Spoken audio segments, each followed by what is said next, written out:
Welcome to the second edition of the Ruff and Tuff Sevens tournament here at the Ngong Racecourse. Chilly morning here at Ngong Racecourse. It's said to be about 15 degrees here. If you're planning to come over, make sure you bring in some good under gumboots here. Taking the field now is Black Blood on the screen there, ready to kick off against the Kenya Harlequins. Remember, this is a community-sponsored event, sponsored by Crown Paints under their brand Ruff and Tuff. Kicking off us, there is Black Blood. Oh, that's a terrible knock on there from Harlequins. Referee playing advantage here. Goes back, referee says he's gone back. Good defensive tackle there by the Harlequins player. But the ball is retained, as referee says he held on. So advantage, remember advantage is over there from the early knock-on. So now it's a penalty advantage for holding on to the ball. The Ngong Road Club looks right and warmed up this cold morning. Skip pass there from Kenya Harlequins as they keep possession here towards the edge of the field. Winger steps back in there. It's good possession rugby from Kenya Harlequins. Another long miss pass. The referee says he went back. Oh, and it's an easy scattering there to the try line. First try there by Kenya Harlequins. On this second edition of the Ruff and Tuff Sevens tournament, Harlequins here leading Black Blood 5-0. It seemed like a forward pass. I think the Black Blood players seem to hesitate there. I think it's a forward pass, but the referee says it was good, and in the end it was just a simple scattering try there. A bit of a stop and go by the Harlequins winger.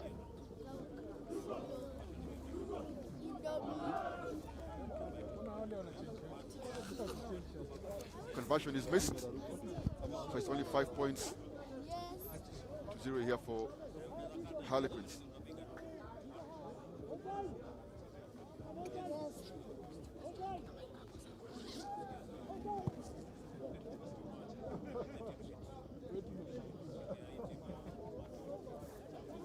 Second kickoff taken very well here by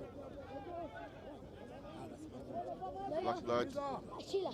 Oh, odd pass there. Came off his hand. And turned over here by Harlequins. It looks ominous here for Black Blood. Oh, it's an overlap. As he's kept it, oh, he scored eventually. Oh, yes, he scored. I thought he scapped that one. It was a 2v1 and decided to keep it and sell a dummy. Nobody bought the dummy, but eventually just uses his strength here to score that try to give Harlequins a 10 points to 0 lead. Look here, it was a 2v1. Could have been as simple as, commit and pass. He chose to take on the defender. Eventually, the lucky boy, eventually the try scored. Another missed conversion. The scores remain 10-0 to Harlequins. It seems like the skip passes here are giving the Black Blood defense some trouble.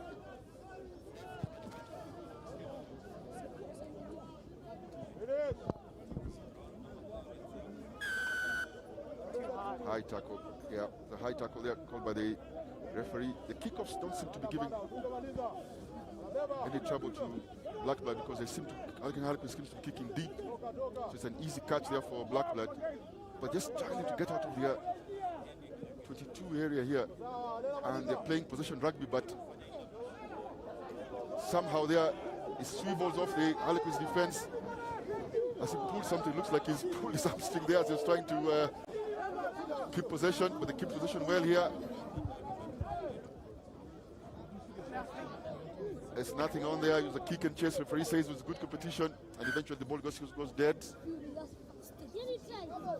I think he's pulled his hamstring. The Black Blood player looks like he had a twitch. It's a cold morning here at the Ngong Racecourse. It is, after all, the cold season here in July in Nairobi. Deep drop-out kick here by Kenya Harlequins. Again, Blackbird expect them to sort of play out of this using possession. They're not kicking out of this area. They are playing. Oh, again, they lose possession. They may want to consider a different tactic to get out of this place, because Kenya Harlequins, what the Kenya Harlequins are doing here, just kicking deep and then playing the patience game in defense. And eventually, the 3 times they've kicked deep, they've gotten a result.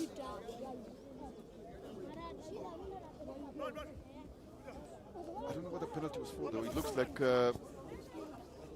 had released the ball, but the referee says holding on and penalty to Kenya Harlequins. Stability before pushing, yeah? Crouch. They do another miss pass here. It seems to work. Bind. Sit.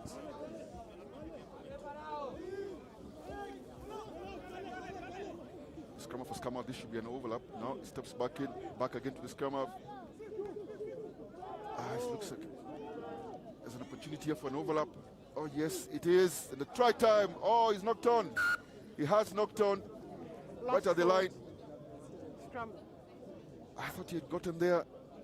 Eventually, it looked like a 2v1 situation, and he had beaten his man. Just as he stretched there, look at that, he just stretches. He's gotten it, the best of his man, just stretches to score, but couldn't have control of the ball. Remember, you will have to have control of the ball when you're on the try line. And it's a knock on here, a reprieve for the one Youth from Kenyatta University. Someone going off?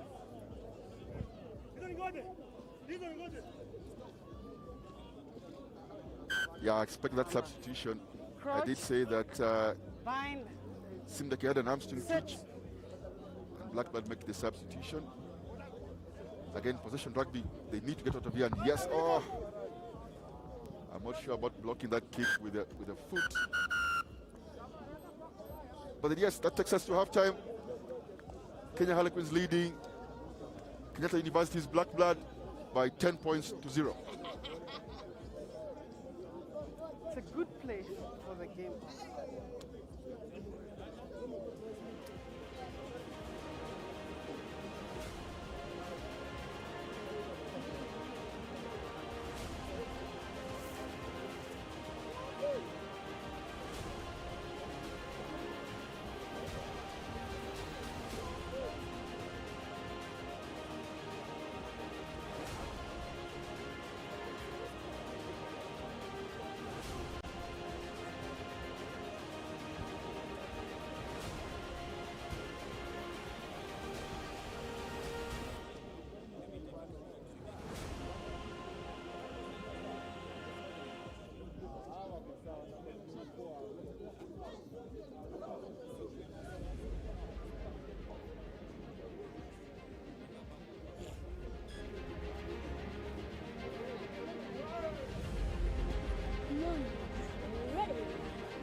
And we are back for second half here for the Ruff and Tuff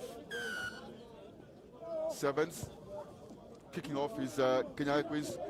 Remember, they've been doing this tactic, kicking deep from the first half. I think he took the player without the ball. The referee says they took the player out without the ball.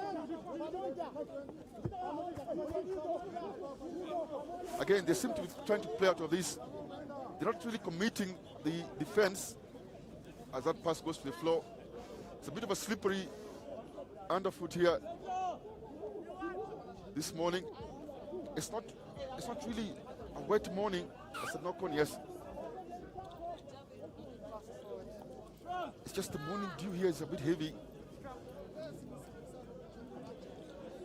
So the ground's a bit slippery. So is the ball. As you see that knock-on from the Blackbird. I should have taken that one. And again, for the fourth time, Blackbird tried to play out of their 22 and just unforced errors in this particular situation gives Kenya Harlequins possession just 20 meters of the try line. It's a 1v1 here. Good work by the defense, but the Harlequins player fights and eventually is taken into touch.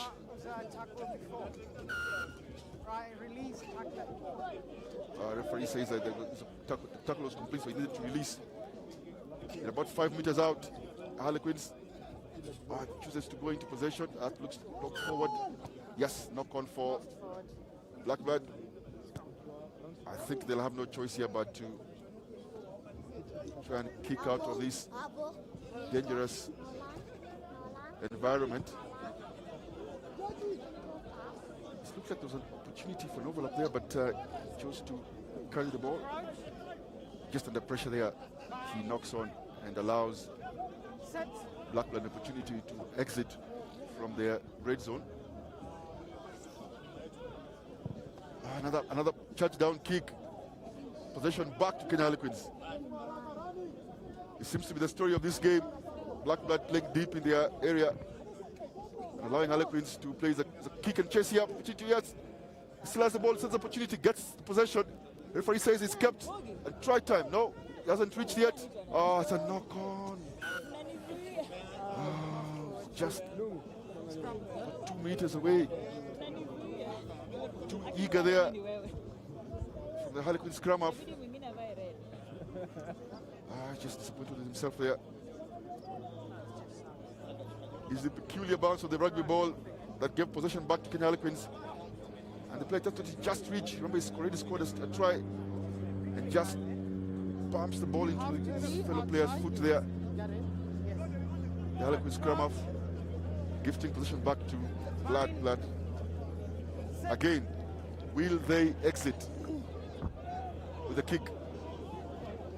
Yes, they do. This time it's a deep kick and a good chase there from both teams. The Harlequin Super should be able to get to this before the opposition. He does, and do a simple offload there to his teammates. Another pass. He's on. Is it on? Oh yes, he's on. It's a line break here and a runaway try by Kenya Harlequins, taking the scores to 15. Now that's how you play from your deep territory. Kenya Harlequins here seems to be showing black blood, taking the scores to 15 points to 0. Remember, this is the Ruff and Tuff Sevens tournament sponsored by Crown Paints. Second edition, first edition was same time last year in July, right here at the Ngong Racecourse. This is one of those tournaments just before the 7th series starts at the end of this month, in about 2 weeks. We start with the Prince Louis Sevens at the Nakuru Athletic Club, as you see that runaway try there from Kenya Harlequins. And then the second tournament, the weekend after, the Sunshine Lake City of Kisumu for the Dala Sevens. That kick does go 10, but goes straight out. So that's possession back to Blackbird.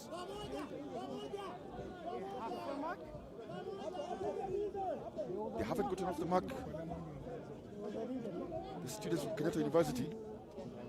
This time they choose to kick and put some pressure on the Harlequins defense get a result from that kick.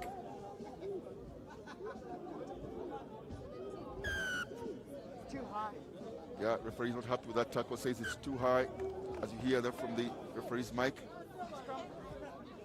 But what do?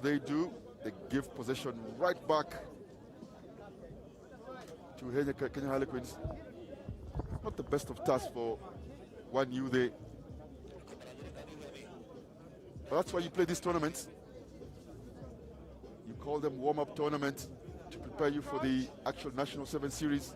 Fine. They're a decent team, Black Blood, Sit. Fine on the blocker, yeah. but it is a cold morning after all. I'm not making any excuses for them here. But the Harlequins seem to be just a bit more prepared for this one. Another missed pass from Harlequins. Goes off hand, still keep possession. The under pressure. This time Black Blood tries to put pressure on Harlequins who are trying to play out of the yard.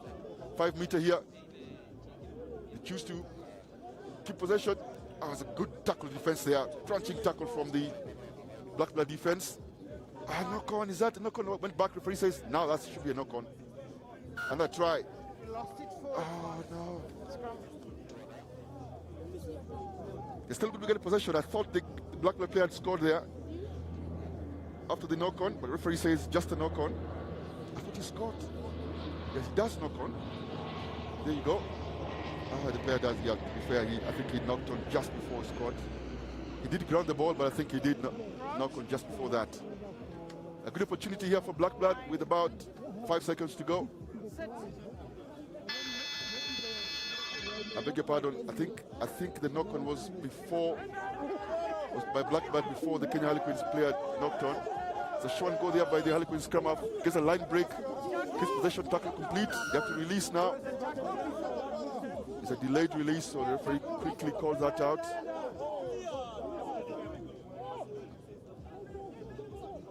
Give possession here, Kenya Harlequins. Keeping the ball alive. That's a rack. No hands. Yeah. No hands. Yeah, it's a rack. The referee says no hands. I think they're offside there. Good offload there, keeping the ball alive here, Kenya Harlequins. Nice offloads between the two Kenya Harlequins playing. An overlap here. Try scored here by Kenya Harlequins. Right at the death of the game. They seem to be in trouble in their own 5 meter. But the team from Ngong Road goes 100 meters across the other end of the field and scores a wonderful try after playing some KBA rugby here, keeping the ball alive with little offloads. And eventually they have the best of the Black Blood here, taking the scores to Kenya Harlequins 22 with a conversion to come.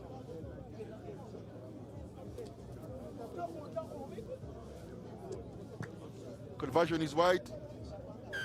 And that game ends 22-0 to Kenya Harlequins. And they win this one. I think the boys from Black Blood would have to try and get better and prepare better for the next game. Final scores, Kenya Harlequins 22, Black Blood 0.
They're good.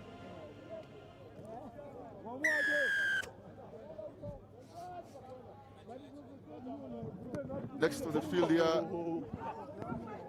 is our host, Nondis,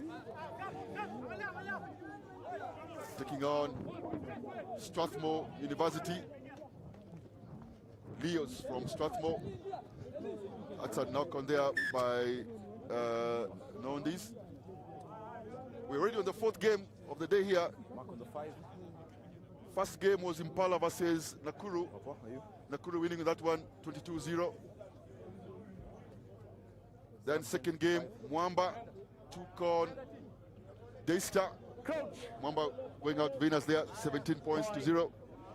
The game just ended, Black Blood versus Kenya Harlequins. Harlequins running away with that one, 22 points to 0. And right in front of you here is Daystar University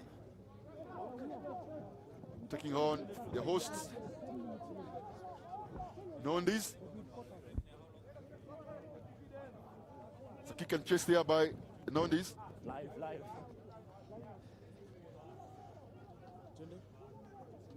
All right, let's have the lineup then. But the ball is the winner here, and it's a line out for Daystar.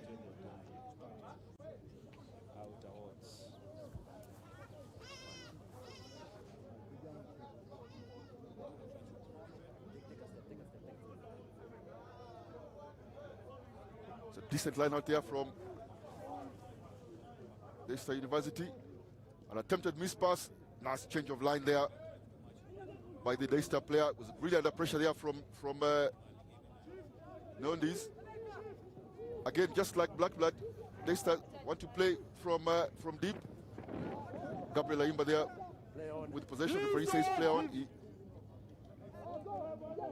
He wasn't held on in the tackle.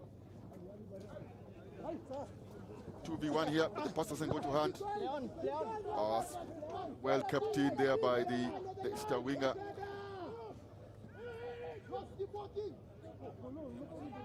I think you've seen the slippery underfoot here, but Daystar keep possession very well.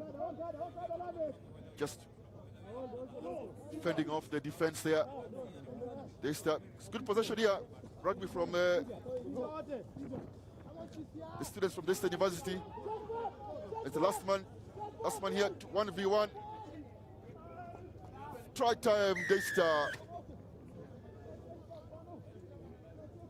After a missed tackle here in the end, it was a 1v1 with the Ian Mwabwa super for Nondis. After missed tackles from the two Nondis defenders, 1v1, did a good step back in. He just held on to the shot, but eventually had too much power. And it's gone over for the first try. The conversion goes wide. And Daystar led this one 5 points to 0. This is the fourth game of the day so far. Nakuru versus Impala, the first game already played. Nakuru winners that one. Mwamba also taking the win against the Daystar. And just a few moments ago, Kenya Harlequins beating the one new day from Kenyatta University, as Ian Mwabwa here kicks deep for Nondis. Oh, gets a lucky bounce, Mwabwa. Does he get to go all the way? It's a foot race here. Oh, takes an offload. Knock on by Nondis. Got a lucky bounce there, Ian Mwabwa, and just slipped. And then his offload was knocked on. Now, possession is given back to Strathmore. Good counter rack there by Nondis, and they get the possession back, but unfortunately just lose possession.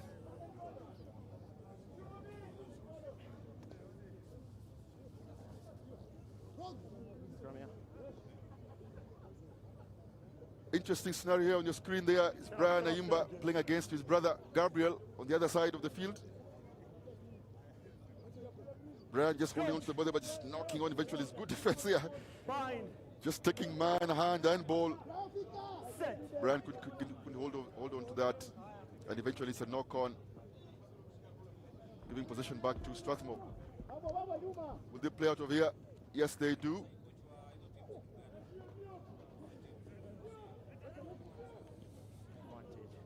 That's advantage, if you're playing advantage, the knock-on from Strathmore. Again, gifting possession back to Nondis. Some teams try to play out of their 22 area, or the red zone area as they call it. And depending on the circumstances, if they don't keep possession well, the defending team just has to put pressure. And then all of a sudden, they just have easy possession 20 meters out. Mob of the scrum putting for Nondis. Sends it out there. Position well kept by Nondis here. The Nondis winger. Back again to Mabo in the middle of the field. He steps back and returns back to the same direction. Show and go here by Mabo. The line break. Nicely done by the diminutive Nondis winger. No release there. They play quickly. Nondis. But the pass doesn't go to hand. But he went back. There's an overlap here. If he wants it, no, he's held on. It's good defense here by, good scramble defense here by Strathmore. The younger Imba just at the end there. Getting the goal out. Oh, that's a wonderful kick and chase there. Try time. Nondis looked up, didn't see any sweeper in front of him and just kicked the ball out. Oh, such a good decision there by the Nondis playmaker. No one behind him. No sweeper. You can't touch him once he kicked the ball. Just concentration there. Took his time. Boxer's feet, they call it, just before picking on the ball. And it's a try for Nondis.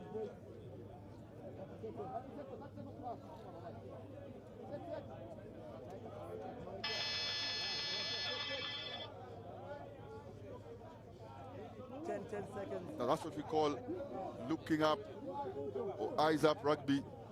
No sweeper, just a little grab at the end there. And all of a sudden, it's even Stevens. High and deep here, but well fielded by Strathmore. They might reconsider here playing out of their area. Referee not happy with the release. He says the juggler was okay, but the tackler, the secondary support tackler was okay. Oh, it's a 2v1 here, right at the end. It's Gabriel Uko versus Yen Mabwa. It's a step back in, same as the previous try. Mabwa just struggling with his inside shoulder here. And the Imba canters right under the post for a second try for Strathmore Leos. Try time, Strathmore. And this should be an easy conversion here. Well, I say easy, but it has happened to the best of us. That's half time. It's half time already.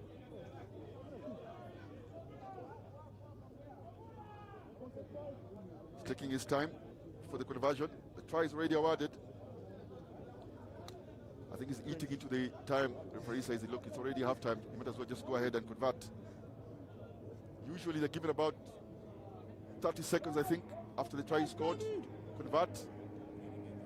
And when teams are leading, they tend to take their time before kicking conversion. But in this case, the referee is just telling him, look, it's already half time, might as well kick it because we're going into the break. As we go into the break here, look at that try. The 2v1 pass. Gabriel Ayimba here stepping off his left foot. The second time again. Oh, that's not convincing from Yen Mwabwa. That is not convincing. Even though it's easier to say than done, but I think the Nondis super will be disappointed with that one. So Strathmore Leos lead the host Nondis by 12 points to 5. Half time.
No, you were good. Your tackler still, even after I finished blowing, you were still on. You are good. Yes. As I said, the tackler. And we are back. Second half here. Nondies behind. Being led here by Strathmore Leos. Kicking us off for the second half is Nondies.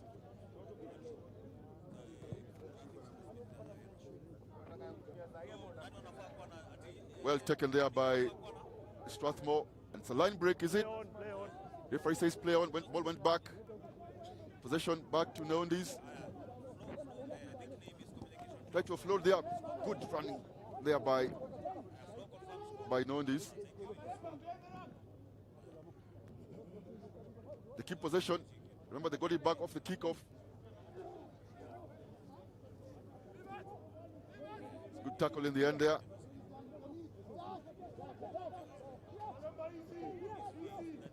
Some possession rugby here from Nondies, but they seem to just going lateral. It's a show and go here from Nondies. They still keep possession.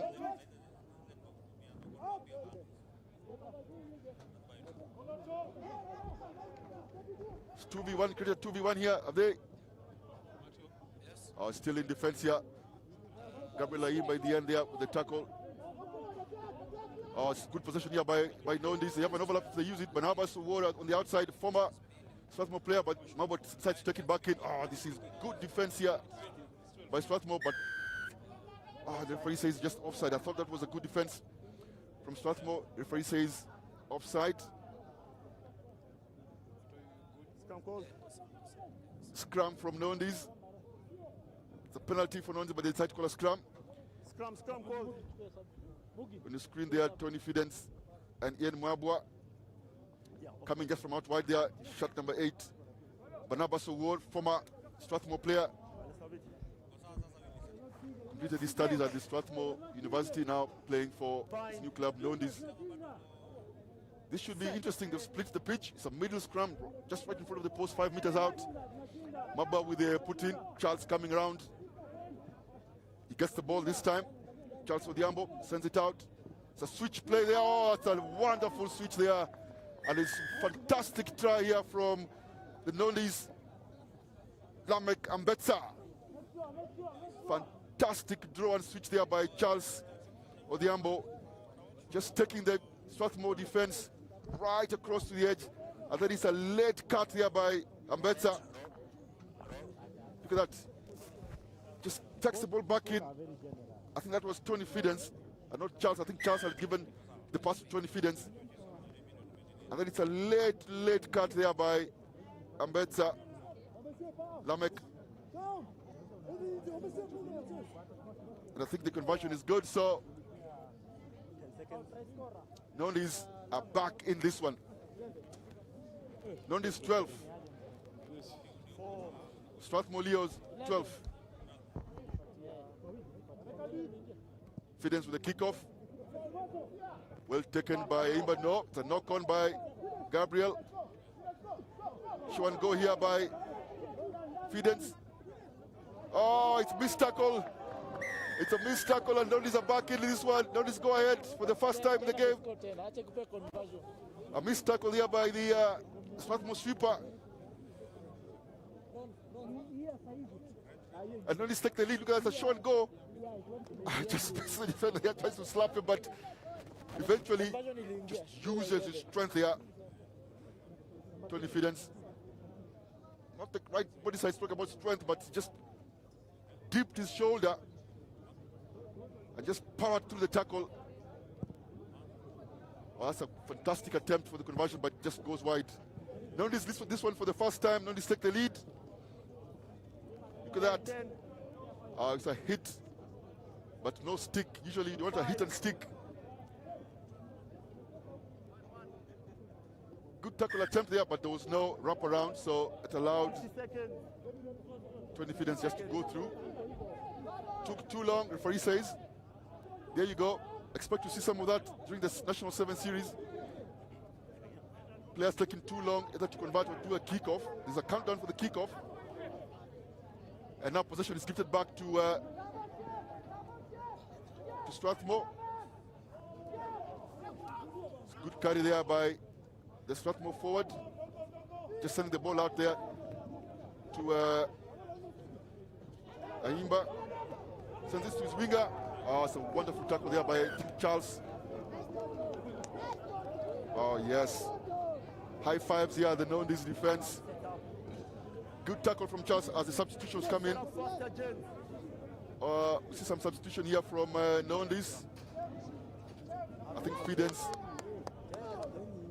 has done enough for the game and is replaced. Out goes Tony Fidens. In comes Ronnie. Captain, I'm told.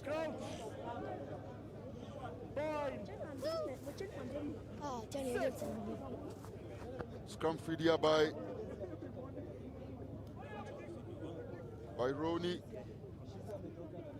It's a good contest. Another let's switch from Nondies. They get the line break. Tackle. They need to come out of here. Nondies. Good pressure here by Strathmore. The counter-rack. Yes, it's live as the referee says. That's a really good pressure there with the counter-rack. And they get the possession back. Remember, Strathmore Leos won a couple of tournaments last season. They were decent. It was a decent outfit. Strathmore Leos when it comes to sevens. Oh, that's a thumping tackle there by the Nondies defense. I think he looks off his feet, I think. Yeah, he got the ball, but off his feet. Oh, that's cynical. That is cynical. But yes, the referee calls him back. Being off his feet. The lucky ball there, I think it was Charles. No, it wasn't. He was off his feet and then slapped the ball. Oh, it's a good side step there. Go back inside pass. Good handling here by Strathmore Leos. A long pass to Gabriel Ouko. Gabriel Ayimba, I beg your pardon. 2v1. But Ayimba is confident here. Gabriel scores a try here to even the scores. Gabriel Ayimba here 2v1. He had support on his outside. I thought he just committed pass. A bit of a show and go. Gabriel Ayimba and just fends off Ambetsa there and scores the try. 17-all. It's a good game, this one. Initially, Strathmore looked like running away with it, but Nondies with some clever play. They didn't get out of there 22 earlier. That allowed Strathmore to come back. Oh, this is an interesting situation. The game is over. The final kick conversion, does it go in? No. No. So it's a draw there. An opportunity for Strathmore Leos to win it. But in the end, the try from the man on your screen there. Gabriel Ouko, just Gabriel Ayimba, I beg your pardon. Gabriel Ouko, no, it's Gabriel Ayimba. Gabriel Ouko is a former Kenya Harlequins winger. He did score a couple of tries and looked like that. In the end, the two teams could not be separated. The man on the screen, Gabriel Ayimba, scoring that last-ditch try there just to draw the game. And finally, the scores here are even. Nondescript 17, Strathmore Leos 17.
Magais tuko.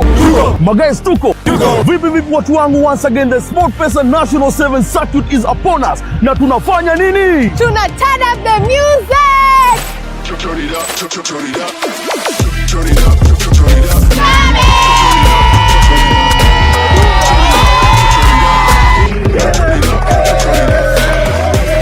We're turning up, sherehe.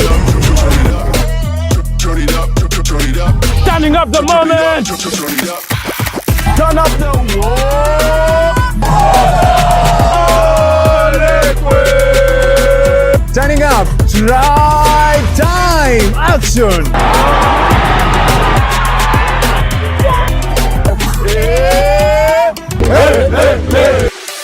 Notice, are we ready?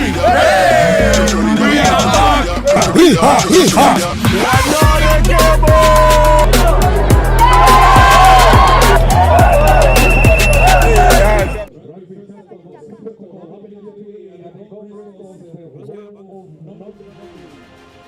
And we are back here at the fifth game of the second edition of the Ruff and Tuff Sevens tournament.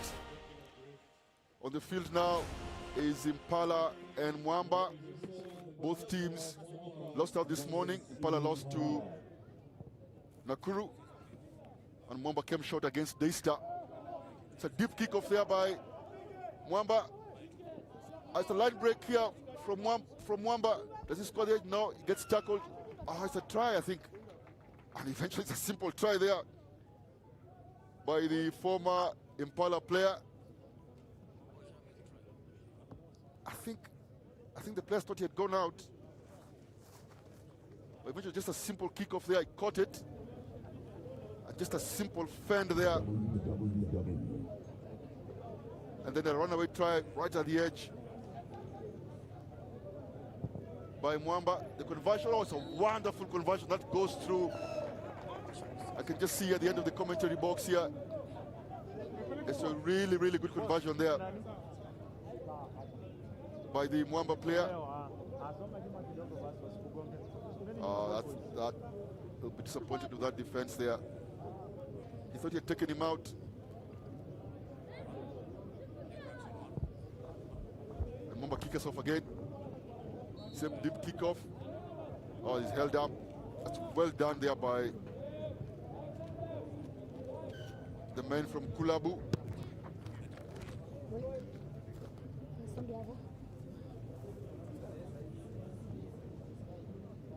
Just held him up. Number 16 there, Amon Bwambok, the try scorer. Played in this tournament last year for Impala. This year is moved to Kulabu. Or Mwamba. Simple pick there by Eugene Ojambo from the scrum. They go to Derek Kinyaria in defense. Good tackle from the Impala defenders, but the referee says no clear release. It's a yellow card there for Kinyari. Referee not happy with that. Not sure what it was for. Was it him? Was it? I don't think it was him. But he ended up with the ball. As they say, if you're found with the evidence, then you are guilty.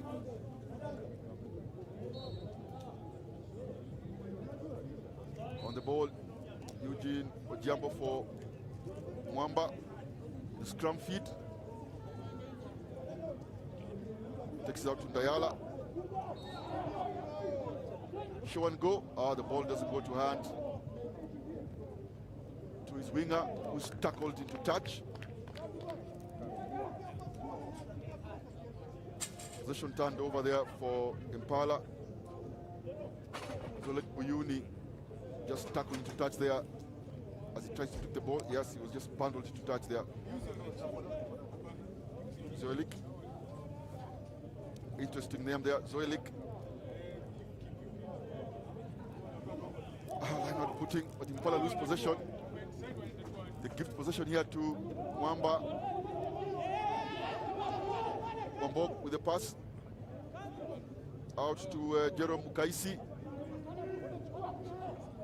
Jerome with the show and go. It's a simple try there in the end.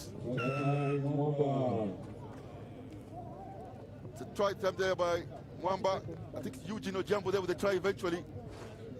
After some show and go there from a Jerome. Yes, sends the ball to Eugene. He steps out, show, dummy. Steps back in. And scores an easy try here for Mwamba. And the conversion went wide.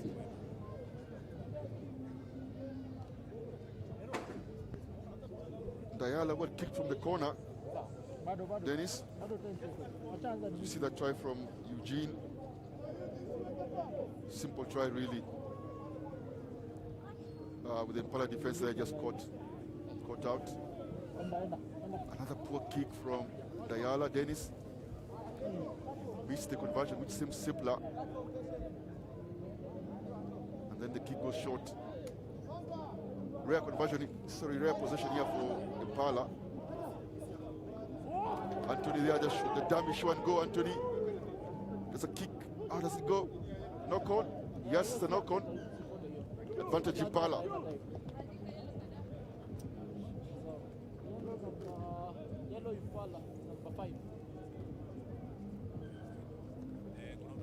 There's a good dummy there by Antonio Mondi.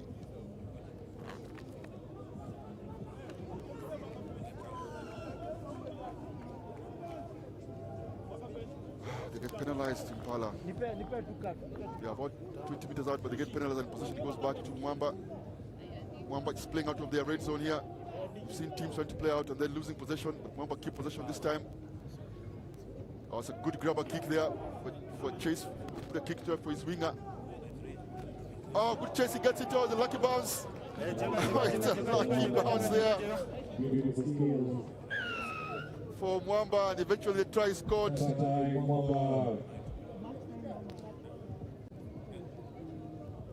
Oh, the cruel bounce of the rugby ball. It seemed to be easy to feel there, but gets a lucky bounce. The man with the interesting there, Zoilik Buyuni, and he just counters out to the 12. Look at that, it was a good interesting kick. I think it was from Dennis Dayala. The Super seemed to have it.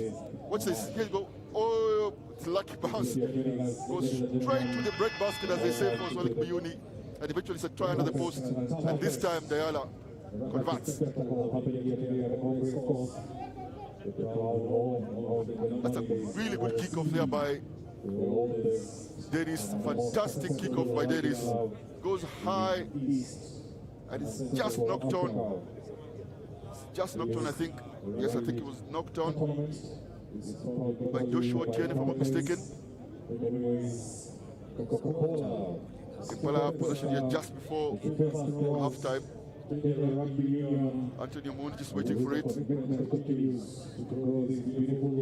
Getting Kinyari back into the field after that yellow card. Oh, they chose to kick it from there. Play out. Did work here, didn't work the last time.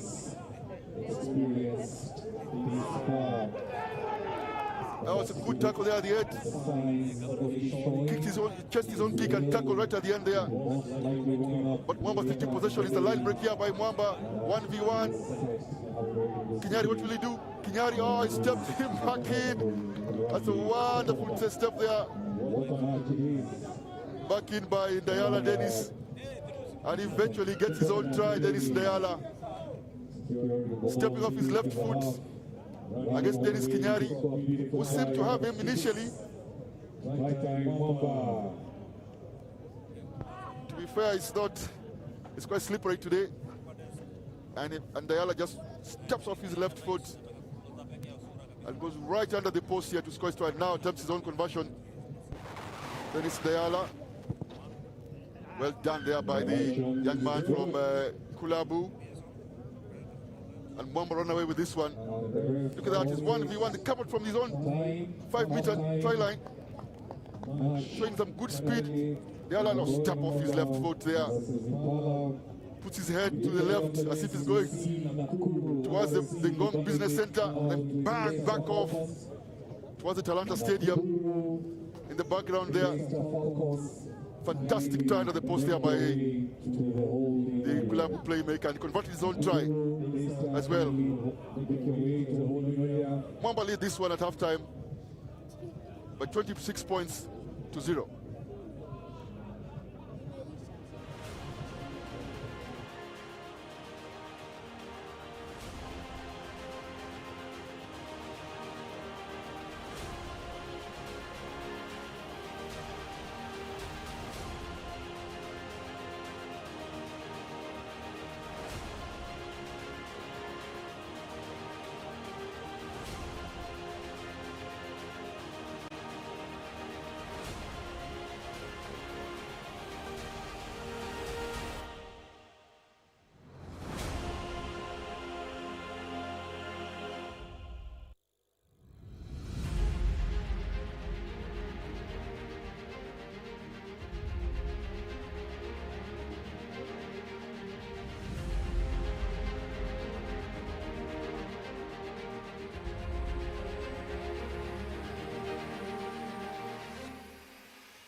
continuing as the second half of the kickoff.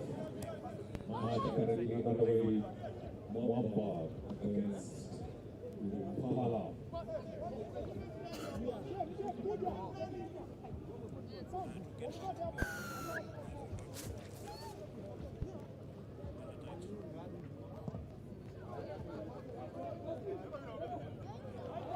And we are back here, second half. Deep kickoff by Impala, but well fielded by Mwamba as they're playing out here of the 22 Mwamba.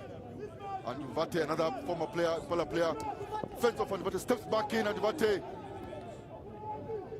Rinola Duvate for the try line. The hard chase here from Impala. Rinola Duvate, yes, he scores the try. That is a wonderful try there by Rinola Duvate. Chased hard there by the Impala defense. But a strong fend from Duvate using his right arm and then tucking the ball into his left. Back again to his right and steps back in off the sweeper. Does Rinola Duvate and scores just outside the right-hand post of Impala. And Kulab running away with this one. Conversion is good. So Mwamba lead this one, 33 points. Look at that. He left him initially, not happy there. Steps back on the inside of the wing of the sweeper. It's a hard chase there by the Impala defense, but a little bit too late. And Duvate does score the try.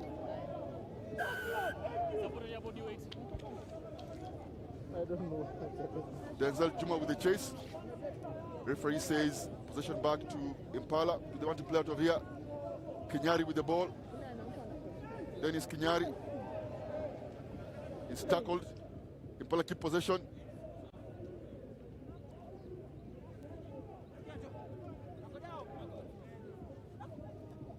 Referee says it's a maul.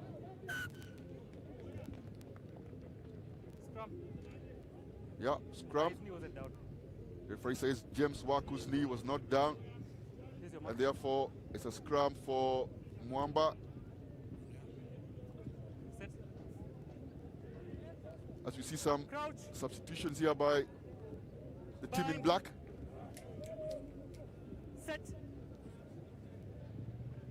Scrum feed here for Mwamba. Ball is out, referee says. Good tackle defense there by Impala. Do they counter-ruck this one? Yeah, it's James Waku again on the rack there, is told to release. No, sorry, that wasn't James Waku. Zoylin with the try, it goes to the edge. Zoylin with the try, another fend. Also, try time there by Zoylin. It's a simple fend in the end for Zoylin. And the squad try and just seem to be running away with this one now. There seems to be no way back here for Impala, even though there's 7 minutes to go. I know anything can happen in sevens. But with just under 4 minutes, you think. And potentially 40 points. As we see Dennis Ndayala here with a conversion attempt. It's a good kick, but it goes just to the right. Conversion goes wide. And it's 38 points to 0 here for Mwamba, who will now have an emphatic lead here. Just over 3 minutes to go. He went too high there. The Impala defender, I think it was Denzel Juma. Yes, Denzel Juma.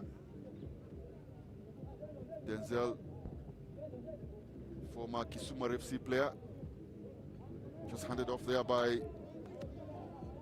Zoylin. As we see here, Impala with a free kick from the middle of the field.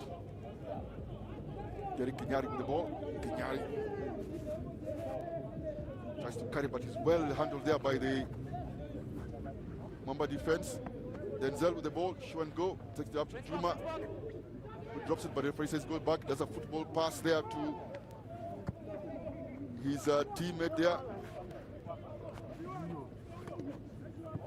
Impala seems to be struggling here, not just, they don't seem to be giving clean passes, and Mwamba doing very well here to defend them, but it was a bit high. He's played quickly here.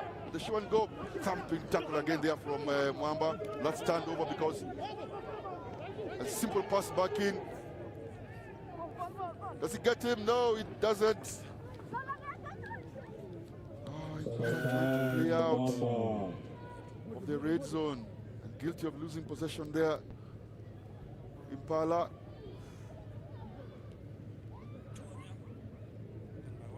I think Michael Kalyango there just holding on to the ball too long. He was tackled and then there was no cover rack. Rather, there was no cover on the rack. And eventually it's a simple try there that is also converted by Dayala. And now Mwamba running rampant here against the fellow community club. Simple 2v1 pass. It's a good defensive attempt there by Derek Onyango. But eventually the try is scored. Dayala himself substituted, I think. Impala also making some substitutions. Off the screen there, it's Derek Onyango from Impala getting some medical attention. I think he's sprained his finger. Not a pretty sight, that one. Coming in there is Boniface Ogot for Impala. Impala this season with a new coach here, Anthony Yandigisi from Impala Center, now coaching Impala. Club themselves also with a new coach. Remember last year the Mumba side was being coached by former Kenya international Lavi Nasego, and now another former international, Paul Pau Murunga, at the helm at Kulabu. Club themselves just got promoted from the championship second division. That's a disappointing their pass from Amon Wambok, just apologizing to his teammate Wambok. Referee says last season, Mwamba were in the finals of this tournament, losing out to Strathmore Leos. Started poorly earlier this morning, losing to Daystar. As we see here, clean running break here by Mwamba again. Does he go all the way? Yes, he does. That is a convincing win there by Mwamba. Try scored by Aldrin Andanje.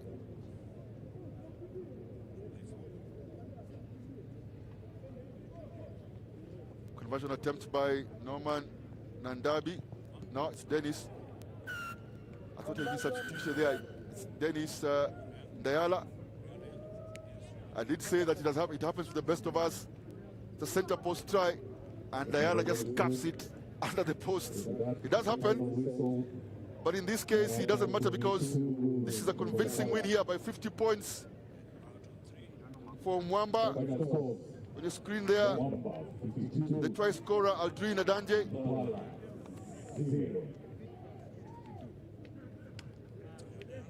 And the final score is 52 points to 0.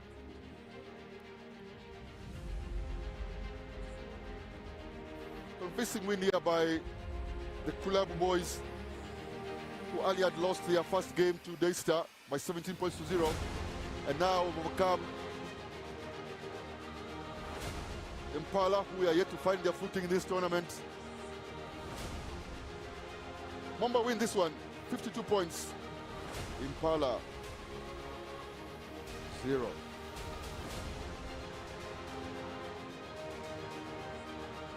We do have a short break right now. Those are 6 games played already. This tournament, second edition of the Ruff and Tuff Sevens tournament.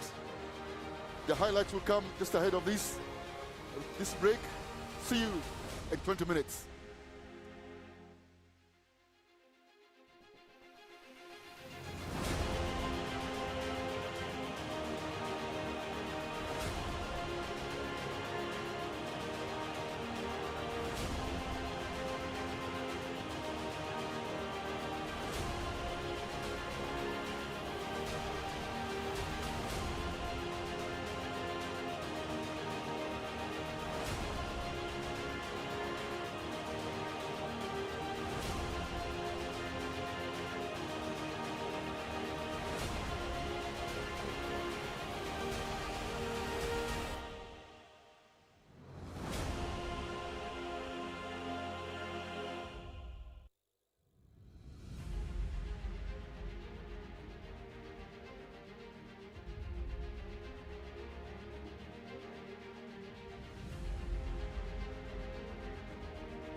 Magais tuko. Vipi watu wangu, once again the SportPesa National 7 Circuit is upon us. Na tunafanya nini? Tuna turn up the music. Turn it up, turn it up.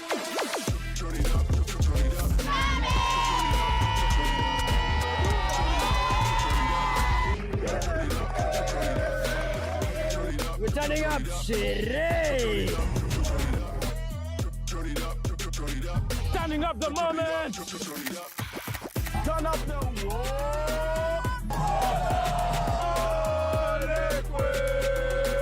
Turning up drive time action.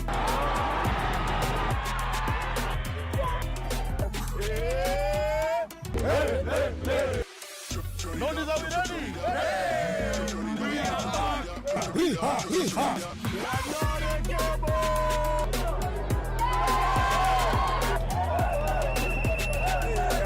Na KCB. Yes.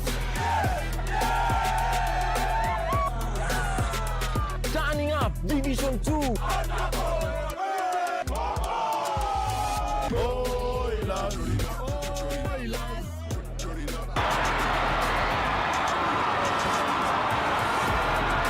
Our family Buddha.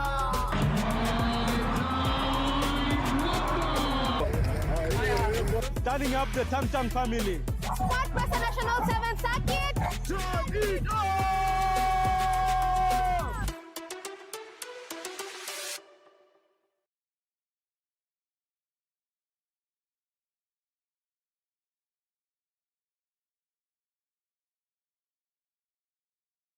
Magais tuko.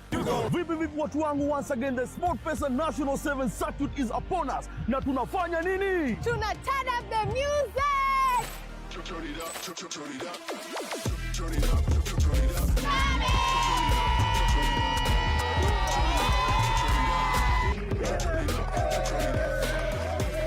We're turning up Sheree. Turn it up, turn it up. Turning up the moment. Turn up the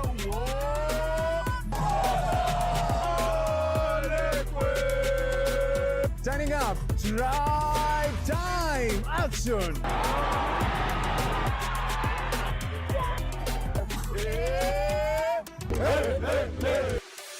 Notice are we ready? We are back.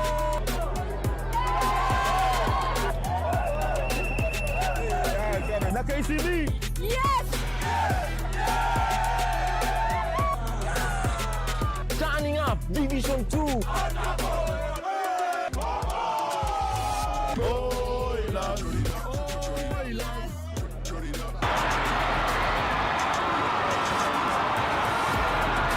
Our family Buddha.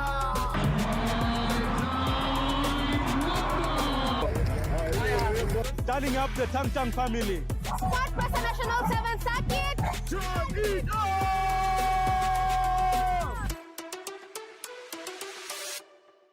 Magais tuko. Vipi watu wangu, once again the SportPesa National 7 Circuit is upon us. Na tunafanya nini? Tuna turn up the music. Turn it up, turn it up. Turn it up, turn it up.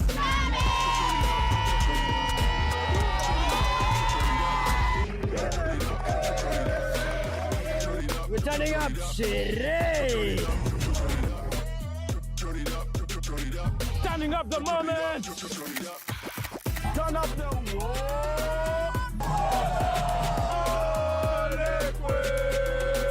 Turning up drive time action.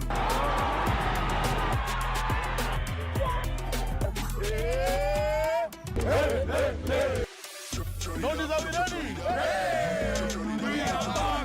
We are back.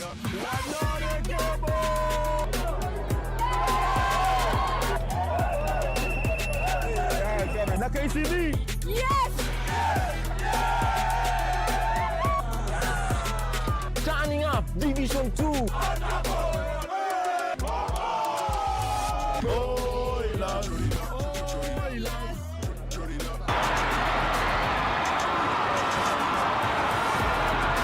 Our family Buddha.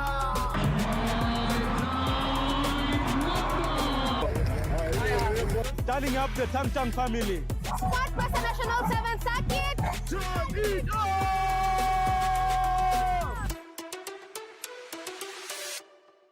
Magais tuko. Vipi watu wangu, once again the Sport Person National 7 Circuit is upon us. Na tunafanya nini? Tuna turn up the music. Turn it up, turn it up, turn it up, turn it up.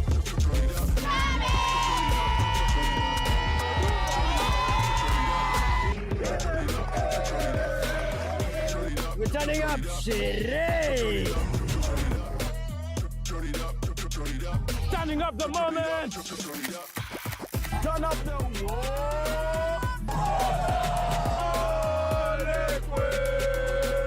Turning up. Try time. Action.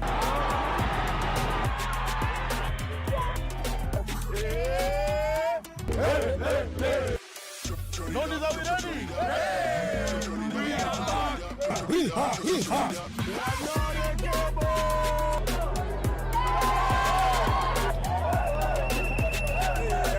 Na KCB.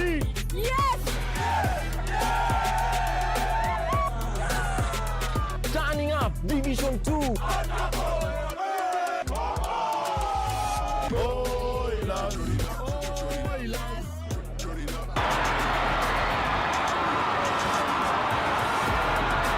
Our family Buddha.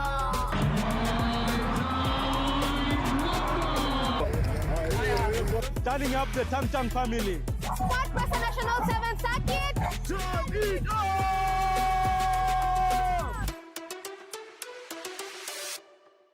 Magais tuko. Vipi watu wangu, once again the Sport Person National 7 Circuit is upon us. Na tunafanya nini? Tuna turn up the music. Turn it up, turn it up, turn it up, turn it up.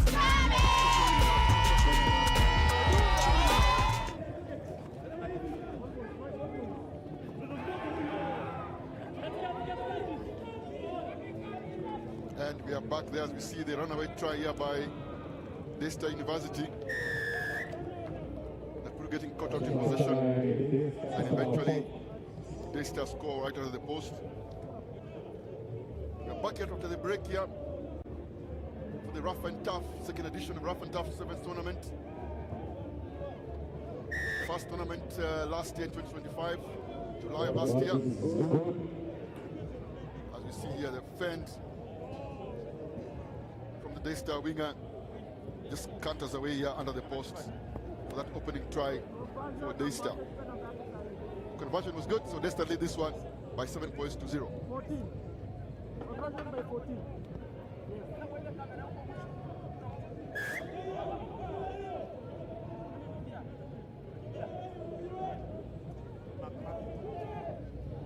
Nakuru now in possession. It's a 2v1. The pass goes out. Looked like a forward pass initially. The referee says it's a line out. Yes, I think it's a line out. I thought it was a forward pass. Yep, it was a forward pass. Referee comes back in for a scrum down. The scrum for Daystar. Initially, the referee has given a line out, but just back there by assistant referee. Cold, chilly morning here at the Ngong Racecourse. But sizzling hot rugby sevens going on as Daystar look here for another second try. And it's a run foot race. And it goes all the way here once again for his second try. Daystar 12 points. Nakuru 0.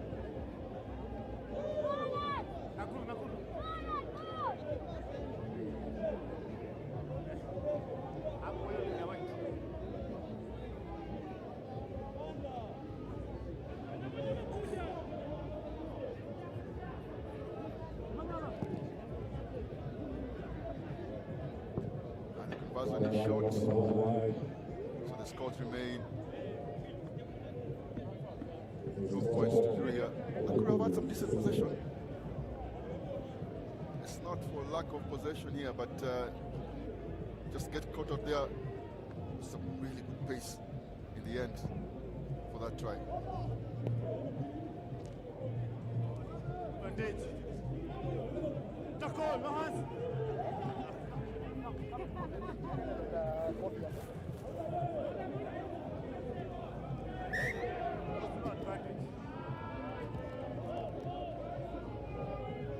It's a lost forward there by Nakuru. And the referee says it's a scrum. The students from River, the Falcons, making themselves also the second appearance here at the Ruff and Tuff tournament. Coaches out there, Kiro winger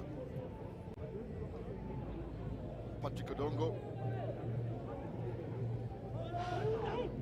I'm sure the rest will think they can win up. It's a wonderful wrap around here. 2v1 show and go. Steps back in. Let's get nice offload there, keeping the ball alive. Daystar. Good support player from Daystar University. Has a wonderful try by the students from Daystar University. The Falcons score their third try. After nice support play here, taking the defense left, taking the defense right. Wonderful offloads. And eventually it's an easy try which is converted for a convincing first half lead here. Daystar University, look at that, steps off. The defense does catch up. Nice support play there. And then steps off his left foot, ducks under the tackle against, just taking the ball with one hand. And eventually they score the try. It's a wonderful try here by the Daystar Falcons. Looks like a last play here as we kick off. Does kick off go 10? Yes, it does. They get the ball back. They get back to possession. It's good communication here from Daystar. Oh, this is wonderful possession right here. Daystar show and go to the end of the wing. Does he get the best of him? Yes, he does. Yes, he does. And that's a wonderful try. It's a hat trick there for the Daystar winger. No, Odongo, no problemo. Try time, Daystar.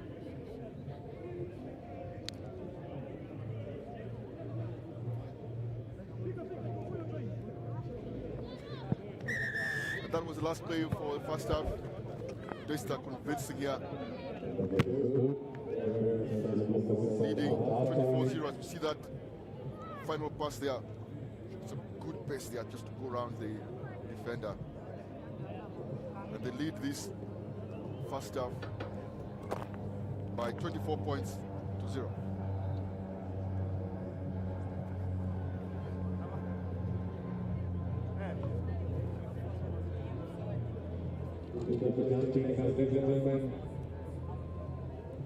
It's half-time between match 6 between Daystar Falcons and Nakuru FC. Daystar leading the match strongly. 6 Nakuru 0. Immediately after this, we will see strong heroes against Kenya Harlequins for the match. This is the first toughest in the Rugby tournament.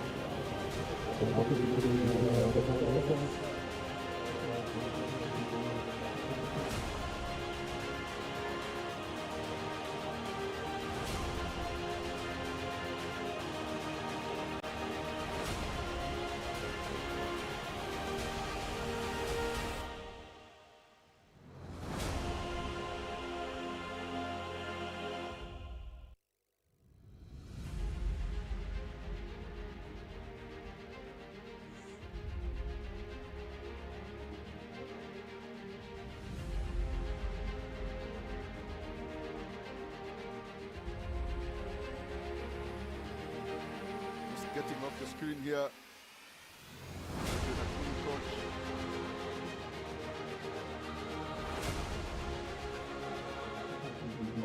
Auma, former Kenya international, sevens. Very good player himself, Oscar Auma. Big supported there by Edwin Makori from Nakuru. Just sharing some feedback to the Nakuru players. It's possible. It's possible if Daystar can score 24 points. Nakuru, they themselves can score 24 points as we see some drizzle here coming around down this chilly morning. They have all the work to do here, Nakuru. But Daystar so far leading this one 24 points to 0, and you'd think that they are comfortable enough to get a W, but it is sevens after all. It's good possession there. Taps him to the ground there. Does the Daystar player, but the referee says the support play on the rack comes from the side, and therefore it's a penalty for Nakuru. It's good possession here, and almost like the Kenya Sevens team, they call for a scrum as we see that infringement there from Daystar. Just racking from the side there, not convincing for the referee.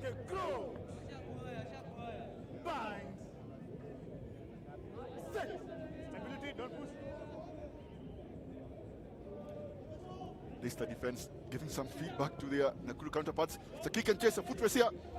Where does this go? It's a foot race, so it kicks it dead all the way to the commentary box. Ball goes dead. Scrum. Nakuru ball. Referee says here, I think it took it in. Yeah, just before the try line. Kicks it to the right, rather concede the possession there, but not the try. This is a really good position here for Nakuru. Try and get out something. They've done well so far since the kickoff. It's a nice show and go there. Oh, the passes keep going behind, but the kick possession. Oh, does he kick it? Does the winger get it? Yes, he does. There's try line at the corner there. It's a fantastic kick and chase there by Nakuru. Is this the beginning of a comeback? Well, let's see. 5-24 against Nakuru. With 5 minutes to go, that's a really good time to score the try.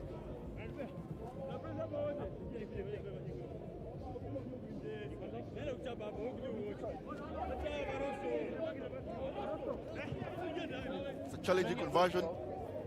Decent, but doesn't have the power nor the direction. And therefore the scores remain 5 points to 0. As we see that clever chip there. Oh, it's a wonderful control of the ball, of the rugby ball there, considering the elements. Really, really good control of the ball there by the Nakuru player. Kick-off by Nakuru. Chasing a comeback, but unfortunately the ball doesn't go the required 10 meters. Position back. These enforced errors sometimes make it difficult, especially when you're chasing a game. They set themselves with a chip and chase. Looks like the sweeper will cover. He does, but the referee says he took it in, so it's a scrum to Daystar. Remember, in the 7-a-side version, you do get a scrum for Daystar. I think he took it in. Yes, the referee says he took it in. Yeah, he does. He took it in. So it's a scrum for Daystar. I thought he had put it. Get the ball dead, but the referee says he took it in. It's a good opportunity for Daystar. That's a stable scrum, but he loses his footing. Secures possession. Oh, does he go there to a try line? Yes. Now he does. It's short. Referee says short. Still a possession here. Daystar. It's 2v1. Just pass. Oh, it's a wonderful committed pass. Fix and pass. As easy as you like, and he comes round. At least he tries to come round there for the easy conversion. Simple 2v1, fix and pass. We've seen other teams, or other players rather, try to push the way to the try line. Just makes it simple there. The overlap makes the overlap count. So much so that it's even easier for the try scorer to come round, make it easier for the kicker. who hits the post, unfortunately, so it doesn't go over, but eventually the try is scored. Look at that, 2v1. Oh, that's a coach's dream. Overlap is an overlap. They try to complicate it, some coaches do say. This to kick us off here. So that wonderful try. Happy to give away possession and try and get some territory. It's a good chase. 3v2 here. It's a decent chase. A tackle. Is that turned over? The referee says no. It's a good tackle, so he has to release. Good possession rugby here from this, but they're playing in the wrong area. Oh, he's just missed it. He's just missed him. Oh, no.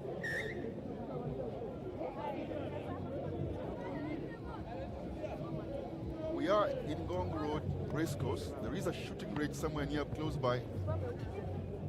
Is it possible that ball was shot out of his hand?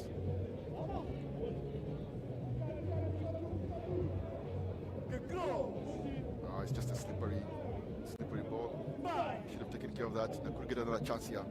Remember, they did score a wonderful try just after halftime. The kick and just.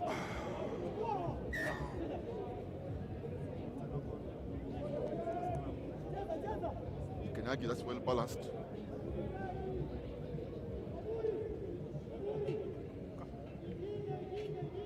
That's an opportunity lost there by Nakuru. The players will have to adjust to the drizzle as Nakuru look ready to make some substitutions. It's a kick. I think we'll see more kicks now that there's a bit of rain coming down. It's a nice foot race here by Desta.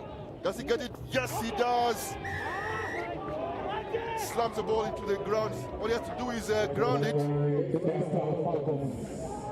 Just has to put his hand over the ball. That's all he has to do. And the assistant referee says the try is good. Coming from about 10 meters from the on try line, Desta put the ball on the boot. And eventually it's a good chase here by Desta, and the try is scored with the conversion to come. 34 points to Desta with time up. It's a good decent nudge there, but it just falls short.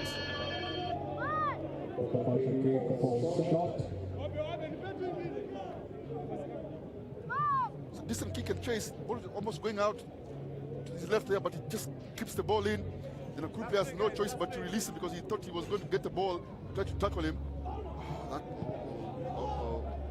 I'm not convinced that was grounded. He could have put his left hand onto it. They say sometimes the referee's confusion is final. He's tackled into touch. Nakuru. And that's it. That's full time there.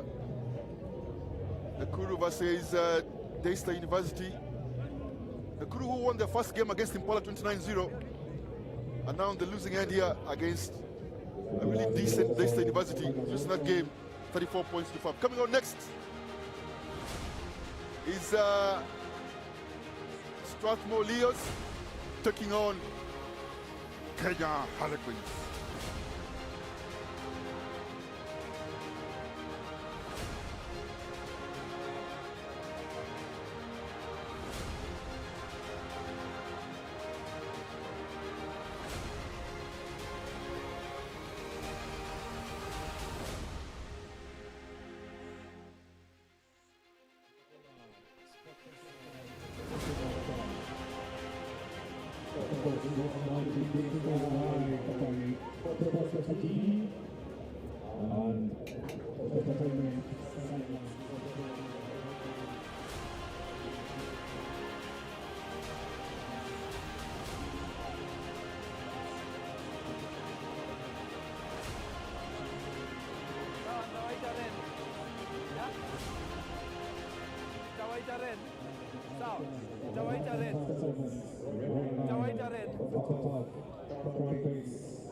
The defending champions, Strathmore Leos taking on here Kenya Harlequins. 1 minute clear.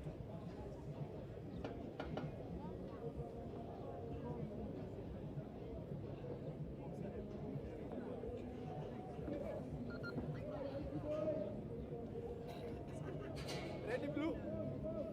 Blue? Ready?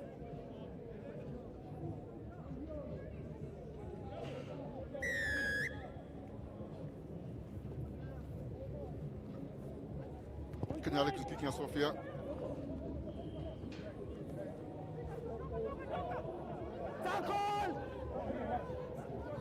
Well recovered by Strathmore. Strathmore, this is the second game for both teams. Strathmore drew earlier Tackle now and stay. when they took on Nondies, the hosts.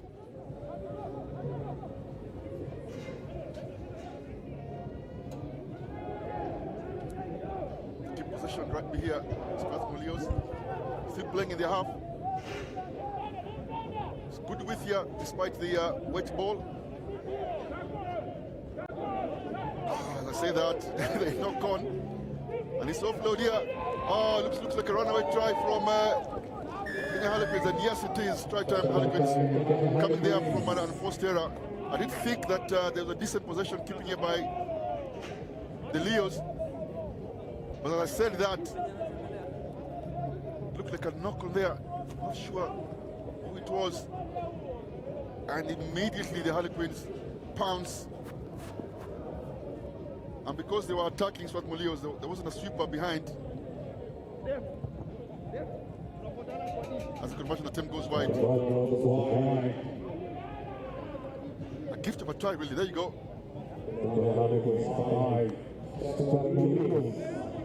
Just a simple offload in the end.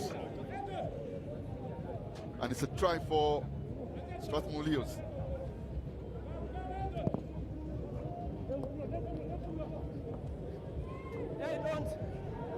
They really have a good take here, Strathmore on the kickoff. Again, another kick.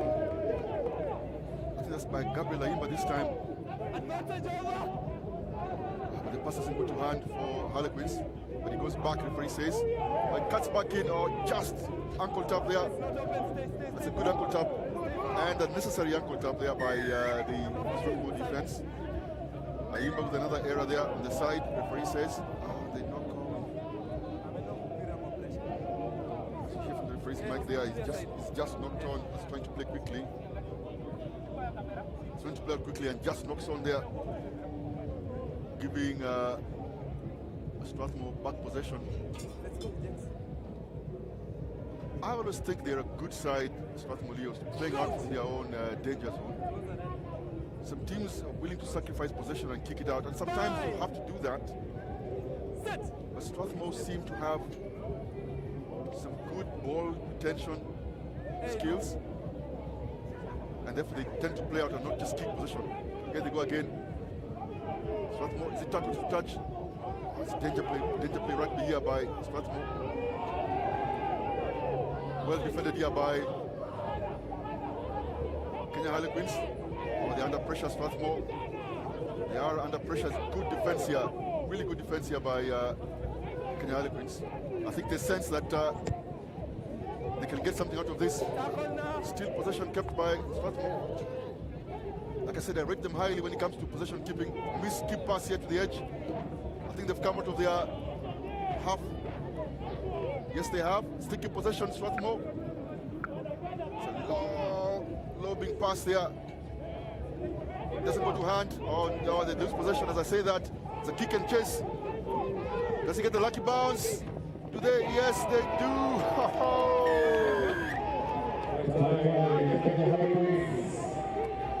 Kenya Harlequins converting defense into attack.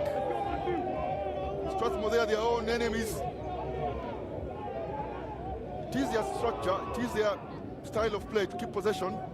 And I thought they'd done enough there when they left their half. But they just weren't connected enough. And it seemed like a difficult pass to the right there. But the Strathmore players, As soon as the ball went on deck, it was a kick and chase, and then it became a 50-50 ball. There you go. No sweeper, remember, because they were attacking, and eventually the two players available to score that try. Oh, they did enjoy that. Oh, they did enjoy that one.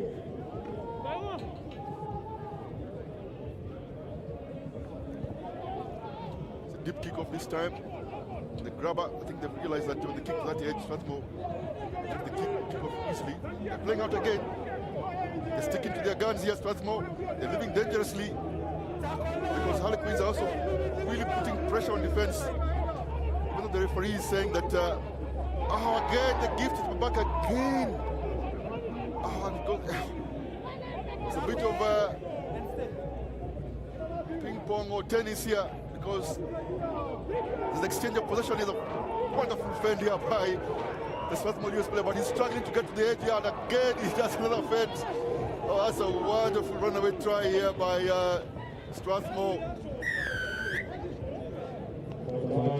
Fortuitous, I would say, because initially Kenya Harlequins themselves are given up possession, but somehow the ball bounced back to the hands of the Strathmore players. Sent to the outside. They still had a lot to do here. He still had work to do. Two defenders on him. And just an easy fend, and all of a sudden, the Leos are back. That's a fast defender. He was struggling here as he was trying to go to the edge. But this eventually was just too strong, too powerful. Maybe not too quick, but didn't need the speed, they just needed the power. And that's a try for Strathmore.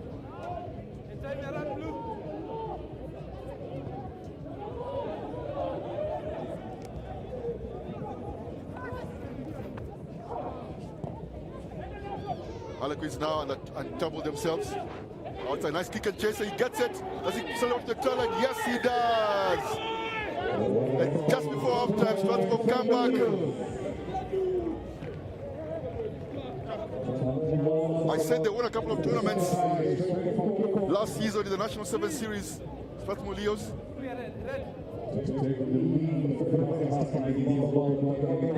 were in the finals of the first tournament last year, the Driftwood Sevens. The following weekend, they were in the finals again. They lost that one initially to eventual series winners KCB.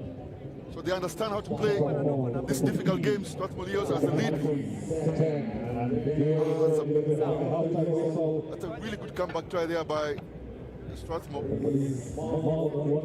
Come from behind. Just nose ahead here against Kenya Harlequins, who themselves have started well. Strathmore Leos leading this one at halftime, 14 points to 10.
back here for the second half. Yes, it is a knock on. Referee insisting that was knocked on by Kenya Harlequins. They didn't think it was a knock on. I beg your pardon. Referee just giving his feedback there. Nice, 20 gents. Interesting call from the referee. Saying that even if it goes behind doesn't mean it did knock on. That's an interesting statement there by the center referee. Kenya Harlequins keep possession. They try to play out this to do the dummy switch. It's 2v1 overlap, just about to the overlap. Well defended there by Strathmore Leos. Oh, good position here by Harlequins. The drizzling has reduced slightly, so a bit more grip on the ball. 1v1 here. Apprehended here by Gabi Ayimba. Ball goes out. Harlequins seems to be a bit lateral. Oh, the referee says that's a bit forward. Yes, the ball did not go back. Scrum, gents. Referee, I think the player was saying, look at my hand movement. No, that's not. Here, Mushe. I think that's a fair call from the referee there.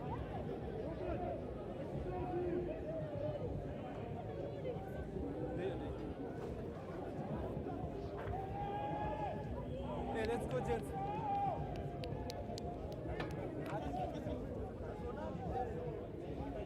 Muniala tukifanya sabu ndio post time sawa. Coach. Just William Baka there. Bind. Set. Steady fast. Next to him is Patrice Agunda, the coach. Patrice. Both have played for Kenya 7s and 15s. As they make substitutions there. The Harlequins technical bench. There's a deep kick here by Strathmore Leos, but the referee says just gone out. And the ball belongs to Kenya Harlequins. Blue here. Kidogo. Hapa. Harlequins won their first game against Black Bloods. Coming out convincing winners there, 22 points. I say convincing, but as we see the ball touch down here, let's get it. No, it takes it in. Scrum back to Strathmore. You took it in. Is it? Yes, I think the referee is right there. Says carried it into the dead ball area, and therefore the ball goes to Strathmore Leos, I think. That's what he said.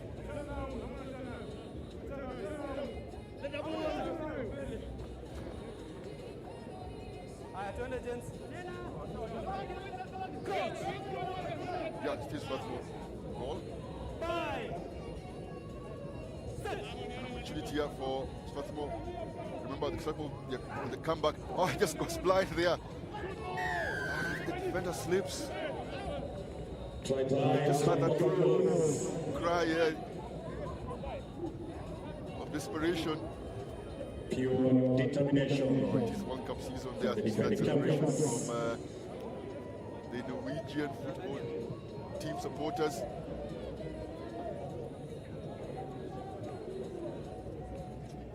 Popular celebration of the rowing of the boat here by Strathmore Leos. Usually they have a very call of they tap their chest. Strathmore, look at that, it just breaks over and the defense just slips there. It's an easy try in the end. Here we go. Row your boat.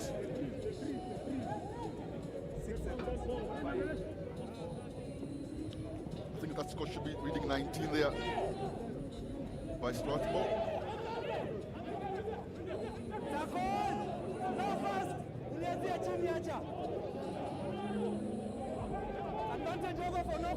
Strathmore get possession. Referee says advantage for that knock on. Release the player. Release us. the players just momentarily are getting away from the ball, waiting for that pass. Oh, it goes forward. That pass just went forward. Gabriel Aimba just reaching out. He was struggling to get that one. Lucky for them. Referee calls them back for a high tackle.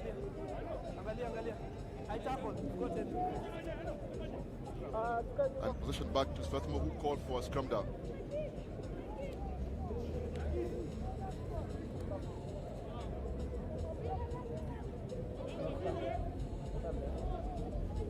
With a minute to go, this is the right place for the field to be.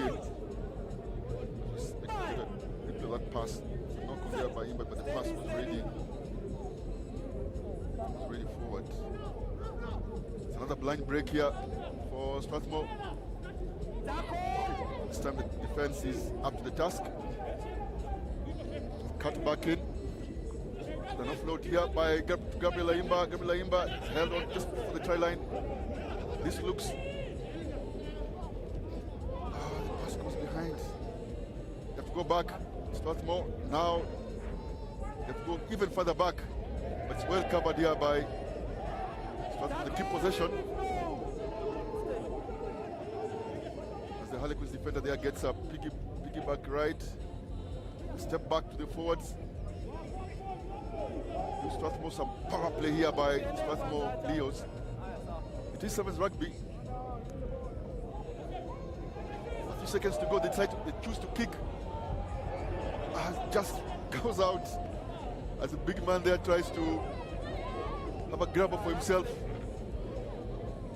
With a few seconds to go, Strathmore Leos are definitely playing in the right area of the field. And if they can just get this possession back, it's their line out after all. You'd think then they secure their first win of the day. They drew the first game, choose to go out wide. 1v1 here, stop and go. Oh, it's a good tackle in the end there to the touchline. And it's game over. Strathmore will come from behind. Strathmore Leos, coached by Willis Fox Ojal and supported by the lead in this all-forwarding encounter against Kenya. Charles Charlie Kadowilis. Strathmore Leos, that is. Run away with this one. 19 points to 10.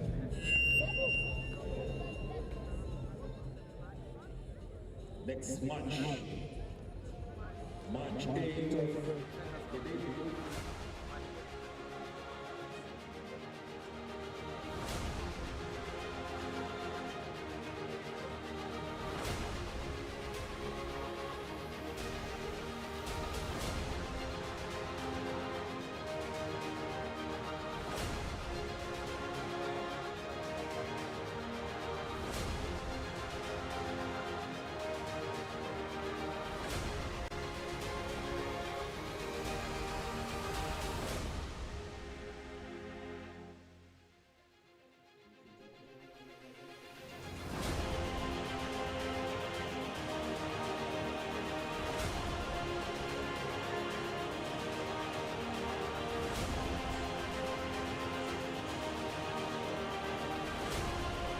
And we are back to the second round of games.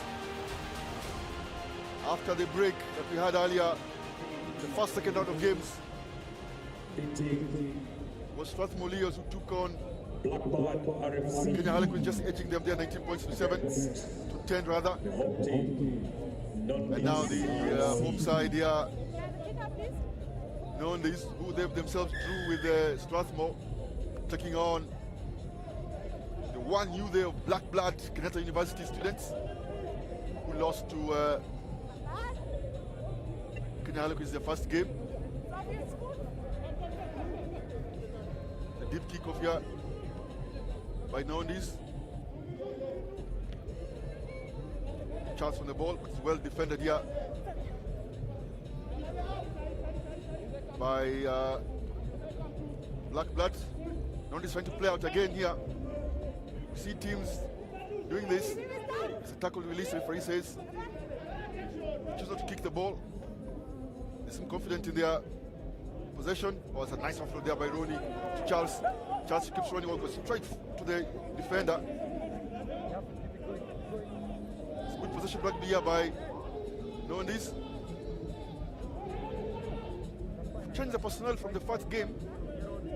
I'll just go through the list as soon as I can to see the changes. It is after all a pre-season game. Nice miss pass there by Ronnie. Went back, referee says. Not so sure about that. Another offer to Charles again. Does that go back? No, this time calls it forward. It's good position rugby here by the host nondescripts.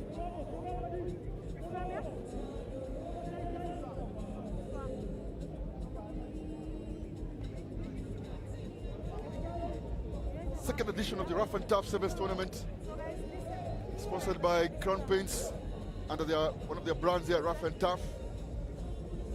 As you see that replay of the forward pass from Nondis. This is the second edition of the tournament, largely targeting community clubs.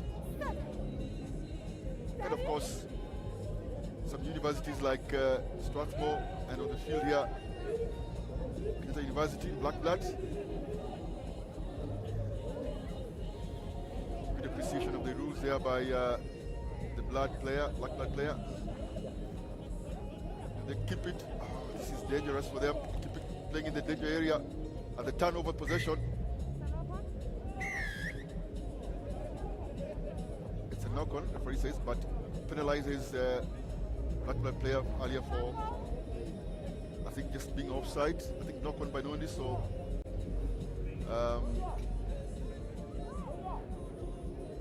but they do get the penalty for being offside earlier.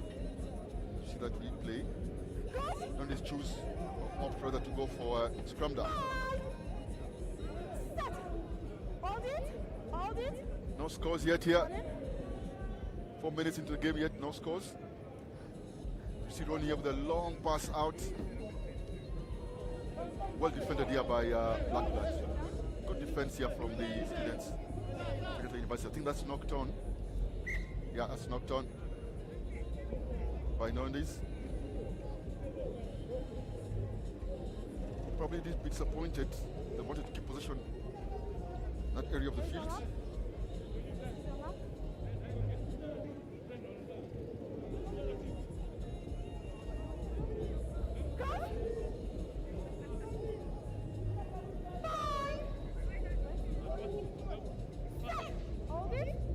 Hold it.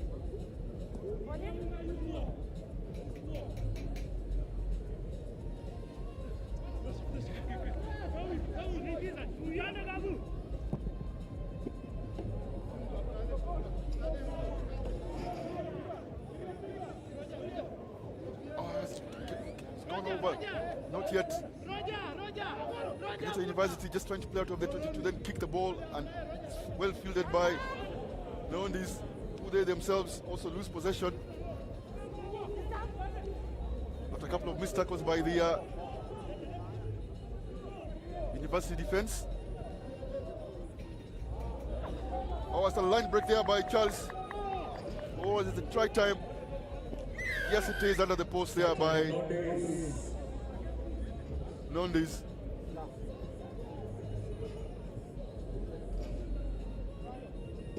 Finally opening up. It looked like nobody was going to score. The game looked even in balance. It still does. It's only one try after all. And the conversion is good. Nondis lead this one by 7 points to 0. It's a line break there by Charles War. Eventually it's a missed tackle, I think. Playing here as a prop, Charles, but usually a center. First center to be precise.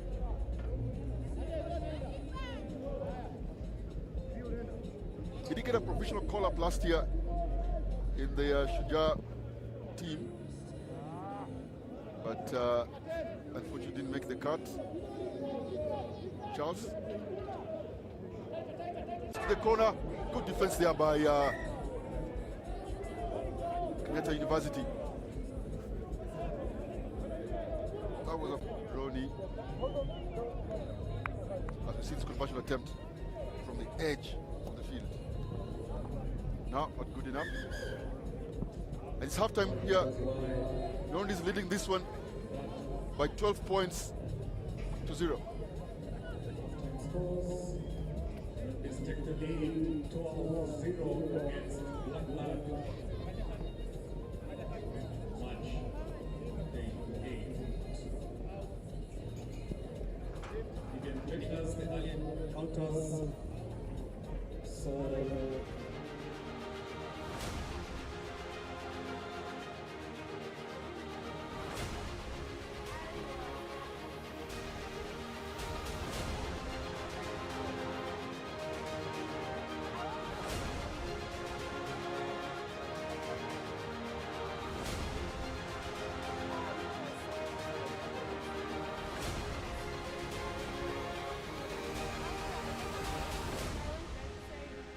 Offside. It wasn't offside, so it was holding one.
Captain, ready? second half kick off.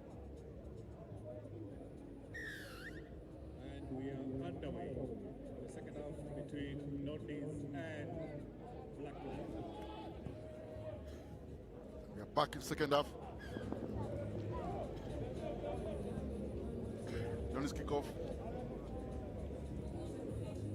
He almost got away there with that one, but eventually things are knock on, and it's black bat ball.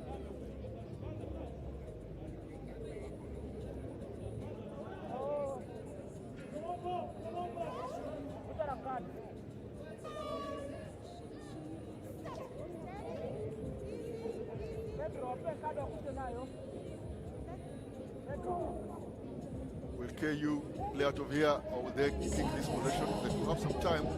Oh, they decide to go. That's a missed tackle from Charles. But it's a cross-cover tackle here. Oh, that's a wonderful cross-cover tackle, but an equally wonderful fend there. Oh, that's a brilliant runaway try from Black Blood. That's a wonderful, wonderful try there. It was a missed tackle initially by Charles Ward. And then eventually, the cross-cover seems to have enough speed to catch up. But he had enough gas to just go all the way to the corner. And all of a sudden, it's a good offload there. Let's go all the way. Yes, he does. Oh, yes, he does. Watch the celebrations there. It's a wonderful break from the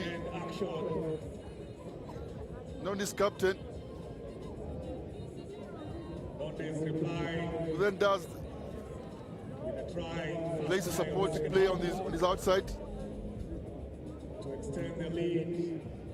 What a wonderful long distance try there by the host Nondis, issuing an immediate response, having conceded an equally decent try on the other end. Oh, that's a really, really good conversion there.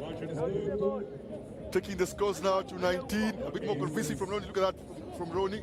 He felt the tag on his shirt. Oh, that's a wonderful view of the try.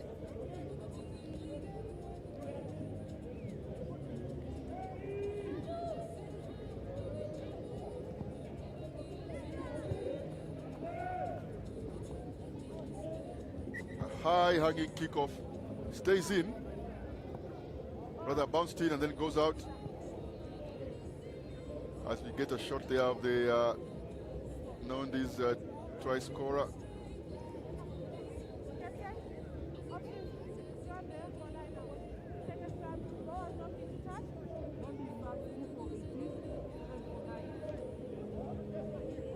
Crispin Omondi, I think it was, the Nondi's try scorer.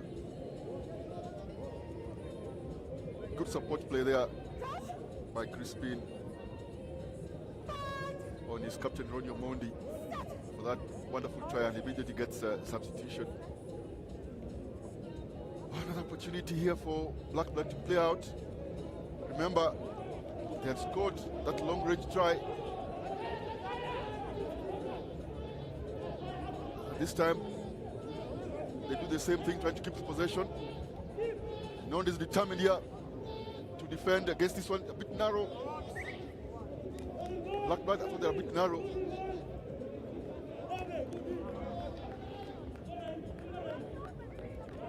Again,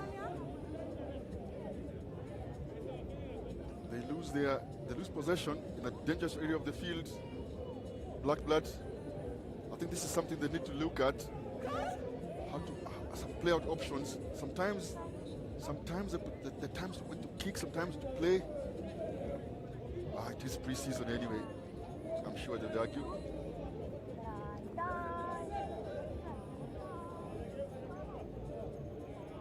Blackbird coached by Rotich, they call him Tichi. A decent player himself, Tichi, in his days. But now in charge of the university side. Ronnie Omondi, the show and go, Ronnie Omondi. Does he go all the way? Yes, he does. Ronnie Omondi scores that try for Nondis. That's the second try scored of the game. He's comes out of the scrum and shows and goes. A dangerous character, this Ronnie.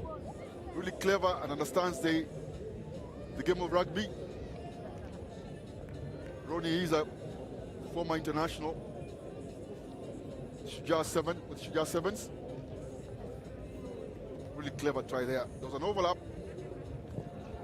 So he pumped the ball, as they call it, double pump, to show that he might have to pass on his right.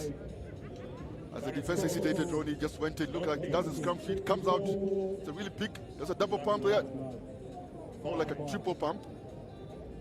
Just goes right at the corner. The conversion is wide. I think one would say that Nondi's running away with this one. So here's the situation again. Nondi's kick, but not too deep this time. And they get the ball back. No, it knocks on. I think that looked like a knock on. Yeah, that was a knock on there by Moses Begi. I would add that he's a very happy looking Moses Begi if I compare to him how he was last season. That's a little bit heavy, Moses. I'm sure he'd tell me it's pre-season. People do look a bit heavier coming from off-season.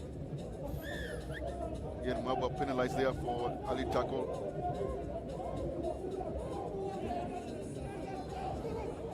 On Ian's namesake Ian Samuel. And that's over. Yes, it is. It looked close initially, but eventually Nondi's run away with it by 24 points to 5. The hosts get their first win after drawing in their first game with Strathmore Leos, and win this one a little bit more convincingly against the 1U there of Black Blood, 24 points to 5.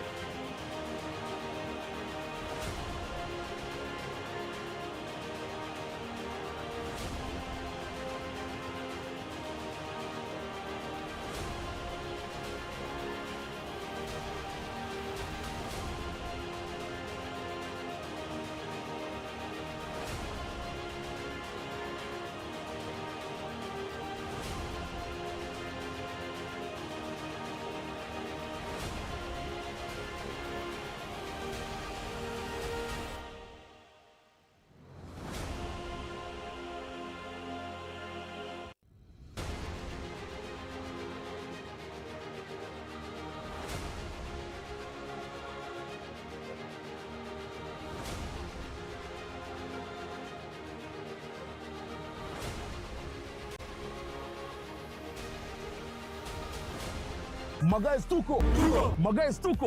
Vipi watu wangu, once again the SportPesa National 7 Circuit is upon us. Na tunafanya nini? Tuna turn up the music. Turn it up, turn it up. Turn it up, turn it up.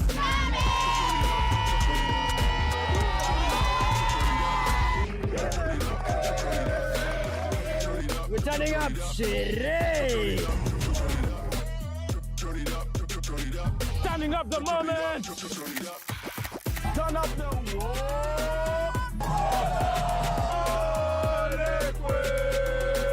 Turning up. Try time. Action.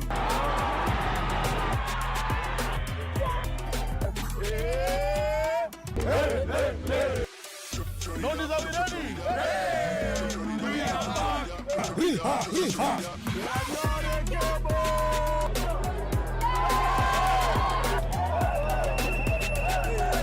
Na KCB. Yes. Turning up Division 2.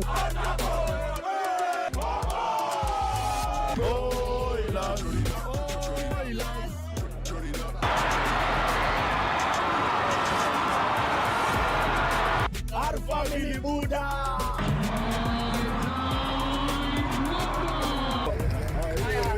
Turning up the Tam Tam family. SportPesa National 7 Circuit. Turn it up!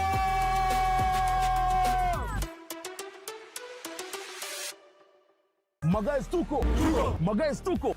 Vipi watu wangu, once again the SportPesa National 7 Circuit is upon us. Na tunafanya nini? Tuna turn up the music.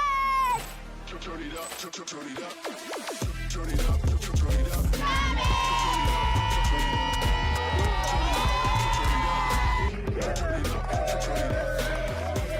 We're turning up sherehe. Turn it up, turn it up. Turning up the moment. Turn it up. Turn up the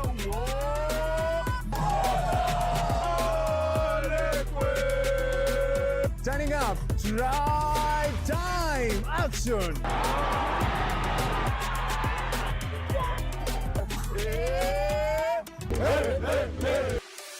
Notice, are we ready?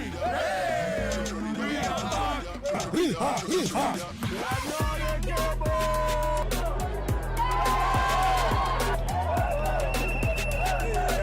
Na KCB. Yes. Turning up Division 2.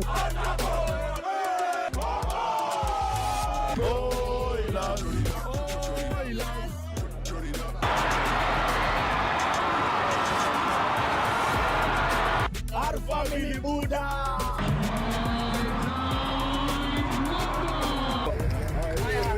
Turning up the Tam Tam family. SportPesa National 7 Circuit. Turn it up!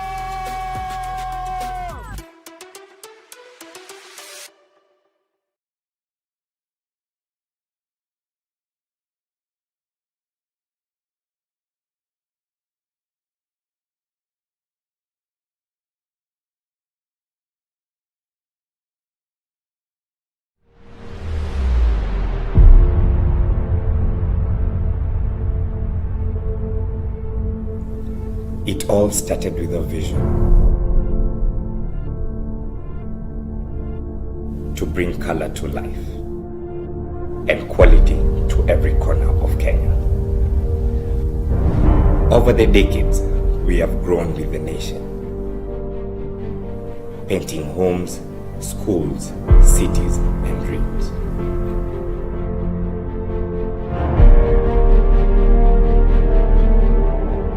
Today, we offer a range of solutions, from decorative and industrial coatings to textured finishes and waterproofing systems. Backed by innovation and a trusted distribution network. As environmental consciousness grows, we lead with innovation, offering low VOC paints that are safer for your health and better for our planet. But beyond color, we believe in people, in empowering communities, in building futures through CSR, training, inclusivity, We are painting more than walls. We are shaping lives. From iconic landmarks to everyday homes, Crown Paints is part of the fabric of East African skyline. If you like it, crown it. This is more than a slogan. It's a promise to generations today and tomorrow.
Leo ni siku ya kujibamba. Sherehe mazee siwezi piga solo, napiga na mabeshte. Lakini ngoja, hii ni nini? Aka ni kadogo mazee. Unaona vile natoshana? Tunataka ile bigi, tunataka ile mega. Ngoja. Hiyo ni nini? Hiyo ni nini? Nini hiyo nanusa? Kujeni hivi, kuja.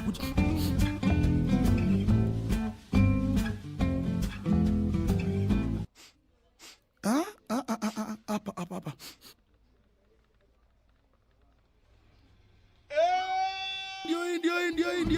Ndio hii. Sasa sherehe wacha ianze mazee jo. Tukiitisha ile bigi, tunataka ile kubwa kabisa mazee. Na kuna ile bigi kama SportPesa Mega Jackpot yenye iko over 115 million Kenya shillings. SportPesa Mega Jackpot, now over 120 million shillings. SMS Kubali to 79079 au ingia pale ke.sportpesa.com na ucheze design yako.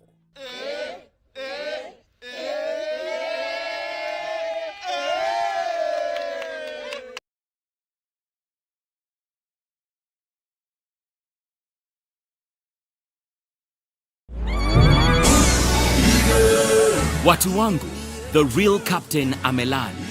Na ameland na aviator. Na hapa, kila mtu ni rubani. Hatubagui, hii game ni yetu. Weka bendera juu. Tuna represent the nation, the nation. Umoja ni nguvu. Ana kwa ana, bega kwa bega. Tumepepea, tumeinuka. Hii game ni yetu. Tumeamua, sisi wa Kenya. Tumesimama, tumeungana. Hii game ni yetu. Hii game ni yetu. Hii game ni yetu.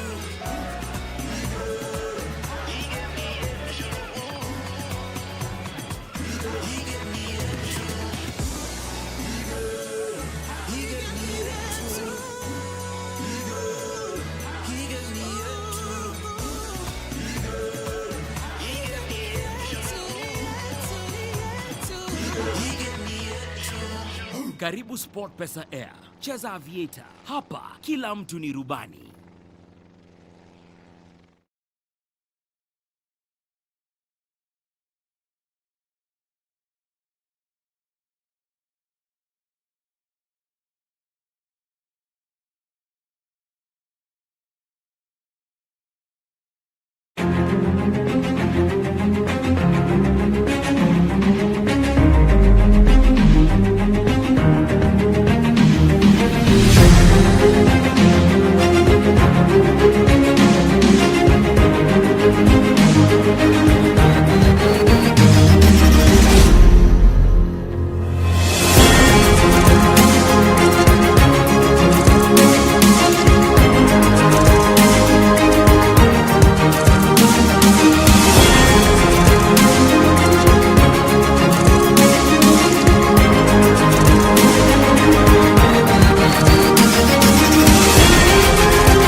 Magais tuko.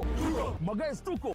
Vipi watu wangu, once again the Sport Pesa National 7 Circuit is upon us. Na tunafanya nini? Tuna turn up the music. Turn it up, turn it up. Turn it up, turn it up.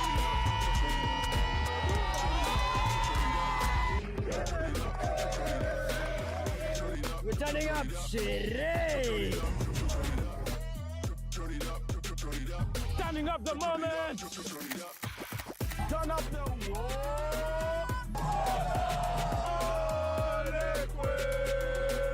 turning up. Try time. Action.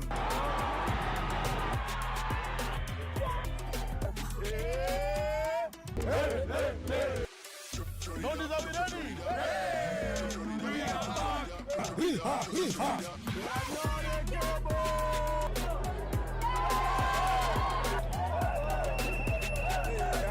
Na KCB. Yes.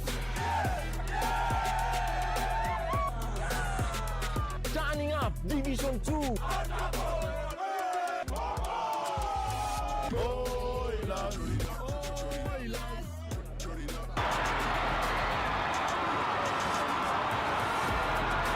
Our family Buddha.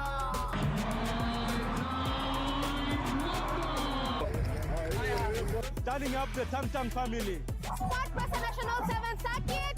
Turn it up!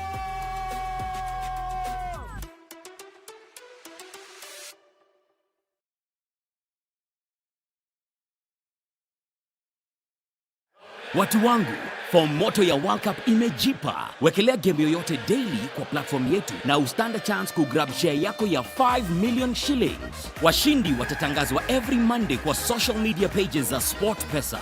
Every bet, every casino round counts. Usilalishe champe. Ingia pale ke.sportpesa.com uwekelee bet zako na ukumbuke tuko na boosted odds noma. Malipo nayo hukua instant. Na pia usisahau kulisten in World Cup live audio commentary kwa app na website yetu ya SportPesa. Form ni katambe na SportPesa. Authorized and regulated by the Gambling Regulatory Authority of Kenya. Play responsibly. Not for persons under the age of 18 years.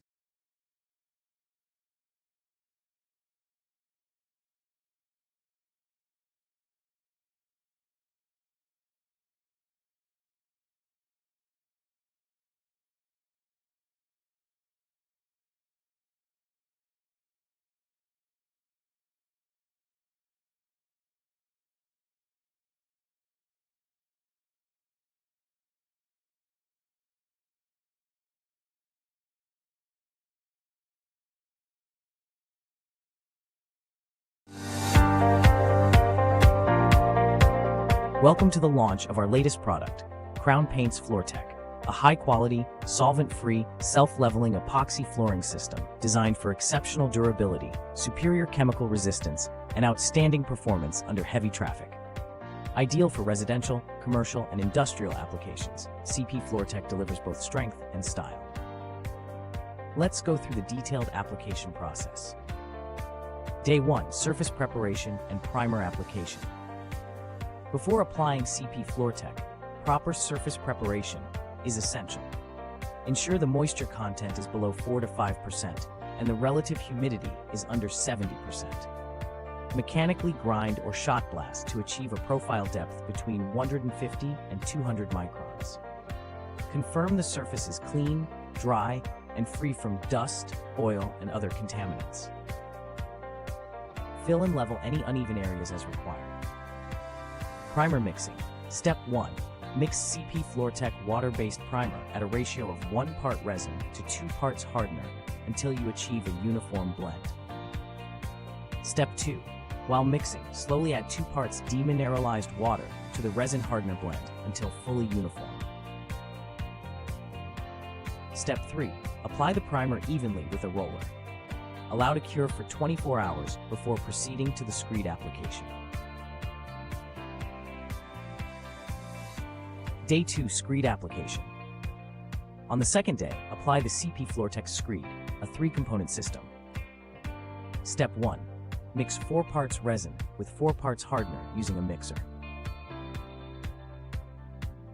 Step 2. Gradually add 16 kilograms of aggregate by weight into the blend, and continue mixing until a smooth, homogeneous, free-flowing paste is formed. Step 3. Pour the mix onto the floor, allowing it to self-level, then spread evenly using the specified notched trowel. Step 4. Roll with a spike roller to release trapped air and ensure an even surface. Allow to cure for 24 hours before applying the top coat. Day 3, top coat application. For the finishing layer, Step 1. Prepare the top coat using the following pre-measured ratios: 4.03 kilograms resin, 2.22 kilograms hardener, 8.46 kilograms aggregate, 0.29 kg color pack. Step 2. Mix the resin with the color pack until a uniform blend is achieved. Step 3. Add the hardener to the blend, then incorporate the aggregate while mixing until fully homogeneous. Step 4. Apply the mixture over the screed using the specified notch trowel, then roll with a spike roller to eliminate air bubbles and ensure smooth level. Curing times. Allow the surface to cure for 24 to 48 hours.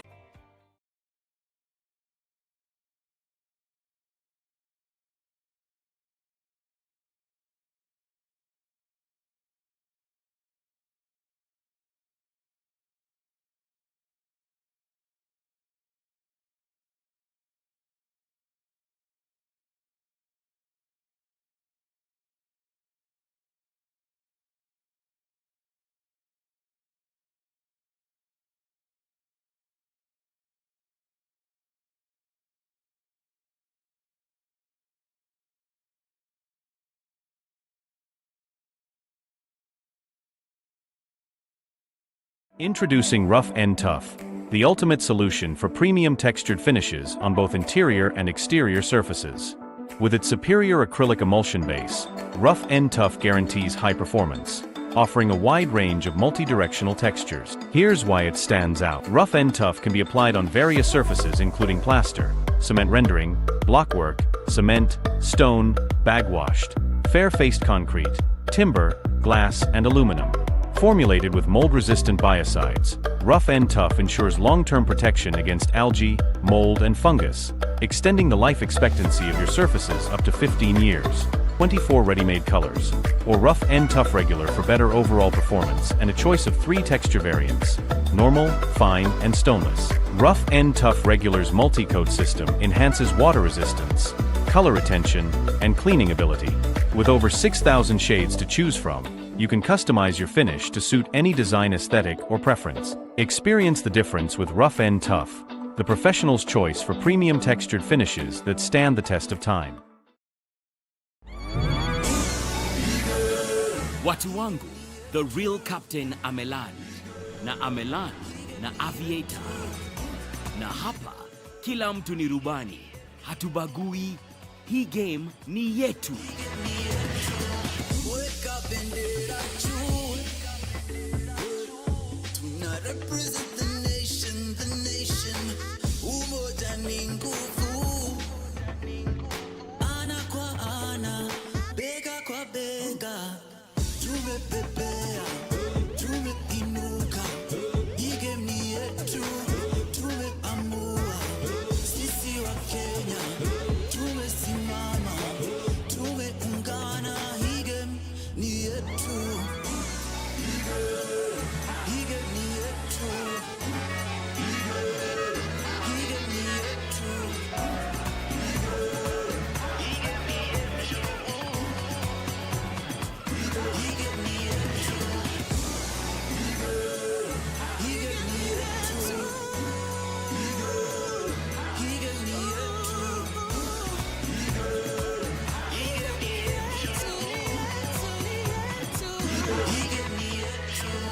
Karibu SportPesa Air, cheza aviator. Hapa kila mtu ni rubani.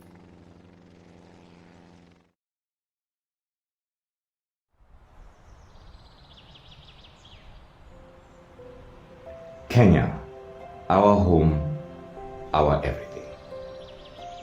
The place we raise our kids, build dreams, and make memories. A country full of life, vibrant homes, and electric culture. But something invisible is polluting the air we breathe. VOCs, volatile organic compounds. VOCs release toxic fumes that can cause headaches, asthma, and even long-term illness. These toxins are found in our everyday products and are all around us. These fumes add to the smog, heat, and health problems we face every day. The harm goes beyond people. We are polluting the planet we call home. This is why we at Crown Paints Kenya have created low VOC paints. Safer for you, your family, your homes, and gentler on the environment and on our planet. Low VOC paints release fewer harmful chemicals and use advanced technology to reduce emissions while providing excellent coverage, durability, and beautiful finish. Safe for homes, hospitals, and schools.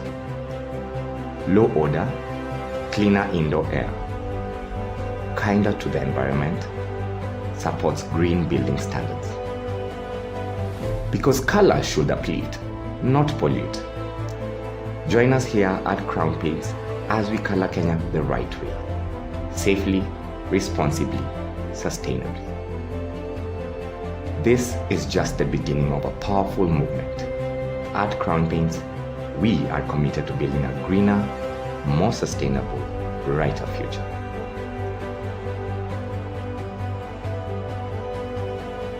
For our children, for our homes, for our future.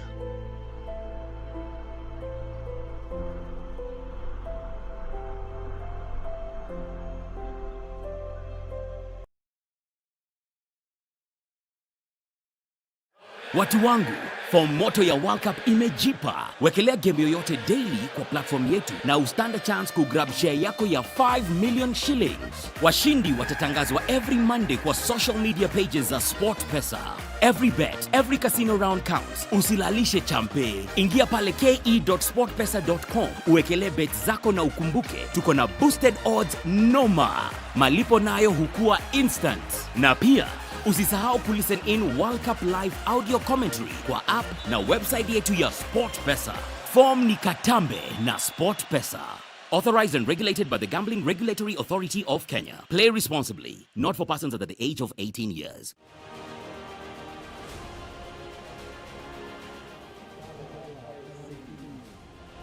And we are back for the third round of games. All these teams have played 2 games already. They start themselves having played earlier. Won 34-0. The second game versus Nakuru. Impala so far have lost 2 games. The first game of the tournament versus Nakuru, also they lost 29-0. And then had a thumping defeat against Mwamba, beat them 52 points to 0. Get a break here, an injury break. It was a head collision there. And then they start their first game, which was also the second game of the tournament. Lost 17-0 to Mwamba. So we're now in the tail end of the pool stages. As we see a scrum feed here by Leicester University. On the ball there is Vincent Mroka. Decent scrum there by Impala. They'll want to finish on a high here, Impala, having lost the first 2 games. The second one was really convincing defeat here against Mwamba. Mwamba themselves had 2 former Impala players, so they have an idea how Impala plays. Vincent back again on the feed here for Leicester. Yeah, played backwards. Impala get possession. Impala on the ball.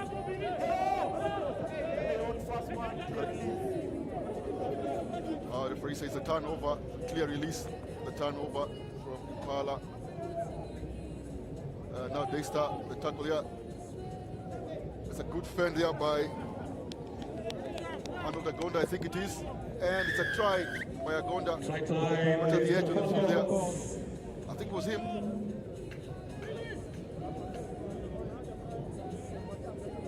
Impala seemed to have possession and then just, well, one of the smallest men on the field, Benjamin Madaga, carrying the ball, was dispossessed.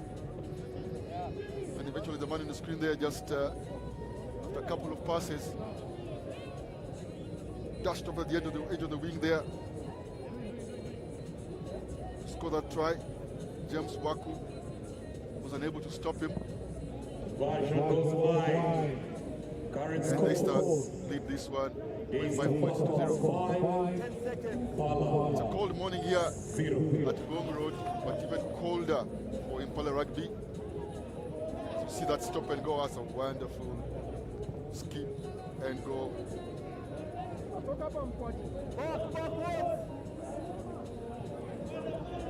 Seems to have touched his hamstring. As you see Impala here trying to build something. Antonio Mondi on the ball here. Nice long pass. At the edge, Baku just seems to knock on.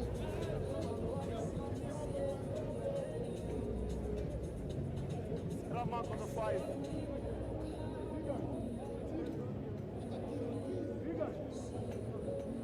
Scrum, Leicester ball.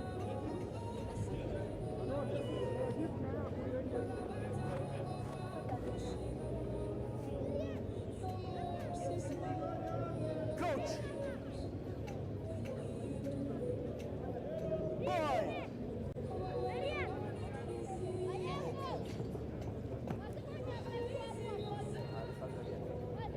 Coach. Bind. Set.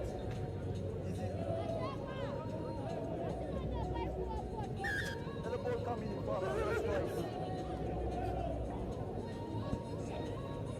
Turnover here, so they start in possession. It's good defense by Impala, but they still keep possession here. That's the try scorer there, Regan Williams with the ball, turned over. Went backwards in Impala's position, Anthony Mondi on the ball.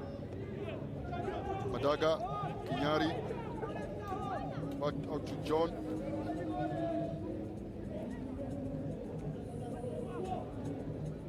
So that was James, I said, Don, James Waku.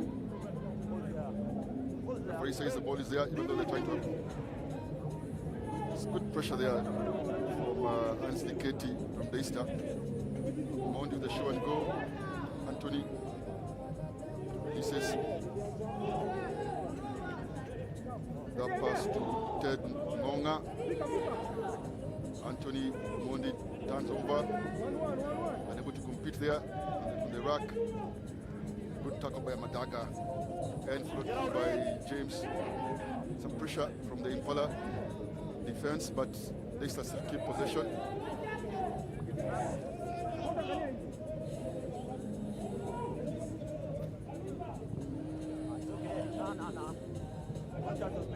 Yes, referee says it was already contact. Madaga swooping for Impala. Sends it out to Anthony Mondi. Oh, that looks missed there by Peter Wabire. Good tackle. Oh, it's turned over. But it just seems to be turning over possession here.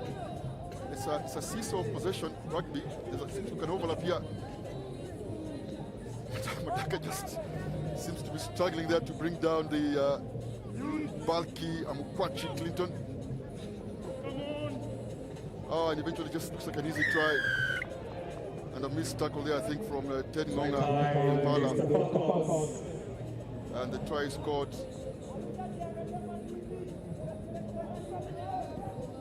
And converted by Vincent Muroka. It's the Falcons extending the lead. 12 points. So short goal. Oh, no, they just left. Clasping at the air here. And eventually it's a wonderful try here by Daystar.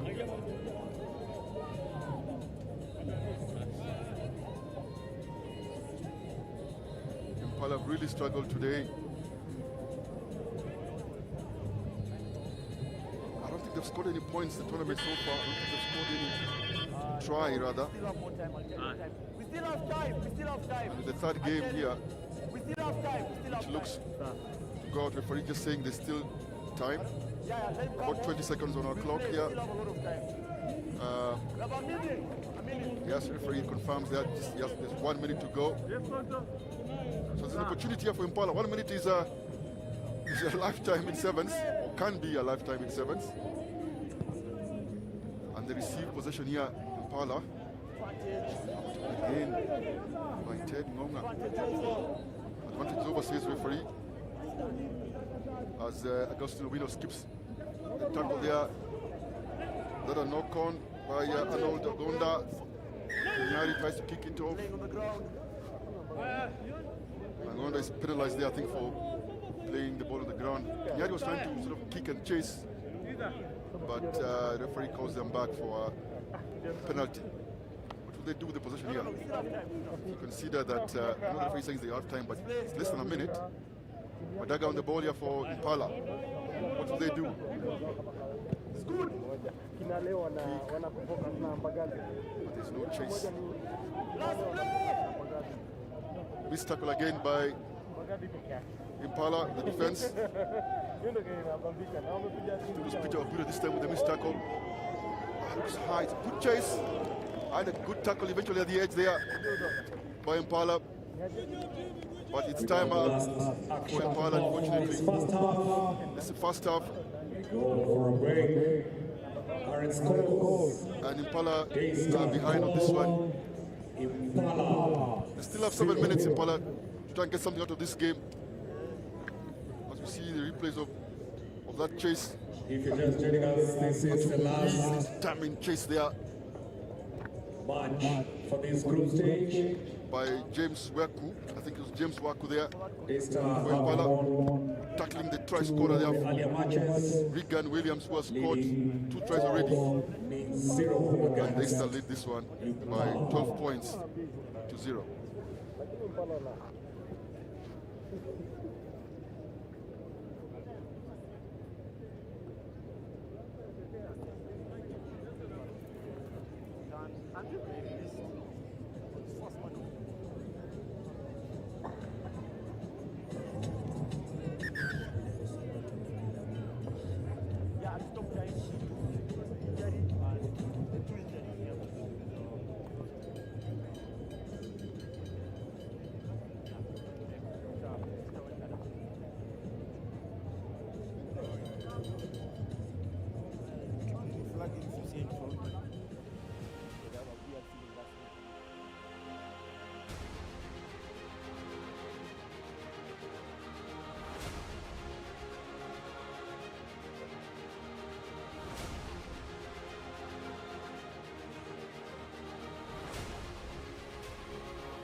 And Impala kick us off to the second half.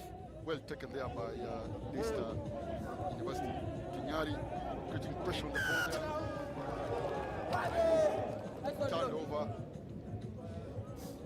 by Leon Anduro and Dennis Kinyari.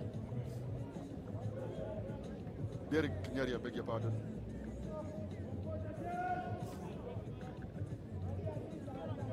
John Lucano there, basically just trying to seem to be telling his players, come on.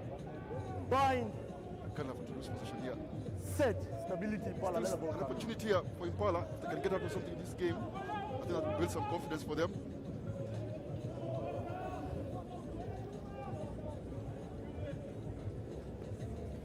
Waku James with the ball. Yeah, Tackler. Mark there, there's a mark. Tackler not rolling Tackler away. Madaga takes it out to Ngonga. Oh, just runs straight to Ngonga. Stumped there by the Desta defense. Anthony to Kinyari. Kinyari long pass to Leon. Leon steps back in. Remember Leon. Little ball. Tackle into touch. It's a second row, Leon. Yeah. Interesting to see him playing. The sevens here. The lanky Impala second rower. 2 men line out. Use the line out. And it's a line out here for it takes 3 players with him. Well, it takes 3 players to get him out. But unfortunately they lose the ball here to Daystar. That's good. They themselves are trying to play out. They're confident now, Daystar. They feel they can let him go, leave him, Paula. I think the referee just saved him there. He's not only losing possession, but about to lose his shot as well. Keep possession. That looked like an opportunity for turnover, is it? It's a head on head. High tackle. Yeah, it's a high tackle, the referee calls it. It's a head on head, I think. Just a high tackle. By Ted Ngonga. The referee says it's high, but I think it was a head contact. Vincent does not look good there, Vincent. A bit of a shake of the head. Here we go, replay. Something's a shoulder. It's a lucky boy there, Ngong. Lucky boy to only get a penalty. Doesn't seem to go out. Still in, still in. Ah, eventually it goes out. It's a line out. The penalty is a line out for Daystar. Daystar, your mark. One man here.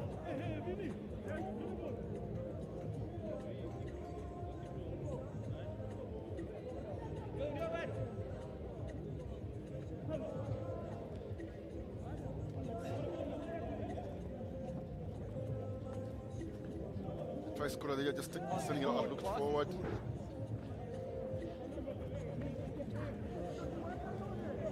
Good carry there by Daystar forward Arnold Agonda. Gives it to the try scorer, Williams, Regan. Good possession here by Daystar, about 30 meters out. Oh, well done by Leon there to stop that pass. It looked like an obvious overlap, but Leon from Impala just comes out. It's 2v1 here. Oh, good cover there, but that looks high. It breaks the tackle. Oh, again, another tackle from Leon, from Impala. His 15th rugby really coming out here, Leon, but it's not enough to stop the try. And eventually, it's an easy try there by Daystar, scored by Joseph, I think. It was Joseph. Daystar extending the lead to 19 points against Impala.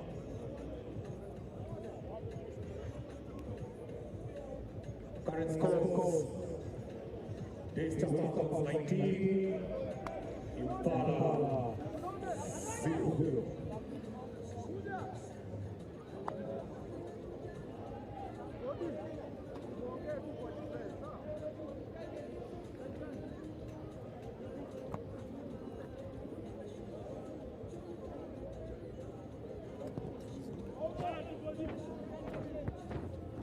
Kick-off by Daystar. This looks difficult for Impala as they try to play out of their own danger area. Ball looks out there, but no, it's not.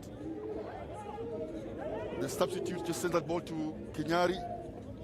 That was Conrad Hinga. Conrad, a former player from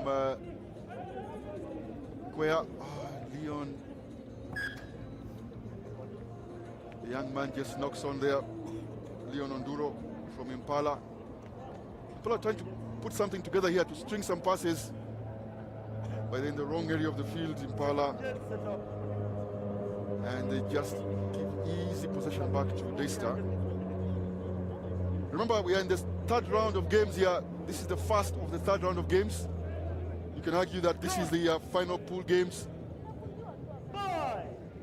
There are only two pools in this tournament, the Ruff and Tuff tournament. I'll just give you a breakdown of those as we see Daystar here in the attack. Oh, that looks high. It's a good passing here from Daystar, and running right on the edge there for Daystar, and that looks like an easy try again. Eventually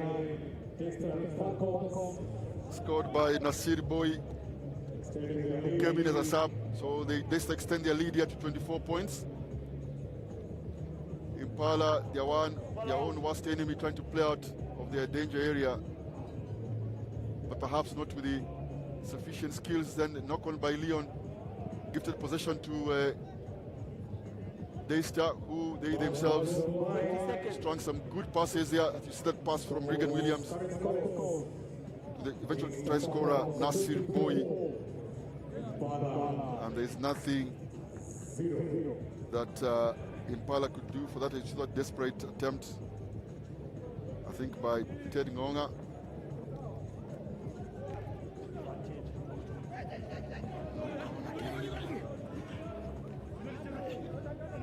the Ngong team giving possession once again to Daystar. This time they kick, but there was a super there. Referee just penalizes the boys in red for going out offside, and Daystar choose to take a scrum. All offside. back line. Hard there from the referee's call. All offside. Coach! Boy! Set!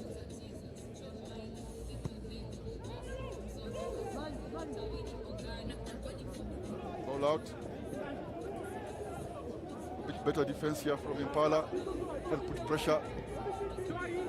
A break on the short side, but somehow he just ducks all those tackles and keep position. Regan Williams just sends the ball away. Oh, it looks like an intercept. Yes, it is. Does he have the legs to go all the way?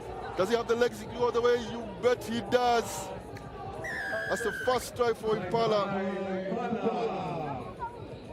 Scored by Michael Kalyanga. Kalyango, beg your pardon. That is the first try for Impala for this tournament, and perhaps the first try for Impala in the game as well. And it's the last play of the game. They call him Sultan. Looked like a long pass here by Daystar, but it was well read here by Sultan or Kalyango, depending on how you want to call him. The pass by Nathan Sindoti was well read here, and the man on your screen there gets the intercept and the conversion. So this gives Impala some respect in that game.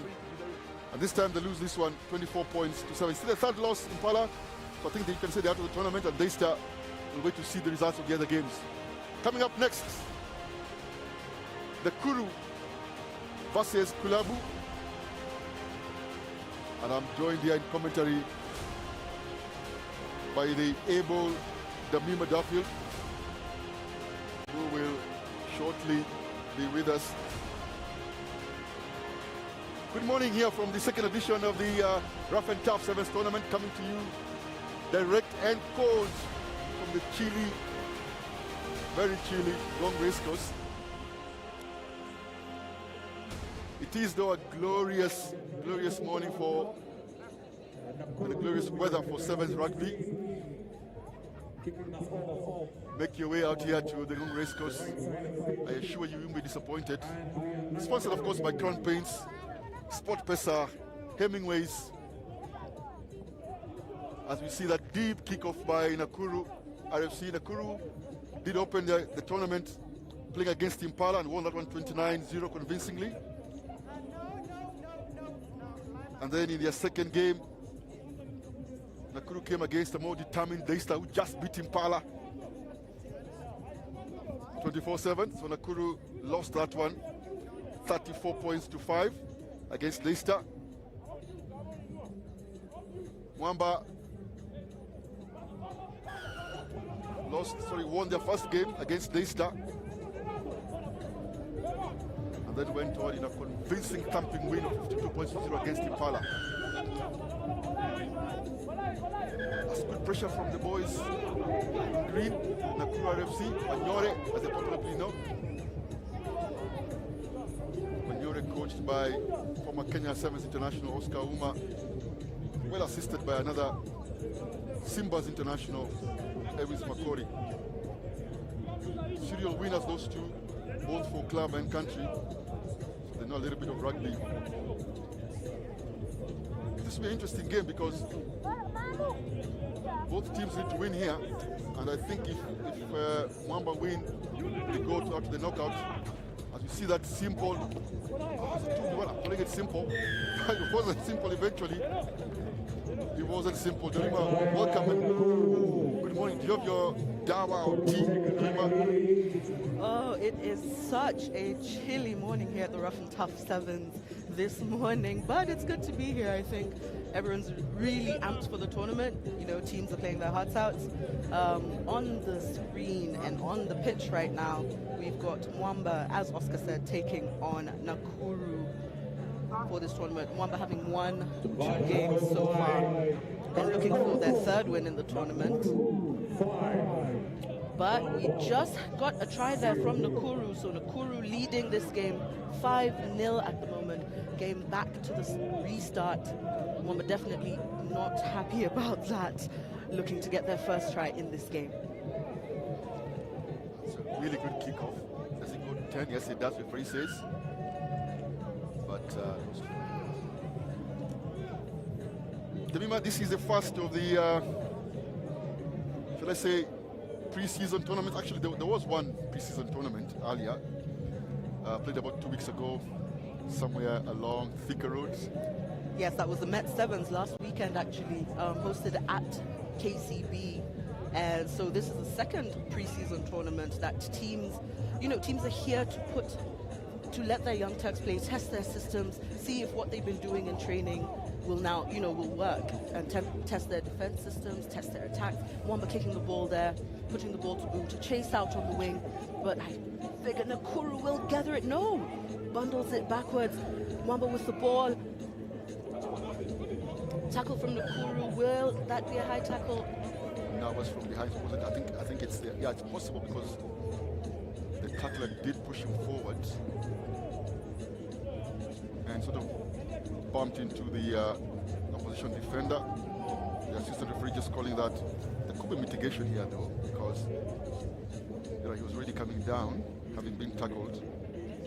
Yeah, Joseph Odoyo there just going to ground for Mwamba. Picked up that loose ball, being taken to ground. Waiting for the referee's decision here. One of our young and upcoming referees there. It's so good to see so many young referees coming into the fold, meaning every aspect of the game is growing, which is exactly what you want. Well, it is pre-season. After all, it's pre-season for everyone, including the match officials. It's good to see them also working out throughout the, taking a good workout before the National 7 Series starts. Remember, the National 7 Series starts in Nakuru at the end of July. And then the 1st and the 2nd of August, we move to the lake city of Kisumu. Right on top of Namlolwe, as they call it there. Namlolwe. Do you know what Namlolwe is, Damima? I think you should educate the fans. Wamba with the ball there. Joseph Odoyo with the ball again. Ball out for Mwamba. Roundabout just outside the 5. Goes to deck. Ball recycled relatively quickly. They've got numbers on the outside. Will they use them? No, they do not. Talking about that 2v1, 3v2 situation, Oscar. Yeah, it looks like a 2v, simple 2v1. They scored a try eventually to Mwamba.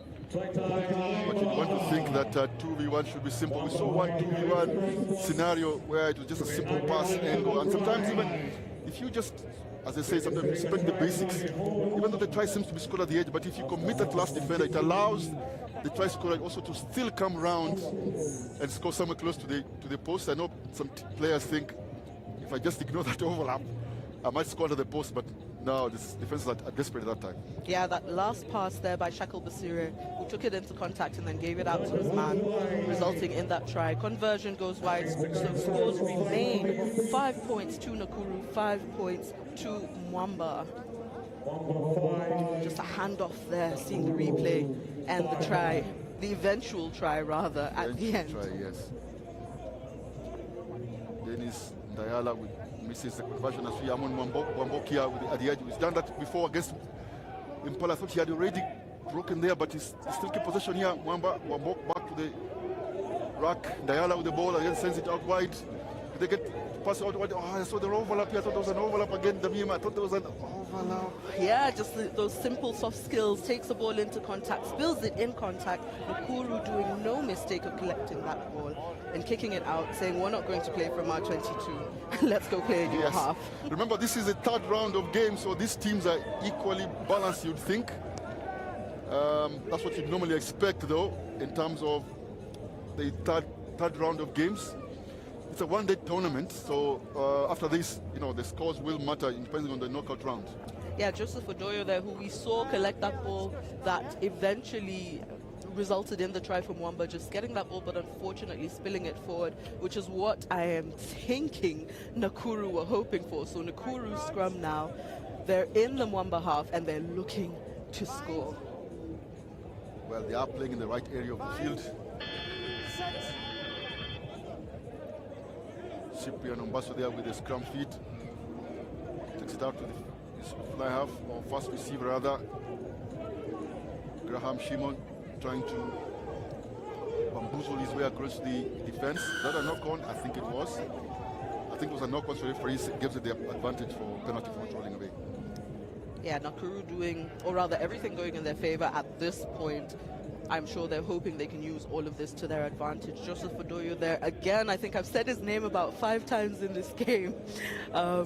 You know, just taking that tackle, but then not rolling away in the end. Nakuru ball there. They're looking to score their second try in this half of the match. Well, they are in the right area of the field. Just to the left of the grounds, the 15 meters on the left if you're going towards the stables. We are, after all, in a horse racecourse. Nakuru with the put-in, spreading the ball out. Offside, is it? Yes, looks like it. Nakuru still keeping possession in this. I think Mwamba need to have a lot less errors. I mean, this surely at some point is going to cost them. It will, and remember from last season we saw Nakuru a really good possession. They keep pushing really well, as we see on the screen there, Cyprian and Basso.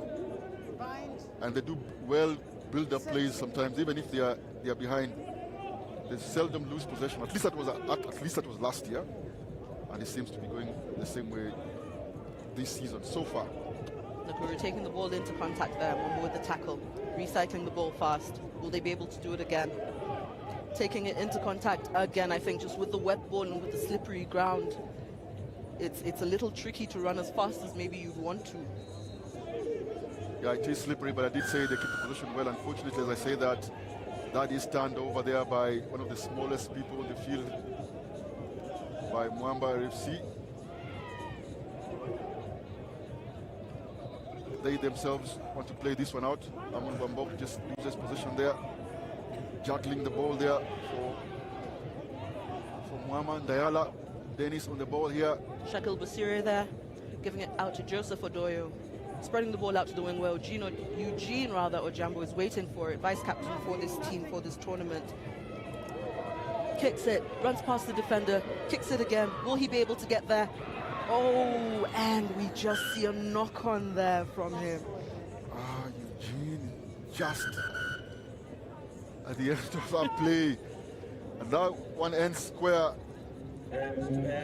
Nobody wins this one, but you'd think that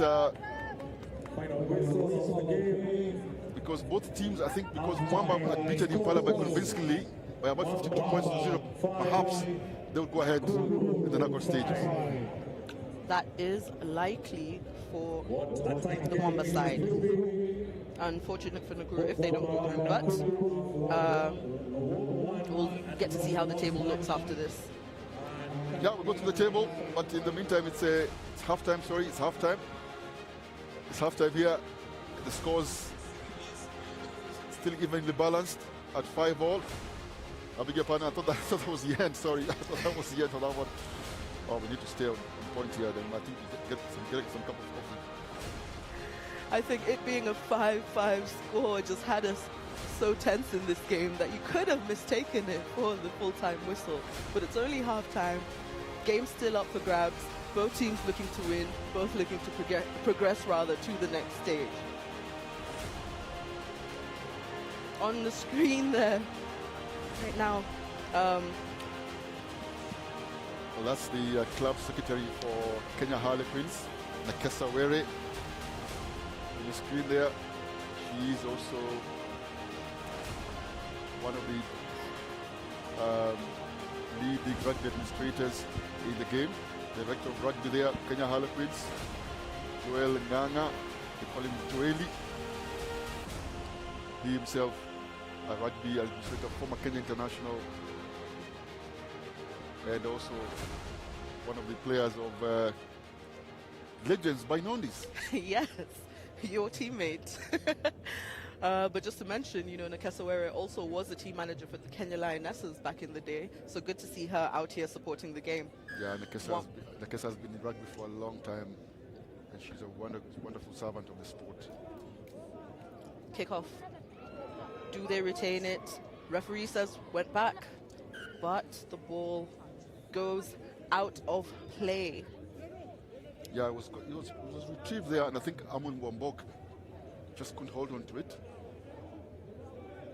It's a good kickoff by Mwamba.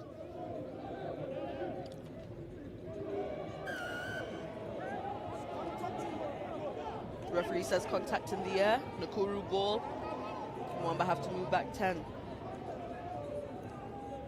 Let's see what Nakuru can do with this ball. Will it result in a try? Will they manage to get out of their half for the first time in this game? John Boyer there with the kick.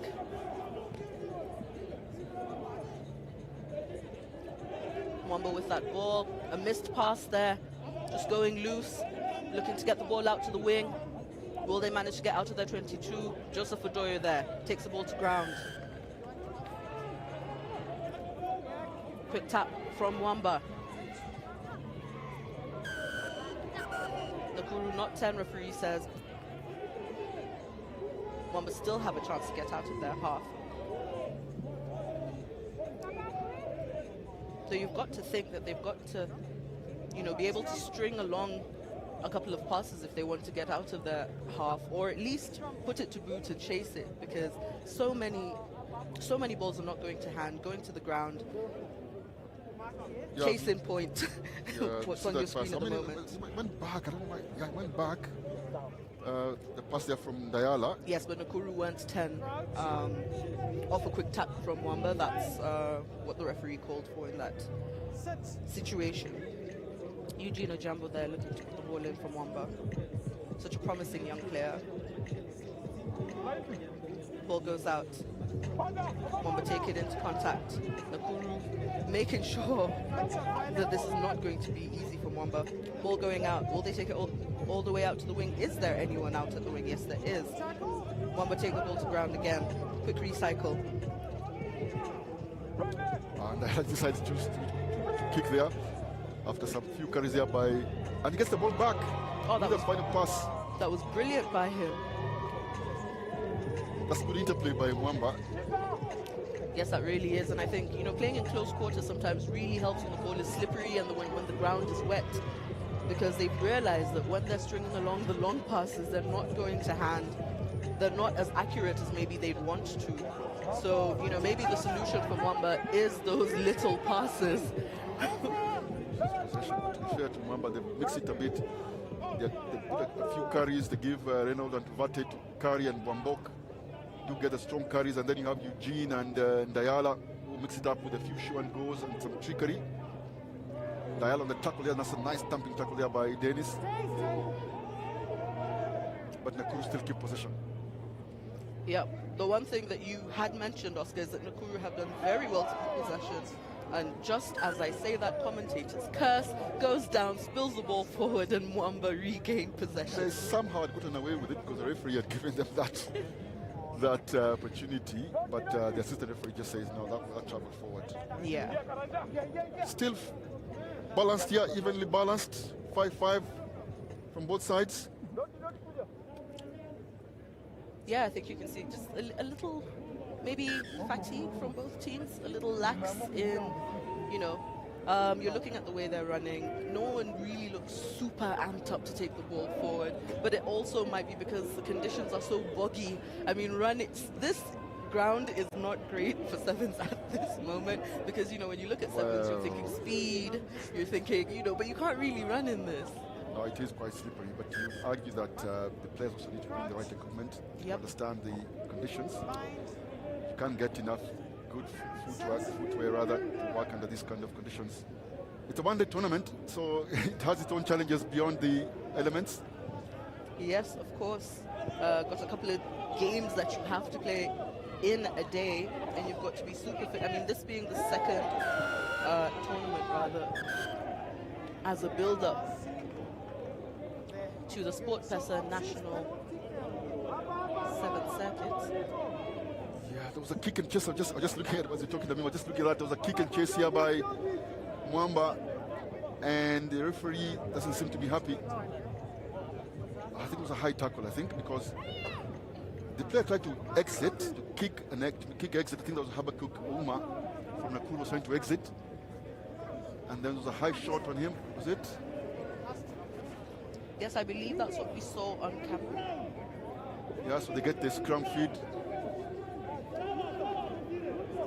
Yeah, the referee says a scrum feed. I see Cyprian Ombas on the ball there with the ball, so that means a scrum feed for Nakuru. I think they brought back to where the kick was initially executed. So ball goes in. Nakuru with the kick and the chase. Will he get there? I think that's a good strategy. Ah, he does. And he does get it, but the tackle comes in from Wamba. I think that was knocked on.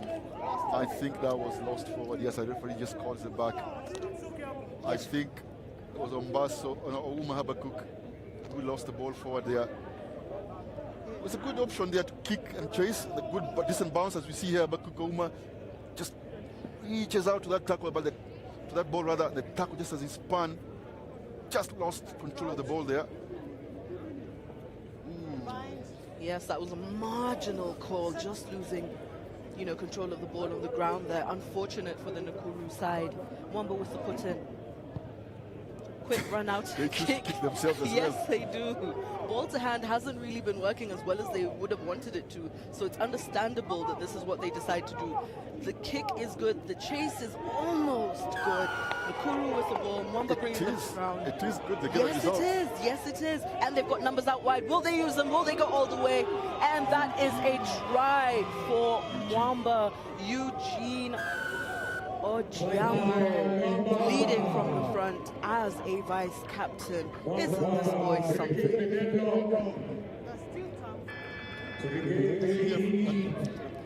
The referee, you hear the referee there on the referee's mic just saying there's still time for kickoff. I think that both teams knew that it was even imbalanced towards the end of the game, and no one was willing to take risks. When one was playing Impala and winning convincingly, they were playing out of their own try line and their own dead ball area. But with the game this close, and they know they need this win, they choose to kick and they get a result. Eventual result, they get a turnover. And then here we see Eugene Ojiambo here with a show and go. A little bit lucky there because it was a reach out to his shot, and it just goes away, gets away with it. There you go, it's a show and go. And then there's a reach there by the Nakuru player, Charles Odhiambo, who just misses him. I beg your pardon, that's not Charles Odhiambo. But Mwamba get the ball back. Yes, off kickoff, Mwamba with the ball back, Eugene with the boot. Will they be able to score? Ball is in the try box. All he needs to do is tap it. Oh, Nakuru said we're not taking chances with that. But that's it. That brings the game to a close. That is Mwamba winning that game. 12 points, 2-5, narrowly there just at the end. Onto the pitch now we see Nondi's RFC and Kenya Harlequins. Oh, that was a close game. It's getting to the business end of this third round of matches. Mwamba just final winners there, just edging out Nakuru on that one. And next, the hosts, Nondis, take on Kenya Harlequins. You just see the nondescripts huddle there, and the Kenya Harlequins huddle just behind them, just before they start the game.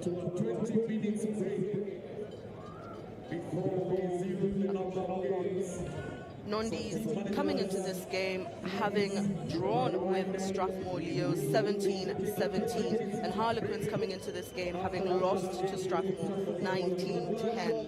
So Quins looking for their first win. Nondis also looking for their first win.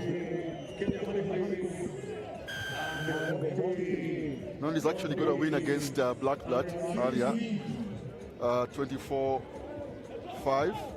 Actually, it was Harlequins who did lose, just about. So this should be an interesting one here, as we see Charles Odhiambo earlier had confused the Nakuru player for Charles Odhiambo. That is the real Charles Odhiambo, as Nondi keep possession. A little pop there in the tackle. Nondi's still with the ball, wrestling. Twins wrestling them to get down on the ground. Nondi's recycle. Ball being thrown out to the wing. Will they send it? They go to boot. That's Ronnie Omondi with the kick. Chase seems to be good. Will Ronnie go all the way? Passes Switch it back into Charles, but Harlequin's defense is there. They themselves now try to build up something. It's good ruck contest there by Nondis, but the referee says that it was done illegally on the side. Yeah, Harlequins with possession now, looking to get out of their own half, spreading the ball out wide. Will they go all the way? Take the ball into contact and look for the recycle. Ball out. Harlequin still with the ball, taking it forward. Tackle coming in from Nondi's. Little pop there as he went to ground. Ooh, and just a case of the butterfingers there from Harlequins with the knock on. Yeah, I don't know whether that was Franklin Mukaisi with a knock-on. I think it was. Shot number 17 there for Kenya Harlequins. Just giving possession back to Nondis. To be fair, I don't think that was Mukaisi. I think it was Bradley Odera who had the knock on Mukaisi, the pass to him. An opportunity here for Nondis to play out right in the middle of the field. Ronnie Omondi with the scrum feed for Nondis. Ball out, short ball, but knocked forward. Advantage as the referee calls. Kenya Harlequins with the ball. Will Nondis be able to stop them? He goes for the boots. I wonder if anyone's going to get on the end of that. Is it a lucky bounce? Scrambling No. for that ball they are. Nondis eventually managing to get it right in front of their post. Oh, the hosts are jittery here. As you see that carry from the Ronnie Omondi there with the ball, taking it out, realizing he maybe doesn't have the gas to go all the way on his own. With the ball back in, but Kenya Harlequins forcing the error and getting possession back. Again, Nondis just trying to play out. I know it's still early stages of the game, no scores, and taking a bit more risks. But let's see what the men from Kenya Harlequins can do here. Yes, definitely keen to draw first blood, but I think we see a knock-on there, waiting for the referee's call. Ball Chasing back up to onto Nondis. Yes. So they try to play out using some of their big boys, Nondis. Former Strathmore player Barnabas Award. They use him to make the carries, and of course Ryan Ondua. Some of the big boys from 15s. Barnabas, I did say earlier, is one of the fast centers. Seems like he's bulked up a little bit this season, Shamima. Yeah, I mean, I suspect they're using him in the sevens to try and sort of make him a bit leaner, if you will. that might be the case. I think coach knows best. And you probably know a little bit about that, Oscar. Well, here we go with a missed pass for Nondis. That's Brian Ayimba, I think, on the ball. Yeah, it is Brian Ayimba. Well tackled there at the edges. Looked offside. Yes, it is.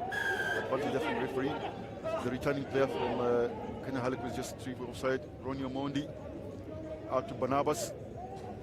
Yes, I did say those are the big ball carriers. Barnabas there just being wrestled down to the floor. Coming around the corner there is Ayimba again. Ayimba on the ball. Just pop it up to Ryan. Another ball carrier, Damima. Yeah, Yimba does well there to pop it on the ground. He realized that his support was coming in a little late. Pop the ball out. Nondis now have the ball on the other wing.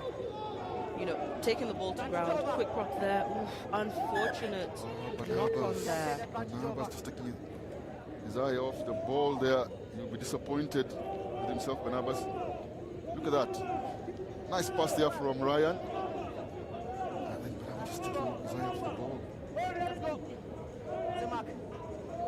Nondis seem to be deliberately using some of their big boys here to sort of smash the defense here, trying to create that defensive dent, as they call it, to draw in the players so that there's more numbers trying to defend, and then whip out the ball to the likes of Ronnie on the outside.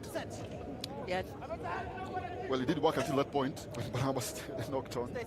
Yeah, I think when you know you've got a team that's got heavies that can run and can outmuscle the opponent, that's what you're likely looking to do, especially against a leaner or smaller sized Kenya Harlequin team. Well, just see another error there, though. Yes, that's an error from Kenya Harlequins. It is. A lot of the teams, you see a couple of these enforced errors. A lot of teams that they try to sort of get back to the playing of things. Remember, they're all coming back from off-season, and this is considered part of the pre-season tournament. As Damima said earlier, match 7's already played earlier, about 2 weeks ago. And now here we are back to the second edition of the Ruff and Tuff Sevens tournament. First edition played same time last year in July, right here at the Ngong Racecourse. As our host Nondi here tried to put some attack together. Charles Odiambo to Brian Ayimba. Brian just apprehended here by the Kenya Harlequins defense, and that has to be turned over. Yeah, I think he did well to take it into contact. I think that was the plan. But then you've also got to remember that you're not going to outmuscle 3 men usually. And Kenya Harlequins do well to keep him up in the air and get possession from that, especially just outside their 22. That could have been trouble for them. Yeah, that was well defended there by Farhan Juma and Franklin Mukaisi. Just taking Brian Ayimba off his feet. It's a scrum feed here for Harlequins. Scrum put in by Derek Shilenga. Half time. For those who know a little bit about rugby, that name Shimenga is synonymous with rugby at the Rift Valley. And it's halftime here between Kenya Harlequins and Nondis. What do you think, Jerima? I think in that situation, especially, Kenya Harlequins were saved by the whistle because there was a knock-on off that ruck. Both teams have struggled to get into each other's 22 and, you know, make something come out of it. So I think that's something they're going to discuss in their huddles at halftime. We did say that this third round of games, remember, this is the third round. All of these teams are playing their third game. The first game earlier was Nakuru and Mwamba. Another close game, that one. I think Nakuru, Mwamba just going out 12-7. And this one, Nondis scoreless at halftime. The other game was 5-5 at halftime. And then Mwamba just ran away with it, as I said. Actually, it was 12-5 and not 12-7. So expect another close encounter here between the host and the visiting neighbors, Kenya Harlequins. As you see some of the fans there from Nondis. Very anxious fans, I would add, who are looking forward to their team winning. It's blankets out here at Damima. The cold season, cold July, right here at the forest of Ngong. Yeah, I mean, you've got to give it to the fans. You know, families coming out to watch these boys play in this weather. It is freezing. But as long as you're covered up, you know, as these lovely ladies are, you're good to go. I mean, rugby is an all-weather sport, so you've got to expect anything. But, you know, well done to the fans for coming out and supporting their boys. Yes, of course, and there is enough cover here, just in case you're wondering your way back here into the racecourse. Come dressed up warm, but there is enough cover for you. There's enough bleachers here, all covered, just in case there's any downpour. The tournament organizers very well prepared for this one. As we got a great shot there of the former Nondi's coach, now director of rugby, Callum. Yeah, we've also got Java on the ground distributing coffee, so you can definitely keep warm. And if the Java coffee won't keep you warm, our smiles will. Well, maybe yours, Damima, I'm not sure about mine, but here we go. Harlequins trying to play out of their own danger area. They send the ball out wide. Oh, it's a good several steps there by Brighton Omondi. Takes the ball back in. A thumping tackle there by, I think it was Roni. He says play on. Odwa there with the ball. Ronnie looking to distribute it out to the wing. Nondi's with that ball. Will he go all the way? No, he doesn't. Get caught just before the try line, but he's muscling through. And that, just short of the try line. But eventually. Eventually. I'll tell you what, Dabima, I did say that Nondis are making use of the big boys And there's three of them here, Charles Odhiambo, Barnabas Award, and Ryan. And all three of them were involved in that play. Damima, Charles there with a bulking carry, taking about 3 or 4 defenders with him. He had done enough damage there as the rocking bowling ball, if I can call it that. And then Barnabas just picks the ball off the deck there and scores that try. That should keep the Burundi's fans warm. That really should. And you know what? I think just missing that conversion. I think the coach had a deal with him. Score the next try, or let's do a play that results in the score of our next try, and you can be subbed off, because after this, he actually was subbed off. This is beautiful play. To watch. Yes, Barnabas Odro. This is beautiful in the sense that the 3 players, they're just executing their KPIs. Yeah. Their work is to bamboozle defenses. Just doing exactly what they're here to do. Well, Kenya Harlequins here just trying to build up something. Remember, it's still close. It's just 1 score away here. Yeah, you can see the fire in their eyes. You can see the urgency in how they play. Just unfortunately, the ball didn't go to hand there. Giving the ball back to Nondi's. Nondi's taking it forward, just crossing over the halfway line now. Little loop there from Ronnie Omondi. Taking the ball forward, Nondi's Ray taking it into contact. Does he have support? Yes, he does. That's a successful ruck there. Recycling the ball. Looking to go forward. Ooh. Number 11. Lucky call from the referee. Offside. Yes, offside. So what they're doing here, teams from Nondi's, just watch this. Towards the edges, they make sure that they use the likes of Ryan and Charles Odhiambo. And then once in a while, Barnabas Award is also used, who's part of the trio, the big trio. But they're really using them at the edges there to sort of smash that defense, try and bring in as many players as possible, because it takes about 3 or 4 players to bring them down. And then using Omondi, Ronnie to sort of whip that pass across the field. Has worked in some instances, but to be fair to Kenya Harlequins, they've also been decent in defense. We're just seeing Ryan Odwa there just being subbed off. I think he's done his work. I think he's done his work there, Ryan. And we're looking to see what Nondi's give us. Ronnie Omondi with the ball there. Deciding to pass it out wide. They've got numbers, Nondi's there. Taking it into contact. As you said, big man taking it into contact. Quick recycle. You can see the Harlequins players more or less bunched onto that side. Yeah, which is exactly what you've been saying would happen. This time Ronnie carries it into contact. Barnabas gets the ball, so there's no one to do the wide distribution. Barnabas only knows one way, and that is going forward. Decent carry there by Barnabas, and well cleared there off the rack by Nons. That's a good, that try was actually scored out of a good ruck clearance. I'm sure the rugby purists will appreciate that one. Yes, Barnabas there just gaining like 5-7 meters on his own in contact, clearing the defense, making sure there's nobody coming for that ball. Next man picks it up, runs it in, easy try for Nondis. There's a wonderful ruck clearance there by Nondis. Beautiful to watch for the lovers of the sport, especially the contact area. I think Victor Rugena with that clearance. Well, the try there was scored, I think by Kinyo Wayaki, I think it was. The try scorer. Oh, look at that clearance. Oh, that is fantastic by Rugena. And then the try eventually scored here by, I think it was Shisia. Fred Sisia. That's his name. There you go. The man on the screen there, Fred Shisia. Conversion missed though from in between the posts. I think they would have wanted the extra twos, but I mean they're ahead by 10. Yes, it was missed. We're at 10-0 at the moment. You know, earlier I did mention that sometimes when tries are scored under the post, you think, okay, you count the 2 points. They know, but I said there are no guarantees. No excuses. The pitch is a little bumpy, no excuses, but you think that your kicker should get the center post conversions. The referee says about 2 minutes to play. We have about a minute, just over a minute on our clock.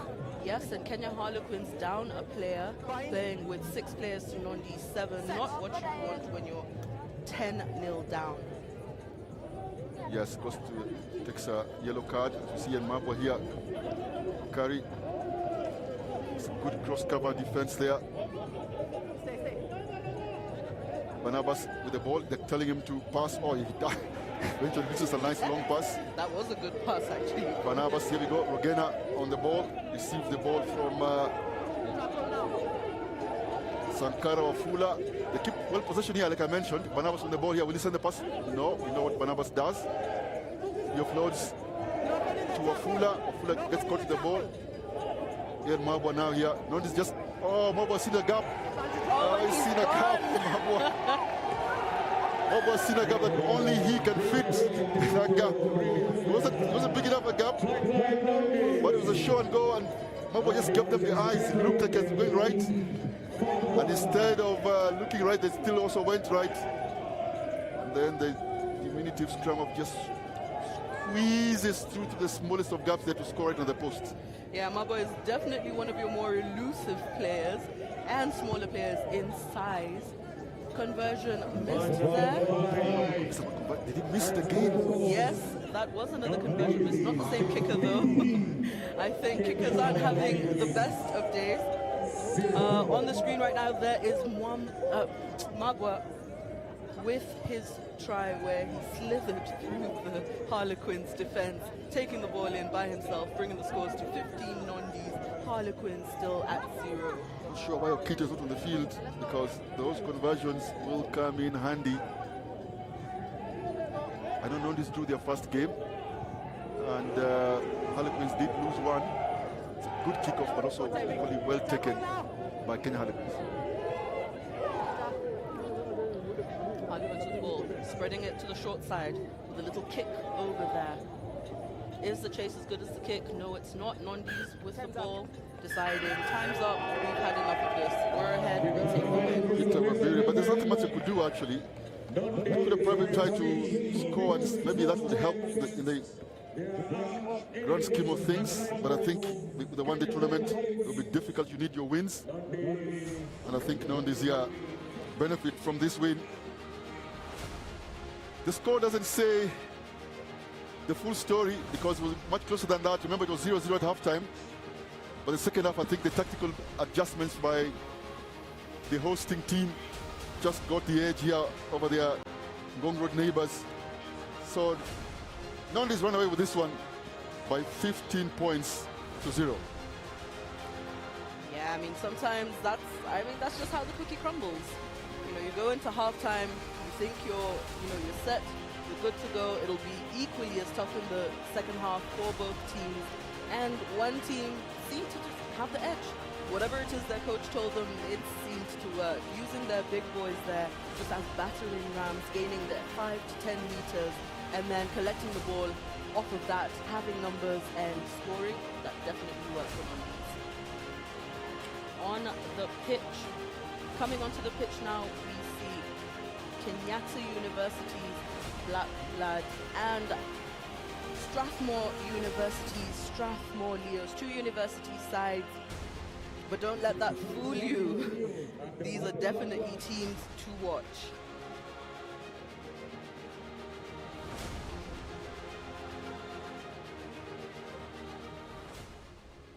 Just seeing the huddles there in the middle of the pitch.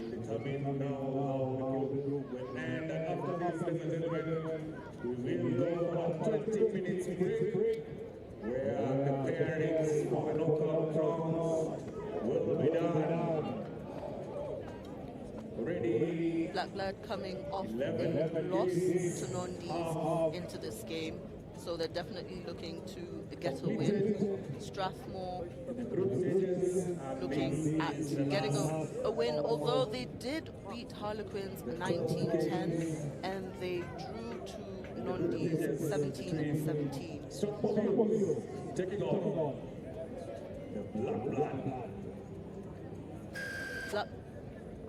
Black Lad losing to Kenya Harlequins coming into this game. So Lad haven't had the best of days.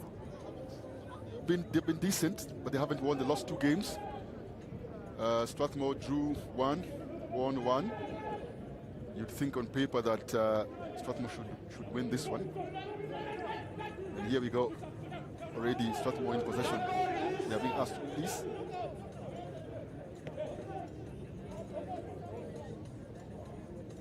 Possession rugby here by the Leos. But truly just holding on in defense there. Derek. But Strathmore keep possession. It's good width play here. Still cold, but the morning dew sort of dried up. Oh, nice offload by Brian Ayimba. They seem to be walking to this try, Damima. Yeah, they've definitely looked threatening from the beginning of this game, Strathmore. And, you know, easy try there by their number 16. That's Nahashon Mwangemi. Fitzcon actually. Fitzcon Kamalamba. Yes. So, drawing first blood there is the Strathmore Leos. We've got Muita there, Arnold Muita with the kick. Does it go? No, just goes under. Yeah, just goes under. Strathmore ahead, 5 points to Black Lads 0. Black 0. Just seemed comfortable scoring that try. You know, Fitzcon eventually just seems to walk in. Muita already seemed to be on the try line, but somehow he decided just to send out the pass to Fitzcon. And Kamulamba just sort of sauntered into the try there for an easy score. They are on the ball again, but the referee comes them back for a knock-on. Yeah, that would have been another try for them. Luckily, ball is called back. Black Lad with the ball there. Now we get to see what they're made of. You know, earlier in the day, they have been trying to play out of their own danger area, and it just didn't work for them. Or at least I think it didn't work for them. Not sure whether Coach TG has made any adjustments to that. I'm sure Willie Sojal, the Strathmore coach, must have seen that. Sort of put pressure. Put pressure on them. Oh, this time the kick. I think they've made some adjustment there, and they've done a kick there. I think it was Salim Owino.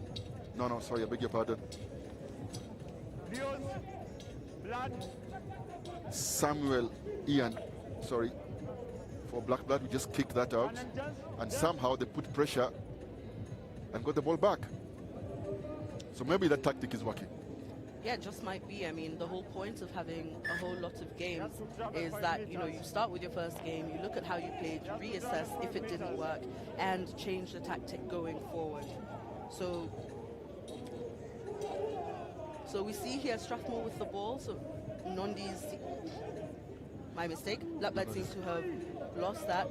Strathmore taking it in. That's going all the way out on the wing by himself. Yes, just missed tackles there, which you can't afford in the game of sevens. Let one person through, and it confuses your whole defense system, basically. Just Alton and Malemba just seem to easily just go through the Black Blood defense. And there's a couple of passes there out. Ayimba, I think, was a forward pass. Yeah, that looked like a forward pass. There was a knock-on actually before that. Yes, attempting to catch the ball there. The young gentleman from Black Blood. That was Reward Lavi, I think, knocked on. Yes, so Black Blood ball we see here. They've got a chance to get out of their half. Ooh. Is that another knock-on? Referee says, let's be patient. Let's wait for the ball to get into the channel. He got lucky with that one. Frank Wekesa on the ball there. Just lucky. From what the referee says, I think there's a second chance. Oh, yes, that looks out. And they'll play out. They play out. Damima here, they kick. All their numbers are on that side. Yeah, I mean, you would have thought they'd have kicked. But was everyone else ready to chase? Yeah, maybe not. Well, they spread the ball. Looking to run out wide. Losing the ball there, but referee says went back. Trying to use the outside channel. Will he get bundled into touch? Only just misses. Very lucky there. Black Blood with the recycle. Spreading the ball. I would have thought at some point they would have kicked. I thought so too. And I don't think Derek Wachuli there looks 100%. I know he has a brace on his knee. I'm not convinced Wachuli is completely fit, but it is pre-season, so not everyone is 100%, you can argue. Black Blood trying to play out of here, you know, and this. Oh, here we go. Oh, no. with the knock-on, and Strathmore now gets an opportunity to score right under the post. Look, I have no problem with teams, trying to play out of here. And Strathmore, by the way, the opponents on the field right now are one of the best teams trying to play out, and they don't kick as much as you'd think, especially when they're in the deep in the 22. Yes. But there are moments for that as well. I think when they're chasing a game or when they're down, they make different decisions. So if they are ahead.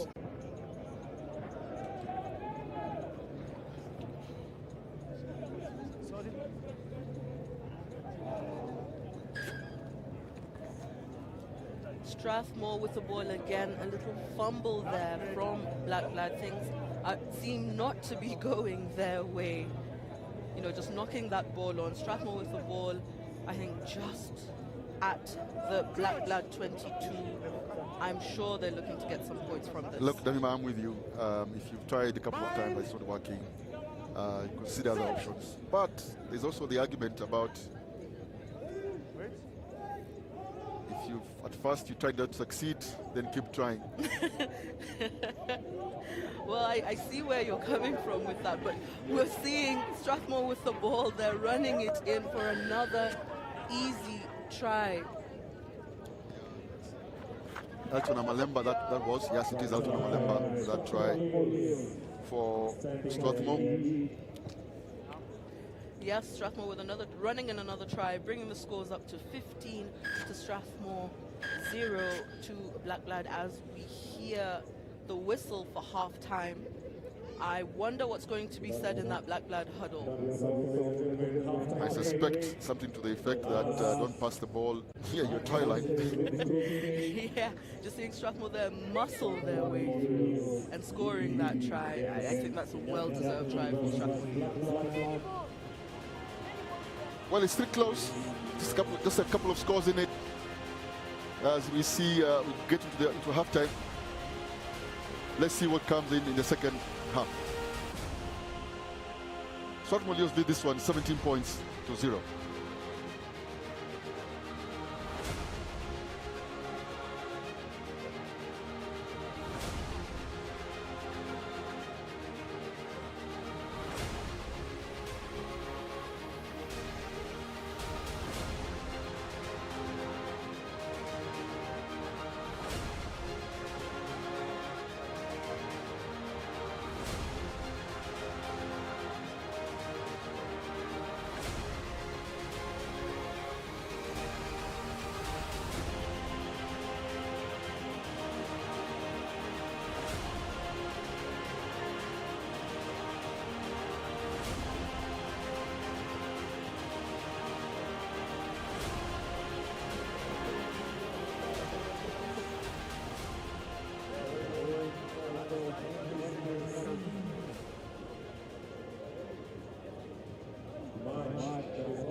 Damima, we are back in second half, and so is the rain.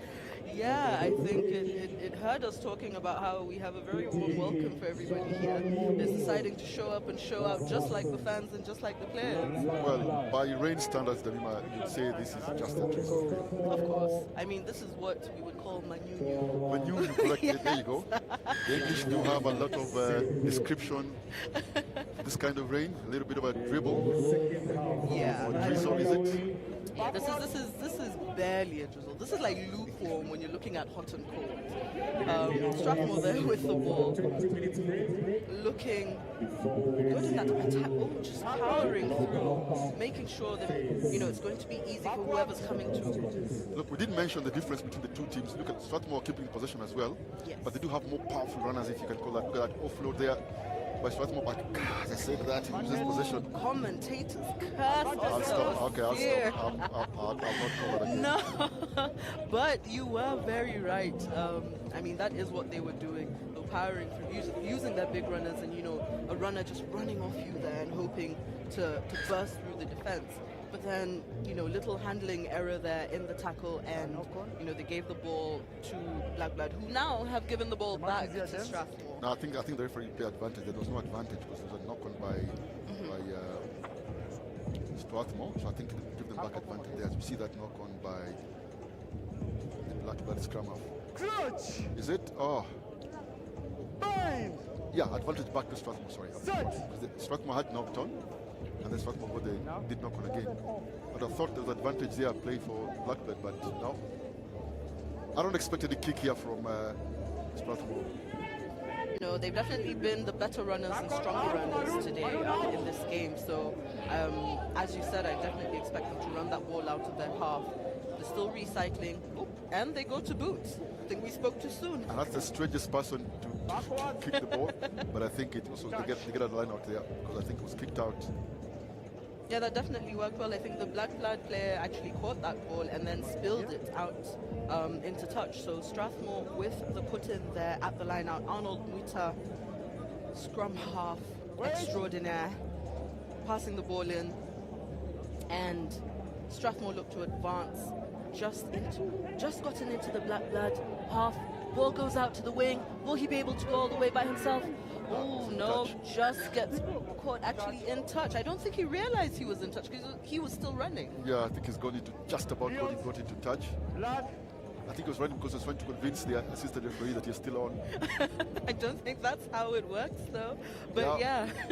For the kids watching at home, he does change the hand holding the ball and fends off with the inside arm. Yep. Which is a quality I have learned that not everybody possesses. Strathmore still with the ball there, powering through. Oh, that's a good chicken wing pass. Yes, it was, but the knock on coming in there. It's a try. Oh, yeah, it was a try? Yes, it is. Oh, my mistake. That was a try for Strathmore. They're doing really well in the second half, coming in. You know, they were ahead going off into halftime, and they come in, score the first try. I think it's all done and dusted for Blackburn. What would you say, Oscar? Yeah, they've resorted back to their normal celebration. The students from Strathmore University. Earlier on, we'd seen that boat rowing celebration, synonymous with the Norwegian football team at the World Cup. It is football. Yeah, but I think these moments go viral, and with the younger generation especially, a viral moment in any sport is as good as any. Thank you, Damima, for telling the viewers that you're not young anymore. As we see that chicken pass there from Strathmore. Advantage. Black Blood there with a handling error once again. It's good to see some of the, well, you call them forward players, Elton Amalemba there, having a situational awareness to know that he has a support play on the inside and having the ability to release that pass to Daryl Wendo, even though he was under pressure for that try. Yeah, I think that shows you that, you know, whatever you've been doing in training has definitely worked, and some of the players really have gelled and learned to play together. That's very good, especially in a second tournament where, you know, you're in preparation. Kick and chase from Arnold Muita there. You can see on the screen Strathmore going towards that ball, but they don't manage to ground it. Very well done there. That's Amon, who was a former Kenya Harlequins player, now playing for Strathmore Leos. He was looking to ground that ball, but Black Blood do well to make sure that doesn't happen. As you say that the off-season transfer just closed yesterday, so expect to see a lot of players who have moved across clubs. Emon there, who himself was Kenya Harlequins, as you didn't mention. Barnabas Award, I think already moved last season to Nondis, former Strathmore player. A couple of players already from Mwamba, rather in Mwamba. About 2 players playing for Impala, I would know that. Amon Bwambok, Reynold and Vate. That was a good contest there from Black Blood, bringing Strathmore to deck. Quick recycle there from Strathmore, but Butterfingers knock on. Ball goes back to Black Blood. Let's see what they can do with it. Shaz Obiero there just come in off the bench and then knocks on. Yeah, you can see the scrum half there. Well, you could see the scrum half there, you know, just wiping the ball. You can, as you suspect, it's, you know, wet. It's also probably gotten really muddy, meaning it's really slippery. I mean, I don't know how these players do it, especially with the long passes out to the wing. That, I mean, it explains the number of knock-ons that we're seeing. Yeah, we're seeing more kicks now from Blood and not taking the risk, as you say, because the elements are there. And I think it's a better tactic here, and I think it's a good adjustment by Coach Tichy. But I did say that I feel like Strathmore are good at keeping possession. I think even they would consider also having some exit play here. Let's see. Oh, they get penalized here for getting off their feet. There, the big number 8, Dennis Tukey, just being penalized by the referee there for getting off his feet. Yeah, Blackbird just outside the Strathmore 5-meter mark, looking to score their first points. I wonder what they're going to do. They look like they're going for a scrum. I mean, at this point, there's no... I don't think you want to go for points. If you're going to score, score. Make it the big 5. Well, here we go. Let's see what they'll do with this possession. Ball puts in. Going out wide to the wing. Strathmore don't have numbers out there, but they managed to cross cover. Will they be able to stop him? Yes, they do. That is good scramble defense there by the Leos. But it takes too many Blackbird players to get that ball back, and then passes it doesn't go to hand. So it means Strathmore still have enough defenders, and they keep pushing them back here. Strathmore, they're just pushing Blood back. But remember, it's 7s. Sometimes you take a couple of steps back to go a couple more forward. Yep, 2 steps backward, 5 steps forward, but that doesn't seem to be working for the Blackbird players. Strathmore defense is relentless, just pushing them back. I mean, you can see the fitness. These guys are down and up, and oof, a little sort of intercept there from Strathmore. No, he lost possession, so was taken here, turned over by Strathmore. Pounced down there by Charles Obiero. Strathmore, ball goes to the edge here. Advantage. Yeah, I think it's a hard advantage, a high tackle. They keep their width, Strathmore. Charles is about 70 meters away from where that ball is, and here we go. Oh, he kicks it. Yeah, they were just edging out of their half, but decide to go to boot. Blackbird recollect that ball, but player is taken down. Turned over. That is turned over. Yep, it definitely is. That was very good play from Strathmore. Arnold Muta is, I mean, you're not surprised that he's the player behind that. Passes the ball out. Easy try there from Strathmore. Well, eventually the try scored there by the Strathmore number 19. But a lot of work there was done earlier. I think it was Amon Wamalwa who did that chip and chase. It was a clever chip and chase because the super was coming across from the edge of the field, and he just kicked it not too far from himself, just against the grain of defense. So the kick wasn't too deep, such that he could not reach it. So by the time that the sweeper gets the ball, he also reached there, put pressure, tackled, release, got the ball out, and then Muita, here we go. Playmaker, Parks Alliance for Strathmore, comes in there, and then it's a wonderful support run here by Bethwell Lamani, who benefits from that try. Yeah, game over. Conversion finally good. Scores are 29. Strathmore, KU Blackbird coming out with 0 points on the board. But I mean, Strathmore were definitely the dominant team in that game from start to finish. Well, eventually Strathmore Leos does run away with it.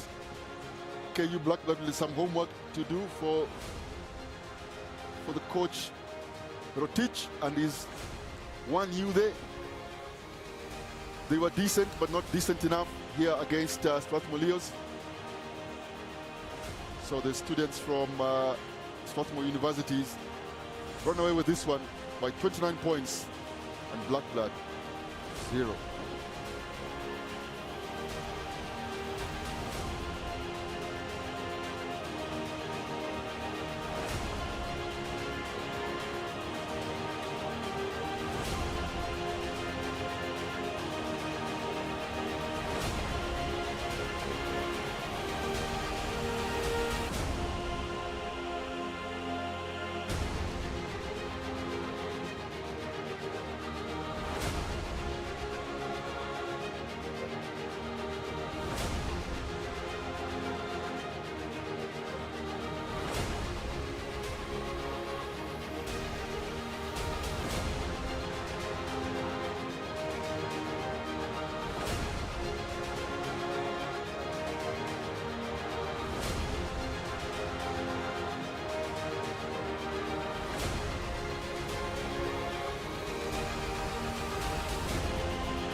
And we are back now to the knockout stages here. Damima, we've done with the initial rounds of games, played up to the third round. We'll just get to the semi-final pairings. We are now in the 5th place semi-final here. Unfortunately, Damima, Kenya Harlequins find themselves here playing against Impala, who have not won any game. But unfortunately for Kenya Harlequins, I think they drew 1 game and now they won 2, if I'm not mistaken. Impala lost all 3 games, so they find themselves in semi-final here. The second semi-final for the 5th place will be Nakuru and Black Blood. Both teams also not getting through to the main cup semi-final. And then the main cup semi-final will be the rest of the best, if I can call them that. Strathmore Leos taking on Mwamba, and then Daystar University taking the hosts, Nondis. Anthony Omondi with the ball here for Impala, just keeping possession here. Peter Ngonga there, back to Anthony, trying to deceive the Harlequins defense. They're not convinced. Yeah, original Ngong Road derby here we see. Forget about all these other Ngong Road derbies we hear about.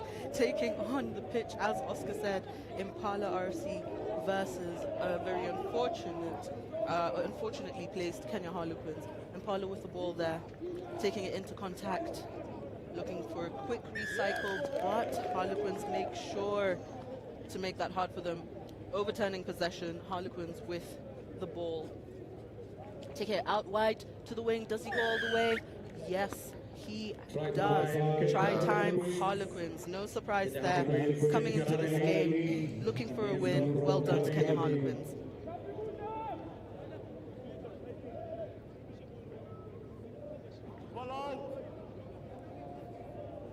Just waiting for the kick there from the Kenya Harlequins. Seeing if they can bring the scores up to 7. Doesn't look like it's going in. No, it doesn't. Touch judge had already left his post before the ball hit the ground. 10 seconds. Harlequins with the kickoff there. Just the playback there showing the Kenya Harlequins try out there near the corner flag. Knock on there in the reception from Impala rather. Harlequins with the ball, recycling it, looking to play the ball out wide. Do they have numbers? Oh, little switch, cutting back in there, taking the ball into contact, fending one, but being brought back down. Did we see a little knock on? No, referee says play on, Impala with the ball. So we did see a little knock on there as he went down. Impala putting the ball to boot and chasing the ball back, but failed to retain it. Harlequins doing well to do so. Ball spilled, however. Impala with it. Let's see what they can do. Little kick through. Running back. Harlequins with the ball. Yeah, I think it's come from ref says he didn't release. That was James there. He just didn't release. Kenya Harlequins lose possession. Lucky for them that Impala had not gone the full 10 meters. Twice Impala have had possession, and they've kicked. Madaga kicked the first one, and then the next time it was James who kicked it as well. James Waku, I think twice Impala maybe should have considered keeping the ball a bit longer. Damima? Yeah, likely so, but Impala with the ball, but the player just stepping out into touch. I don't think he realized that he had. Yeah, Leon there. Leon Onduro for Impala. The pass from Madaga. Then Leon gives a pass to James Weku, but I think he called. Actually, it was a forward. Yes, it was a forward ball. Harlequins with possession after the line out, running the ball out wide rather. Will Shitanda be able to break through that defense? Powerful man he is, taking the ball to ground. Ruck is good from Kenya Harlequins. Ball recycled. Kicking the ball past the Impala defense. They've got a runner there. Ball goes to hand, and second try for the Kenya Harlequins. Very well done.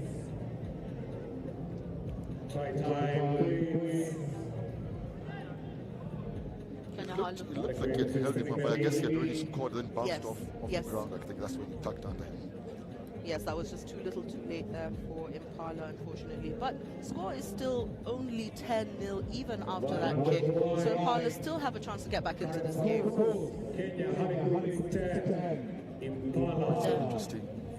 Chip and chase here. You'd seen that Impala defense had stepped up and then just cleverly there, just cleverly kicks the ball. Yes, and Franklin Mukaisi there, collecting it, making no mistake to collect it for the Kenya Harlequins boys, and goes down in the try box. What's interesting here, sorry, I just going to say that what's interesting, and Harlequins did this against, I think it was Black Blood. When teams try to play out, they're very cognizant about that. So they kick the ball deep, and they have really, really good defense. And by the way, this is synonymous with Kenya Harlequins, I think, for the last 2 seasons. They put really hard pressure on your skills, especially in such conditions. So they don't mind giving you possession, kicking deep, and then putting you under real pressure. And even now, Impala with the possession. Let's see whether they'll kick out or they try to play out of here. Yeah, just looking to play in the opposition's territory rather, and forcing the error there as opposed to playing in their own half, I think is what you're saying Kenya Harlequins is trying to do.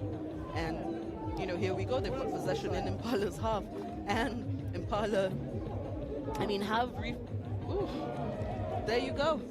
That's another try. Just a little step back in there from Kenya Harlequins, resulting in an easy try.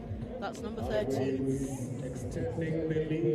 David Mwangi for Kenya Harlequins. About 3 seasons ago when Kenya Harlequins won the 7th series, in a lot of the tournaments, they actually almost seemed like they just scored off defense. So their best form of attack was just good, abrasive, line speed, blitz defense. And they got a lot of turnover. And in this tournament already, I'm seeing a bit of that. I think that is thanks to Patrice Agunda, who's the current coach, of course, assisted there by William Baka, both former Kenya internationals, in 50s and 7s, as we see David Mwangi here, with an easy sauntering try here against the Impala defense. Yeah, I think something that's definitely going to work in their favor is turning that defense into attack, because you won't always have the ball, you won't always be attacking. So if you can use your opponent's defense as an advantage, that's definitely something you want to do or look to do as a team. Impala there, a little spill just after they got possession back. Kenya Harlequins passing the ball out wide. Will they spread the ball? Will they do the little kick and chase? Choosing to bring it back. Player just running out of space there. Little kick. Does it bounce inside the pitch? Yes, it does, and it is collected. Good tackle there from Impala. The Impala player claims it was a knock-on, but the assistant referee just telling him it all went back. So Harlequins keep possession. They go to the edge here, start and go. 2 Impala players in defense. Madaga kicks deep. Referee says play on. Does he get touched? No, he doesn't. It's a well-covered try here by Patrick Wainaina. He does have support across the field here. Show and go by Patrick. Referee says play on, but it looks like a forward pass. And a secondary advantage, I think. Yeah, referee takes them back. Tackling him off the ball. Initially, I think it looks like a knock-on, but then as the Impala player was picking it, he got tackled off the ball, and referee then gave advantage. Just seeing an Impala player there, hands on hips, panting heavily. Just under a minute and a half left to go in the first half. I think it's time over there for halftime.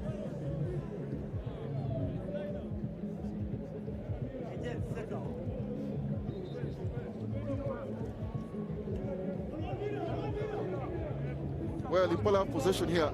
Let's see what they can do. It's still only 3 scores, you would think. None of them converted. Yeah, we seem to be having a thing with kicks today. But not all of them were, center post tries, so the kicks were a little harder. It's not called. I think it's halftime there. It's halftime. I don't think both teams want to be here.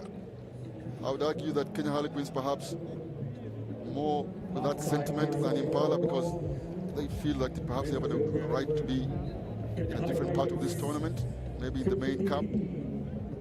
Yeah, but I mean, that's just how games are. I mean, you've got to play the game ahead of you. And, you know, if you want to not have to play the mathematical game later, you've got to win all your games. And by a big margin as well, to make sure you're on top. So it's very unfortunate for the Kenya Harlequins boys, but, I mean, it is what it is. Well, it is also Ruff and Tuff Sevens Tournament, second edition, 2026 edition. First edition played in July of last year. I think it's deliberate here by the sponsors to choose July just to prove a point, considering that the name of the tournament here, Ruff and Tuff. It's difficult to play sevens under these conditions, but a lot of these players are used to that already, because remember the 7 series starts on the 25th, 26th of July in Prinsloo, and then first and second in Dala, in Lolwe. I said Nam Lolwe. The name of Nam Lolwe actually means the lake. Nam is lake, and then Lolwe is the name of the lake. That was actually the real name before all these other fancy names were brought up. Good to know. So the second tournament we played in Dala, and then we take a break before we resume the 7 series after that. I think this weather is definitely, I see it as an advantage, because everybody knows how to play under dry conditions. Everybody knows how to play when it's humid. But now you've got to learn how to play when it's wet, when it's slippery, when the ground is so soft you can't run like you're used to. This is like almost like running on sand. Well, actually sports psychologists usually say that these are the best moments to test the player's ability and resolve. In any sport, really, you know, if it's indoor sports, then it's easy because the conditions are controlled. But the outdoor sports, especially the likes of rugby, can be really difficult. As we see Impala trying to kick deep, perhaps they themselves do pin Kenya Harlequins here in their half. Harlequins a bit more confident to play against Impala here, and as opposed to kicking. I think they feel like they have the edge here. Yeah, definitely coming in a little more confident. 3 tries up in this half, but anything could happen at this point, depending on how Impala play, of course. Kenya Harlequins taking the ball in, just slipping a little there just before running in. That's Alela running the ball. He's such a powerful runner as well. You know, good game awareness, realizes he's by himself, puts the ball down, picks it back up to give his attackers time to come in for the ruck. Kenya Harlequins still with the ball, but, you know, a couple of fumbles there. Ball being knocked by the Kenya Harlequin side. Unfortunate for them. Quick tap from Impala. Does he run through the defense? Kenya Harlequin's defense says no, you're not going to get it that easy. Yeah, Michael Kalyango there, they call him Sultan, just with the line break. He himself was a last man super tackle, got up, got a turnover, scratched quickly, and then get a break. There you go, Sultan Kalyango, but he was under tight security there from the Kenya Harlequins defense. Claim that ball was open. I've seen a couple of crocodile rolls here in this particular game during the ruck clearance. Not called by the referee, maybe he just missed it. But expect to see players getting penalized for that in the game. And Victor Gichana there just coming around the corner and picking that ruck. And it's a possession back to Kenya Harlequins. Little loose ball there again. You know, just talking about these weather conditions and the ball being a little slippery, I'm wondering if that's what's happening on the pitch right now. Impala get possession, hoping to score their first try in this game. I mean, they don't look like they've lost hope. They're still talking to each other, saying, look, let's try this and let's try that. Let's see if something can come out of it.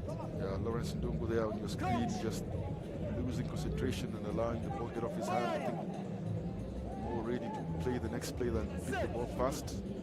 Hands over possession here to Impala, who has split the pitch. Sultan with the feet, faking to go left. Oh, doesn't get the pass. I think Antonio Mondi had gone to his right, and the referee gives Impala here a second opportunity, calling offside and a penalty and a yellow card. That's a yellow card. I think there's a bit of a scuffle there. The last person you'd expect to see in that is Michael Kalyango, currently on the ball. Barely 5 feet, Michael. But somehow, here we go, Kinyari, just pushed there, not happy, Kinyari. I think Keith Wafula just pushed him back down. Kinyari was amused and slapped him with the ball. Yeah, emotions running high a little there. Yes, they are. You think this is the last? Yeah, Obuya, I think that's Obura, I think. Good to see the referee here just taking control of the game. Yes, he is. I think this is really good to see from the referee. Referee not happy with the Impala players. He says he slowed down play. And giving a yellow there. It's a second yellow. I think that's. I think Kinyari tried to argue there, but it's a second yellow. Derek Kinyari goes to the bench. Yeah, Cardinal sin there. You know you don't talk back to the referee, and I think he knows better. Well, simple call here for Kenya Harlequins. If there's 2 yellow cards, then they just call a scrum. Yeah, looks like they're going to, but let's wait and see. Coach! Boy! Is that 3 yellow cards though? This should be an overlap here for Ndungu. Yes, he fixes and passes, sends it out. Sultan here coming across. The nice goose step there by Ramadan Masete, that is Ramadan. Kenya Harlequins. As we said, 3 tries, actually 4 tries rather. Yes, it is. It looks like that's 4 tries there. Ramadan, just a nice goose step here for Kenya Harlequins. And Sultan, to be fair, Kalyango Michael had stopped a couple of the line breaks, but this time just didn't have the body positioning to stop that try. As we see that conversion attempt by Ndungu going wide. Look at that. Oh, yes, wonderful David Kampizi, Fijian good step. And Ndungu missed the conversion. Here we go. He himself goes out. A couple of substitutions.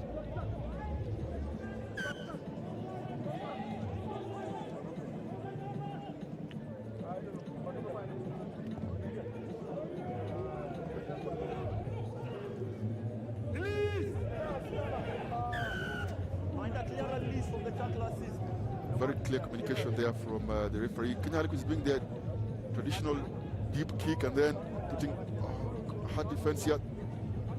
Pass just almost went out there. But good control there by Derek Onyango. Skipping possession, Anthony Mondi here.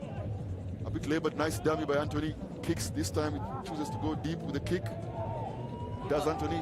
Everybody scrambling back to get that ball. Kenya Harlequins manage to collect it. 2 missed tackles from Impala. Harlequins still running forward. Does he have support? Does he need support? No, he doesn't. Running clear of the Impala defense. And there's 1 man running back, but won't be able to get there. Too little, too late. That's Derek Shimenga. Derek Shimenga with the try. You know, that's interesting actually to talk about. Look, we are saying do you kick, you keep possession. Anthony chose to kick. Sometimes that's an option. You know, it's a debate I think we'll have throughout the season. They did kick, but there was no chase. You know, the one coming up as one line or flat line. There was no red Impala wall there coming up. So as soon as that first missed tackle was there, then the rest of the field opened up. It was a good chase there by Boniface Ogot. Boniface did chase, but the rest didn't come up with him. And then it was a scattered sort of defense pattern, and then eventually Yeah, Shimenga just and I went think through. this is exactly what you were talking about before, Oscar, which is Harlequins turning, defense into attack. Because in that situation, what Impala should have maybe done, as you said, is run up as a wall, but they all ran up as individuals because they all were going for the ball. But if they ran up together, maybe that would have been a bit easier rather for them in that defense. Well, Harlequins definitely making sure they took advantage of that and scoring a try. With little time to go, this is definitely Harlequins' game. But let's see. I'm sure they want to put more points on the board going into their next game. Oh, Sultan there with a audacious attempt at a dummy, I think. Sort of caught in 2 minds. I think the ball didn't know where it was supposed to go to. And just slipped out of his hands, unfortunately. I think it was going to dummy there. His eyes sort of lit up, and I think he wanted to dummy. He's a tricky customer, Sultan. Yeah, just unfortunate for him. Again, the ball being slippery in these conditions. This is bound to happen to 1 or 2 unlucky suspects. Well, time seems to be up here for Impala. I think Kenya Harlequins will run away with this one. Referee says there's still a moment here for one more play. But I think the outcome is already determined here. And the only thing Impala can do perhaps is get a consolation score if somehow they turn over this possession. Yeah, I think you're definitely right about that, Oscar. There we go. Shimenga again on the ball. Ball going out to the wing. Will it be an easy try? No. Kicks it in. Offside, that's why he says offside. Yeah, player coming from an offside position for the Kenya Harlequins. Impala now get a chance to leave their half, or rather leave their 22. Yeah, but they knock on. No, they're not back yet. Patrick Wainaina there had given the pass back into Franklin Mukaisi, who then kicked. But by the time Mukaisi was kicking, Wainaina was still ahead of them, so referee calls them off for the penalty. And then now Impala somehow have turned over possession to Kenya Harlequins, who they themselves, I think, will be happy to kick this one out of the field. Yeah, I think if I were them, I'd do the same thing. I thought that was a close, almost knock-on from Kenya Harlequins, but not quite. Harlequins is still looking hungry for the try line, taking the ball into contact.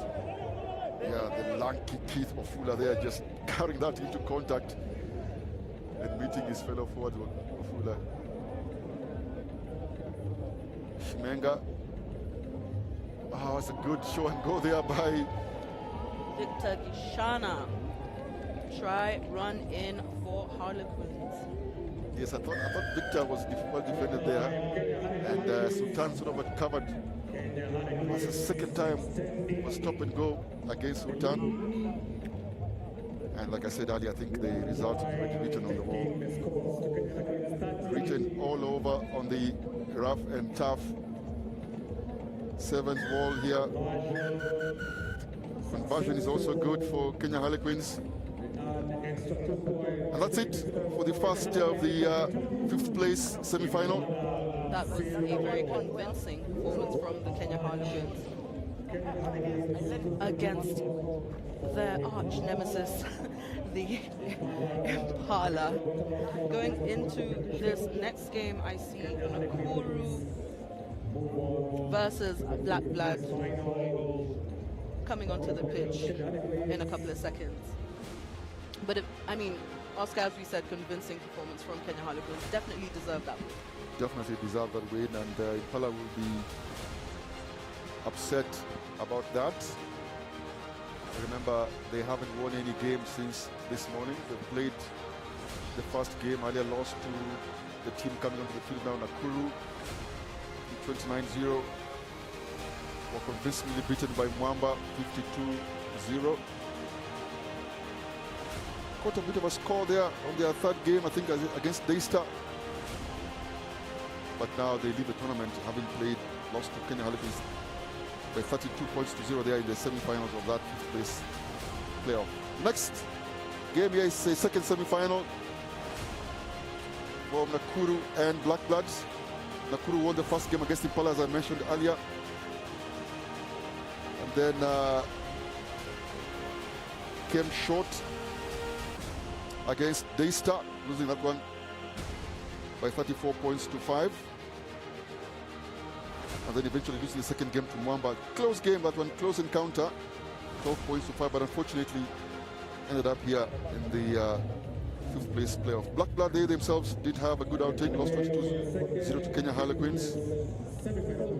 And then 24-5 to Nondis. And then going out convincingly against Strathmore. So they play here for the fifth place. Black Blood against Wanyore. Black Blood with that ball, they're taking it into contact, recycling it quick, looking to pass the ball, throw the ball all the way out wide to the outside channel. Taking it up, realizing he's got no space there, being forced rather to take it into contact. A bit of similarities here in these two teams. Remember, earlier Black Blood in the tournament have been keeping possession in the 22, trying to play out, but they've sort of adjusted that after not working out for a couple of 3 games. Nakuru themselves also like to keep possession, but both teams have adjusted their tactics. And you can look at that here. He's just looked up and realized that there's no one behind there, Javan Otieno. And then just did a chip and chase, Javan, and there he scores a try. Javan was very did very well for Nakuru last season. I think they reached a couple of top 3 positions last year in the last season. They get better with the season. Nakuru, Javan Coutinho there, scoring for the Wanyore, and the conversion is good. Oh, just reached out with one hand, Javan. He's pleased with himself there, with the tongue out. Very pleased with himself, Javan. Making it look very easy there. You know, easy try for him. Getting his side ahead. Scores currently stand at Nakuru 7, Black Blood 0. I think just very good game awareness, as you said, Oscar, from Javan there. Noticing there's no one up at the back, chipping the ball, chasing the ball, catching the ball, and scoring his maiden try in this game. Heads up rugby, as they say. Nakuru managed to get that ball off kickoff. He has got it back. Taking it into contact there. Habakukuma. We've seen a lot of this strategy. I've seen it with the national team also. Sort of carrying into contact in the middle of the park and then forcing players to come around the corner. It works sometimes, it doesn't. Crescent Ojwang himself, the current Nakuru player, does that a lot for the Kenya Shujaa. Nakuru keeping possession here very well here, doing a build-up, almost 15s like pick and drive. Doing Nakuru coming around the corner. Oh, this is simple rugby here by the team from the Rift Valley. Yeah, no men out on the outside, and Fidel Wakesa landing his brace in this game. Nakuru's making it look really easy out there. Well, that particular moment, I think, made it look easy, and just confirming the point I was making, where you carry into contact, you have a good run clearance, and the player that passed that ball follows it, and then comes around the corner, and that creates the sort of overlap. If you're playing towards one end of the field, and then you pass the ball and follow it, and the player that's receiving the ball carries it up, sometimes it works, you bring in the defense, and then the same players who had passed have what sometimes we call a double play, coming round the corner and creating that extra man. Sometimes people pass and just stay where they are, but if you're conscious, you can create the extra man by passing and following the ball. I think that brings us back to our basics. You know, we've got that drill, and I'm sure you're very, very familiar with it, where you pass the ball, you know, the one in the square where you pass the ball, you follow the ball, and lots of players do that in warm-up. This is exactly why you do that, so that you can do it in game situations, you know, muscle memory. Well, ball not going 10. Yeah, it's one thing to do drills and execute them on the field, and it just doesn't go 10, and again, like lose possession. It is pre-season, though, tournament, and in the Crown Paint-sponsored Ruff and Tuff Sevens tournament, second edition, co-sponsored also by Hemingway's. Both sponsors supporting all the teams. Remember, look at all the teams, all well kitted by the tournament organizers. And of course, this is coming to you live, courtesy of Sport Pesa. Live on the Sport Pesa YouTube page. There you go.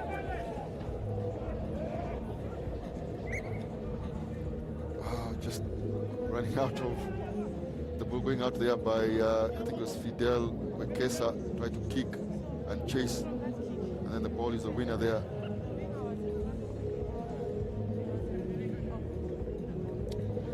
The start of the 7th series in Nakuru. So this will be a good prep for the home team. Yeah, I love the fact that, you know, teams and clubs rather are coming up with these, you know, tournaments where people get to prepare their players, test their teams, so that when you're playing your first outing, you're not green. You know, you've looked at what works, you've looked at what doesn't work, and you know, you've had a conversation with the boys and adjusted what you need to do in training.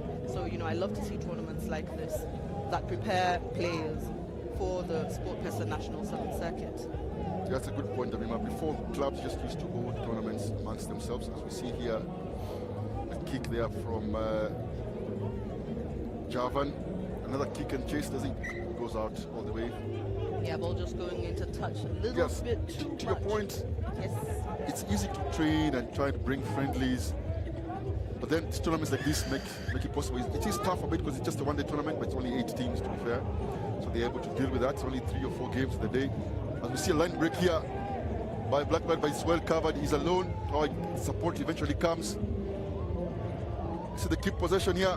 A Black Blood on the ball there. Doing very well to keep the ball. Fended one should have off, released. fended Yeah, two sorry. off. He didn't release when he came up. He's just giving feedback to the referee. He's arguing that he wasn't held. I think he does have a point there. Yeah, I don't actually think that was a tackle. I think we can see that replay. It's a show and go. Gets tackled. Yeah, it wasn't held. Wasn't held. So he has a point there. But I think once you're on the floor, I think you have to release that ball. But to be fair, he wasn't held. So he thought he had the right to continue playing.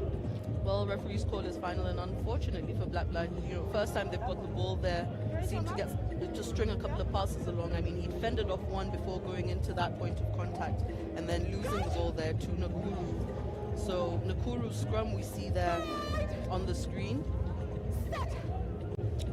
Javan just cleaning the ball because I think it's gotten a little muddy, a little wet. Quick ball out by him. He's attacking the defense line on his own. He's got support. Will he use it? Ball ripped in the tackle. Knock on. Black Blood may have gained possession here. Remember, it's pre-season for everyone. As we see Dennis Simiu there just tackling Javan, I think it was. And what a tackle that was. So that was lovely. We got on the tackle. Dennis Simiu then gets the ball and is smashed by the oncoming Nakuru players. But the initial tackler there was his teammate. Lovely what? Scrum feed here for Black Blood. Taking the ball out. Ooh. As the referee says, she's had enough of that. Let's go into halftime. I think Black Blood of the day. Yeah, I mean, I think Samuel. Yeah, Black Blood have really struggled to get into this game, and it's going to take a little short of a miracle to get them back in the second half. But anything's possible. What do you think, Oscar? And they're trying everything here, Black Blood. Initially, they just tried to pass the ball in their own area. That didn't work. They've adjusted with a few kicks and chase. A couple of them worked as well. Just a initial concentration there. Let's see what happens at halftime here as both coaches give feedback to their players. Let's see what kind of response that comes from, especially Black Blood. Nakuru lead this one, 12 points to 0. Nakuru themselves will be our host for the first edition of the 2026 National Sevens Circuit, held in Nakuru Athletic Club. The city of Nakuru, Rift Valley City. What happens in Vegas stays in Vegas. That's Vegas. That's Vegas. There you go. It does get a little bit chilly in Nakuru. During the day, it's not too bad, to be honest, even in July. But as it gets in the evening, it can get a bit cold. Yeah, but I think something that fans and players alike need to be aware of is the rain in Nakuru. It's sunny, and then all of a sudden there's this heavy rainfall that comes. So carry your all-weather boots, carry your raincoats, carry your umbrellas just in case, because you never know with that Nakuru weather. But it's definitely one of the locations for one of the biggest and best festivals when it comes to Sevens rugby. I mean, they've got the Nakuru Sevens, yes, they've got the leg, Princely Sevens, but they also have the Nakuru 10s, which they used to have every year, and that was also a very big tournament. Close to Sevens, because you've got 10 players, so Nakuru is definitely one of those places that you want to go if you want to get a good festival experience. Yes, but before that, we're here at Ngong Racecourse. The Maasai Shukas are out. It's a little chilly here at Ngong Racecourse, but there's a lot of cover. Come over. We are live on YouTube here. Sport Pesa, courtesy of Sport Pesa. Sponsored by Crown Paints under their brand Ruff and Tuff. It's a wonderful, joyous tournament here at the second edition. Lots of fans coming in. They've braved the chilly morning. Well, it's not too bad. It's not too morning anyway. It's not morning anymore. But a lot of them braved the chilly morning earlier, came in here but the afternoon temperature seems to be the same. Yeah, I mean, although I don't know if it's because of where we are. I'm actually not that cold, Oscar. But yeah, speak for yourself. As we see on the screen there, kickoff from Blackblood retaining that ball, stringing a couple of passes along, and ball goes to boot. Will the chase be as good as the kick? Ball landing just short of the try box, or is it in the try box? Blackblood actually managed to get that ball. What was he doing? I thought he's already reached there for it. Emmanuel Caleb. Oh, holding on. He's penalized. So unfortunate there. Was it a bounce? I thought he was already reached, or do you think he was offside? Oh, Emmanuel Caleb, look at him grimacing. I think your guess is as good as mine, Oscar. I think he just miscalculated there. Yes. It was a decent kick and a decent chase, to be fair. Yeah, that would have been the try that got Blackblood back into this game. I mean, that would have been such a quick start for There them. he is. I don't know what he's doing. What is it? He's leaving the ball. I feel like he was offside. Or I don't know what he was doing, thinking. Maybe he was ahead of... You know what? Only he knows best what he thought. Unfortunately, Blackblood lost that ball. We're now seeing a line out in favor of Nakuru as they look to get out of their half for the first time in this game. But that was painful. That would have been Blackblood's first try of this game, rather. They still get possession here. They're gifted possession. Yep, they do well in that line out. Run towards the short side, fends off one, goes to ground. Quick recycle. Dabima, we haven't seen any of the national team players yet in this tournament. I know a couple of them are out there playing in the Indian Premier League. Yeah, with the exception of Gabriel Ayimba, I think. I think you can argue, yes. Ayimba, actually, yes. Gabriel from the last tour. And again. I mean, maybe it's a break, maybe they're playing, out there, but it's good to see, it's good to see teams rely on, the rest of their talent pool for these tournaments, because you really do want to know who you want to go forward with to the Sport Pesa National 7 circuit. Because by the time you get to that, and as serious as it's gotten, in the past few years, you don't want to train your systems then, you want to train them before. Yeah, and that's why this tournament is really, really relevant to the 7th season. It's a good idea here by Dondis to have this tournament. As we saw a bit earlier, a bit of the influence of the elements. There was a pass there to Ian Agura, and the ball just seems to move forward through the wind. Somehow Blackblood gets the line out again. Frank Wekesa with the line out. Nakuru get it back. Taking it forward, ball goes to boot. Although you've got a sea of Blackblood there with the ball.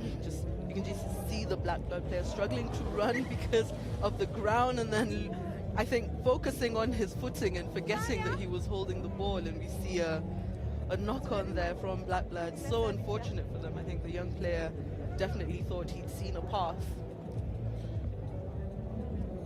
We saw that earlier with Ian Samuel, and then now with Dennis Simiu there.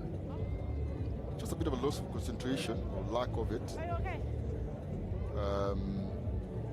And I do appreciate that it is slippery out there. The beam actually, it's warming up. As you mentioned earlier, it's not too bad. I'm glad. Welcome to the side of life. The sky looks still a bit grey. Yes, a little overcast, but I mean, you can see the sun trying to shine through the clouds. Just bringing it back to the game. Nakuru here still with the ball. The rugby is sizzling hot here. As you see a line break from Nakuru. It's a kick and chase. A little scrappy there from both teams. Nobody quite picking up the ball when they should have. But Blackblood managed to keep the ball there, deciding they're going to kick. And that wasn't a very good kick. Went up, not too far up, back down. Nakuru. Yeah, didn't get much of a distance. No, it didn't. Javan there just being pulled on the ground. Nakuru with the ball, but Blackblood managed to pick it up there. A little pop in the tackle as he went to ground. They choose to play this time. They think they're making the decision. They're choosing their moments. Here, Blackblood. The underfoot a bit slippery. That looks like a knock-on from Nakuru. The referee claims it was the first knock-on from Red. I think he was looking to offload that ball to his player maybe, and the offload went in the wrong direction. Yeah, claims the first knock-on from Red, so the second one from Nakuru then cancels that out, and advantage back to Green, having that first knock-on from Red. Yeah, definitely not what you want in your own defensive half so close to the try line, especially when you're trailing 12 points to 0. I think we've seen a couple of maybe flashes of brilliance from this Black Blood side in this half, just failing to convert that into points, unfortunately. You know, I've got to think that maybe if they had a couple more flashes of brilliance, that one of them might result in a try. Little kick in there from Javan, over chase. Oh, unfortunate for the Nakuru team. I think that's turned over there by Javan. Yes, it has been. He's been such a workhorse in this game. It's well done by Javan, really clever. He's asked for a scrum. He did kick there, and it's a good chase earlier.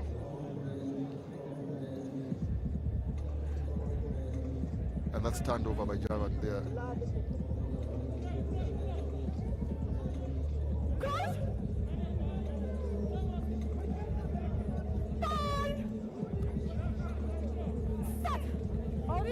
Yeah, Fidel Wakesa there with the chase, just not quite calculating his run right and running past the ball. You know, over the years, scrum halves are known to influence the referees. Maybe not influence, but encourage referees to make calls in their favor, and Javan here is no exception. Yeah, definitely the cheekier players on the pitch. I think if you don't have a cheeky scrum half, questions need to be asked. But Javan is doing very well with that. It's considered a trait that goes with the position.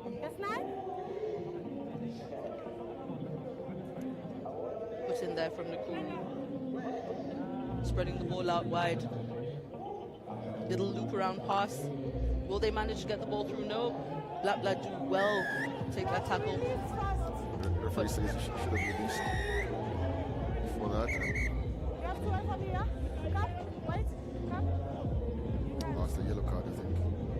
Yeah, 2 infringements following each other. Intentional infringement, I would say. Well-deserved yellow card there for Black Blood. Unfortunate for them because they've been defending for most of this game. You definitely don't want to give. You know, it's good to see that despite the earlier challenges, you know, they're getting better. And you can argue the same for, I think Impala was the worst, received the worst score in this tournament, 52, but eventually as time went by, the scores were reducing, so you can argue they're getting better. They're not winning, but you know. Yeah, but the deficit is. You'd think, yeah. This one seems won by Nakuru here as we go to the main cup semi-finals after this. This, I think, would be a last play here by Nakuru, as we see there. Fidel Wakesa. Fidel with the try. I think that should be that. Yes, nail on the coffin there for this game before we move into the next semi-final.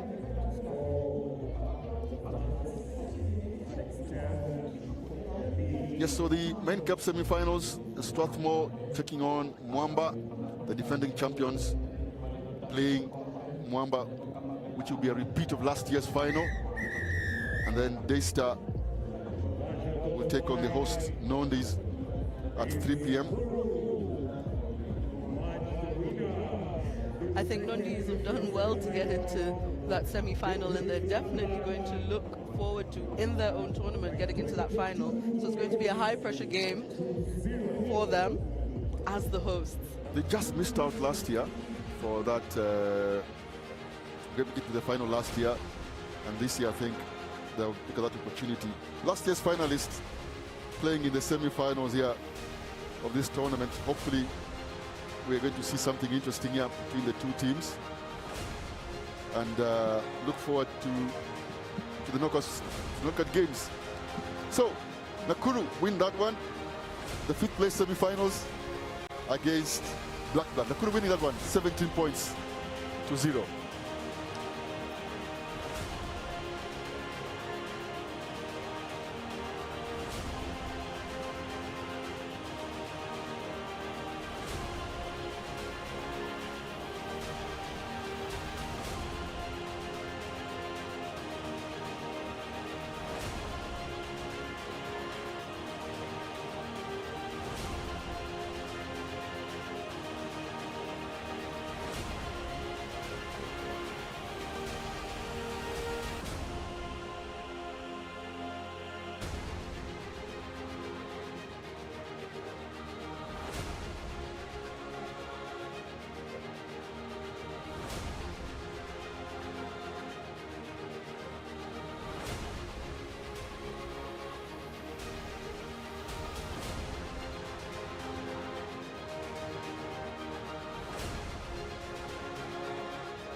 So in a repeat of the 2025 final, the first edition of the Ruff and Tuff Sevens tournament, Strathmore Leos here take on Kulabu Rugby.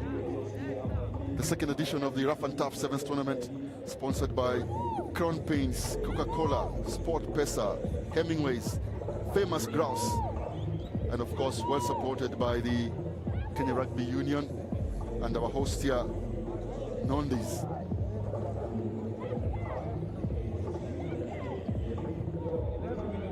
I said I was asking about players from the national team. You didn't mention Aimba there on the screen. Gabriel didn't play much for the national team. Yeah, Eugene Jumbo as well, also been in the setup. Yes, but I guess we'll see them in the 7 series. Apparently, the transfer window has produced a Galactico of a team for sevens, I am told. Yes, I don't think I'm going to mention the team, but yes, we have seen quite a few transfers, which you know, are going to have some teams looking very strong during that circuit. I'm waiting to see them play. I can't wait to see them play, rather. Just seeing a line out here for Mwamba, Eugene Jumbo there with the ball. Time back on.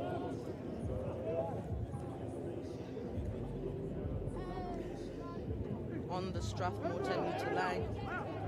Overthrow, I think, on purpose for the Mwamba team. Kick and chase. Gets his own ball, puts it down for the first try in this game. Reynolds and Try for Mwamba. He's playing as a prop forward here, Anduvate, but he is as first center in the 15th game. Reynolds just joined Mwamba from Impala Rugby. Reynolds was playing this tournament last year for the Reds of Impala, and he seems well fitted here in his new club, scoring straight from kickoff. You see that replay. As the game continues, you see Mwamba there just with a little knock on, giving possession to the Strathmore Leos just inside their half. Strathmore Leos haven't left their half yet in this game. I'm sure they'll be looking to do so, and I'm keen to see what their power forwards will do in this game. Yeah, I know they play out of here. They won't kick. They'll want to keep this possession. I think, though they've been adjusting the strategies as well.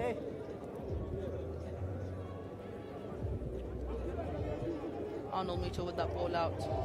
Ball is going out to the outside channel. And what that looks like a try. Run there from Strathmore Leos. That's Collins Minor for his maiden try in this game, bringing the scores up to Strathmore Leos 5, Mwamba 7. That was a brilliant run from him out on the wing there. Yes, I did say they play with confidence, a lot of confidence. Do Strathmore Leos, they wouldn't kick that one. They were confident they'll get the ball back. It was a knock-on from Dennis Ndayala of Mwamba, gifting possession back to Strathmore. They were confident there. Muita with the conversion. Muita himself. It's a decent attempt here by Muita. Yeah, conversion good, bringing the scores up to 7 to Strathmore, 7 to Mwamba. Scores the level so far in this game. Strathmore showing a lot of confidence, sending that ball out to the outside channel and running it in for a try. It's a very good run there by Collins. Kick off by Strathmore. Mwamba do well. It's okay. Bring it to ground, recycling the ball and running it up. Will they pass it out? Ooh.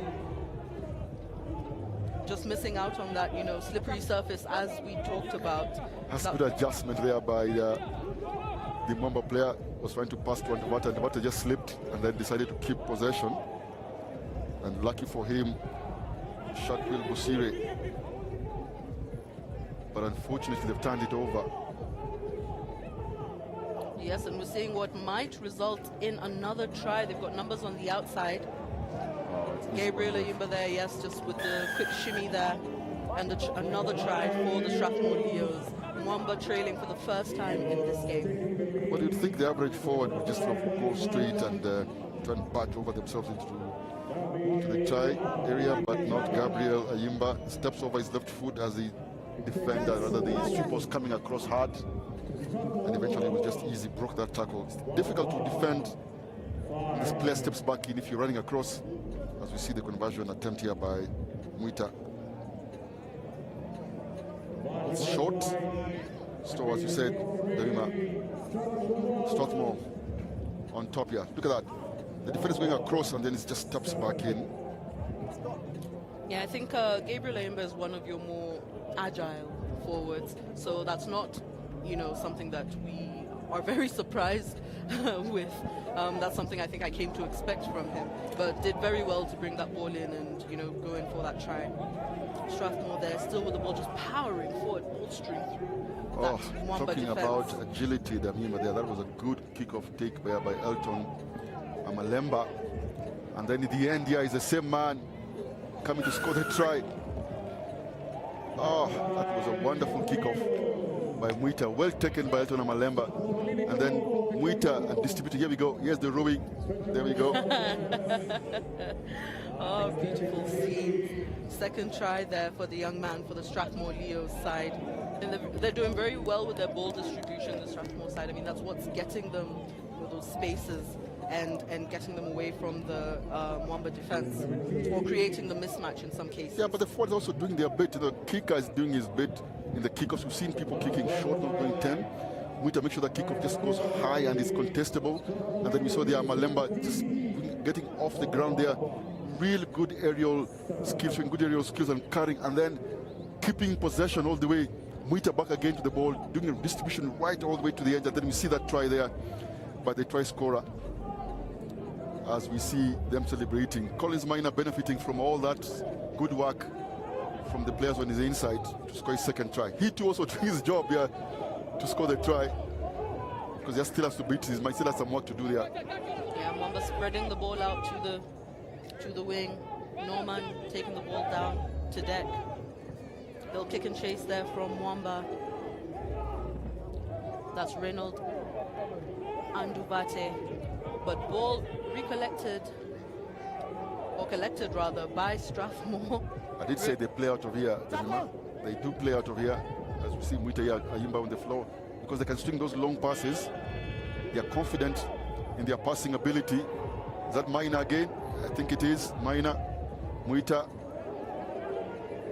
sending it out, and the players coming around the corner. Oh, there goes the big man on the ball now, Sean Okola. Pops it back in, and there's no one at the back here. As we see that Amalemba, that is Amalemba going in for the try. Yeah, that's what we call keeping the ball alive. Yeah, I think they're doing very well with that Strathmore team, using their forwards the way they should, and recycling that ball really quickly through Arnold Mwita, just distributing it quicker than the Mwamba defense are able to recollect and realign. Even Brandon Chisoni from Mwamba appreciate that try. Just giving Amalemba. Kick successful there by Arnold Mwita, bringing the scores up to 24, Strathmore Leos 7. Just seeing the replay there, little pass in, and the try that just happened there right before halftime for the Strathmore Leos. Elton Amalemba. For the rugby purist, Abima, it's beautiful to watch when the big boys do their part, and then the rest of the field also do theirs. If everybody is doing their part, then everything seems to be aligning, and that's what seems to be going on with Strathmore. They always get better with the tournament as the tournament gets on. To be fair, most teams do. If you learn from their mistakes, and Strathmore Leos just seem to be a bit more aware on this one here. Strathmore Leos leading Mwamba RFC by 24 points to 7, a repeat of last year's finals in the first edition of the Ruff and Tuff Sevens tournament. This year sponsored by Coca-Cola, Hemingway's, Nondi's, Famous Grouse, Sport Press, of course, live on YouTube. And of course, the Kenya Rugby Union also supporting these tournaments, which, as you said, Damima, are a build-up to the National 7 Series starting in 2 weeks in the city of Nax, or Nakuru, as it's well known. And then the following weekend, 7 days later, we go up the roads to Kisumu. Yes, and then in the middle there we take a break, and then it comes back for the Caberberry Sevens on the 15th and 16th of August, yes. On the 22nd and 23rd, and then we come for Embu Sevens. Is this the second edition of Embu Sevens? Well, they've had a couple of sevens before, but specific to the National 7 Series, you're right, that is the second edition. Yes, on the 5th and 6th, and then after that we finish off with the Christie Sevens, hosted by Kenya Harlequins on Ngong Road, and then this all leads to the big one, which is the Safari Sevens on the 9th and 11th of October in Nairobi, where we expect people to show up in droves to support Kenya. The tournament goes in there before coming back in country for Embu and then Christie Sevens. Again, Mamba kick deep, hoping to get the ball back, but they get a line out here. Daniel Muita for Strathmore. It's a good line out taken, well taken there by Ayimba.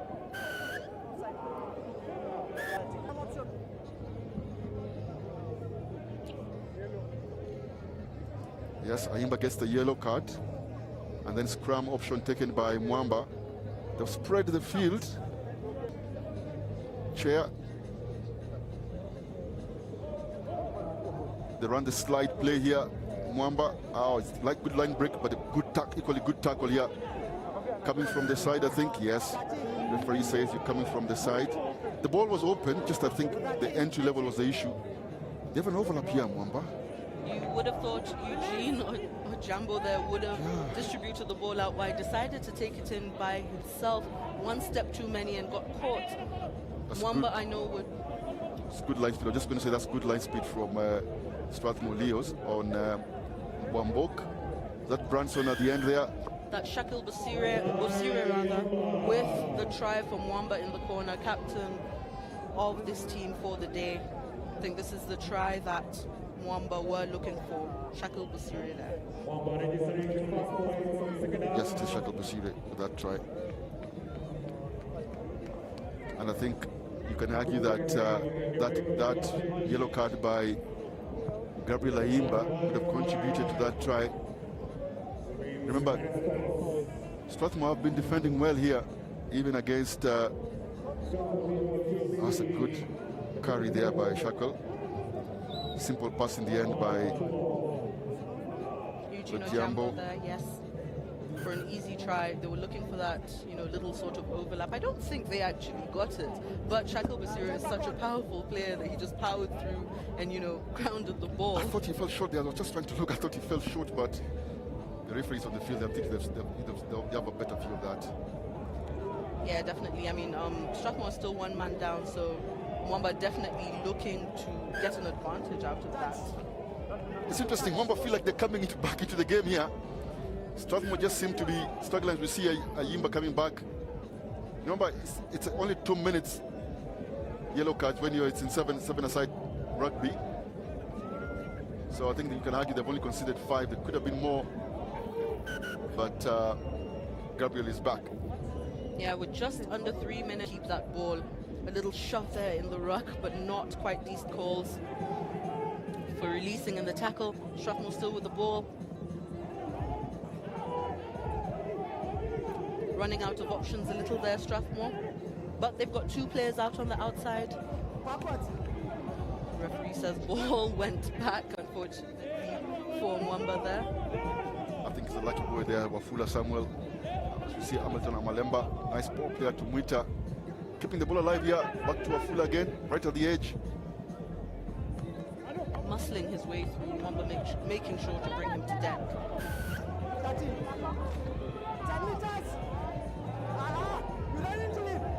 Yes, that's a good call from the referee. It's a good, decent call from the referee. Yeah, just Arnold Muita there trying to be a little cheeky, running into the player because he knew he wasn't 10. Mwamba still with the ball there. Ooh, but taken back. Does he go into touch? just short. Eugene Ojambo there, rather, not expecting that tackle. I don't think anybody told him that player was coming. Yeah, I think Eugene was unsighted there. But somehow Mamba kept this spot high short. And they get the penalty. Yes, Amon will, but I don't think they want to give away possession, so they go for the quick tap. Oh, it doesn't, I don't know what makes sense. He does a quick tap and then kicks it. Let's see, maybe they knew what they were doing. Oh, he should have picked it with his hands. I think it was there for the picking. Or they get the ball back. Of course they do. That's what the plan was. At another pop. Exciting times these are. Ayimba with the turnover yeah, and pass to Wafula. Doesn't go to hand, but the football pass goes to hand. Held up though. I think Mwamba doing well to hold him up, waiting for the referee's call. Oh, eventually it comes out. It was a bit of it was stagnant a little bit there. Doesn't seem to move in any direction. There's a bit of exchange back and forth in terms of possession. But eventually when it was ripped out, I think it was ripped out. I think Muita did knock on there eventually, if I'm not mistaken. Well, Mwamba will be happy with that call as they're looking to score another try. I mean, they don't have a lot of time left, so maybe this would be the consolation try before the game ends. I think just like last year, Game ends. I think just like last year, Molio's run away with this one against Mwamba. But the Mwamba sort of fought back here, especially for that yellow card on coach. Kenya Shujaa into that maiden. Singapore Sevens title. Desa here with the ball. Little shimmy, step back in. But going into contact, I think that wouldn't have gone on for too long. Yes, Ronnie Mondi there with the eventual stopping that attack. But Daystar look to be playing well. I mean, so far they've had possession, they've kept possession, and they've been very good with the ball going forward. Yes, they've done well there to keep possession. As you see here, the pass goes back. Ronnie, I think, is knocked on. Ronnie has knocked on, yes. So that's the first knock on there of the game. Ronnie Mondi with the knock on. Yeah, that loose pass going to Moses Karagori, who also played for Mwamba back in the day. And then Ronnie Mondi, with the knock-on in contact there. So Daystar still have the ball, still surging forward, still looking for the first try in this game. Yeah, a couple of good steps there by Regan Williams, I think it was. Just shimmy and stepping back in and out of the the grain of Nondi's defense. This will be an interesting one. Daystar seem to be confident, but look, it's only 2 minutes in. Early days. It's only 2 minutes in. Player coming around. It's 2v. Nondi's with the ball there. Ronnie Mondi passing it out. Looks like we're going to see Nondi's first try of this game. Yes, we are. Daniel Kito, I asked earlier where he was, why he didn't play the game. I think they heard you. And here we go. It's a center post conversion. Let's wait for the kick. They did miss 2 center post conversions in the other game. Will Okito take his own conversion? No, he doesn't. Gives it out to, is it Brian Ayimba? Is it? Timothy Lugalia there with the kick. Number 14 for Nondis. Oh, it's Timothy. Manages to get it in. Yes, having better luck with the kick so far in this game for Nondis. I think it's a simple concentration there. Center post kick should be converted 100% of the time. Good try there by Daniel Kito. Well done, switch with Ronnie. He actually called him and said, look, come in, because he had already dragged all those 2 players across with him. Ronnie took over the center and then went across, really forcing Okito to come back in. It seemed like he was going to dummy, but then he released the pass, and there's still some work for Okito, but he scored the try under the post. Yeah, I think one thing that shouldn't be put into question is Ronnie Omondi's playmaking tactics, or rather abilities. That's something he's very well known for. He can go by himself, or he can shepherd his players into scoring a try, which he just did there with Daniel Okito. Daystar there with the ball. Ball to the outside channel. Offend, goes down to deck. Nondi still with the ball, managed to recycle. I think if Nondi's, Daystar rather, if Daystar keep going, something will come out of this. Yeah, look out for the likes of Clinton and Mukwachi, the national team Charlie Samukwachi playing at the edge there with shot number 19. Regan Williams, tricky customer. You'd expect some of these players to come through now here for Daystar. It's just one score away. Well, 2 scores if you consider the conversion. Yeah, I mean, that's definitely not a comfortable lead for Certainly the not. hosts, Nondies. You want a bigger stretch between you and your opponents. This lead is very easy to sort of overturn. Ronnie Omondi there with the put-in for Nondies. Daniel Lukito with the ball. Taking it by himself. Doesn't seem to have support, really, with the exception of that one man out on the outside channel. But he had to just play there. It just seemed like as if he's not running. You're sort of deceptive, giving the Daystar defense some false sense of security, as if he's not going to run. Then all of a sudden he busts into speed. And they keep good position here. Ronnie decides to kick. It's not the quickest, Ronnie. Oh, but he gets it back. Oh, the cruel bounce of the rugby ball. Cruel for Daystar, but happy days for the hosts, Nondies. Didn't seem like there's anything on. I wasn't sure whether that was a right decision here by Ronnie Omondi. But somehow, the ball just bounces back to him. Yeah, that definitely worked in his favor, landing the second try for his side in the semi-final against Daystar, bringing the scores up to Nondies 12 with the kick to go.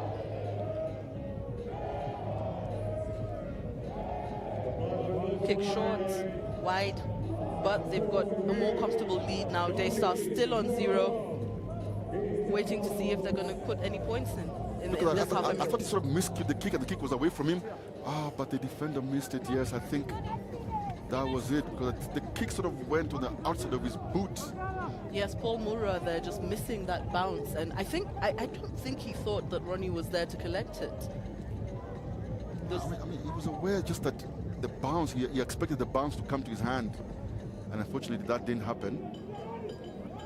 Paul Mura there with the ball again. Yeah, there he is at this time. He's the ball. Make sure to catch the ball, yes. Sort of running lateral here. They're going lateral. Passing the ball out wide. Oof, ball not going to hand. Referee calls for advantage. Nondies with the ball.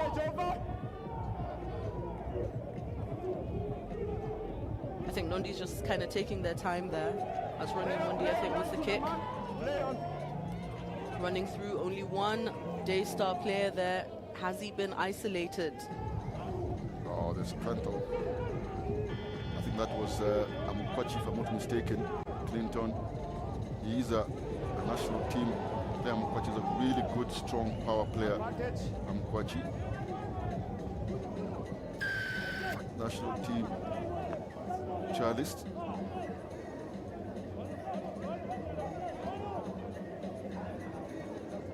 Nondies with the ball there, just outside their 5, looking to get out of their half.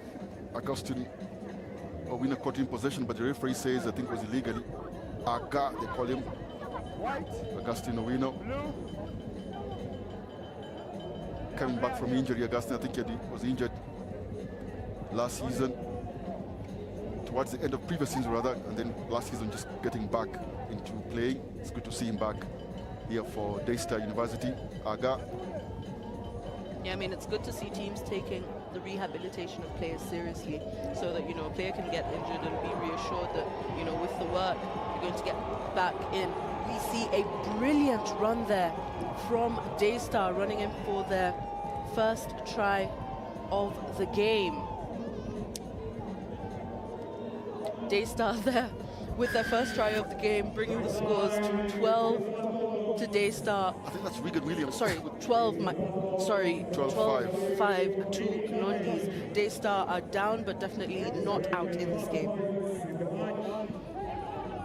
It didn't seem like there was anything on there, but I don't know whether it was a miscommunication from the Nondies defense to allow that break on the outside.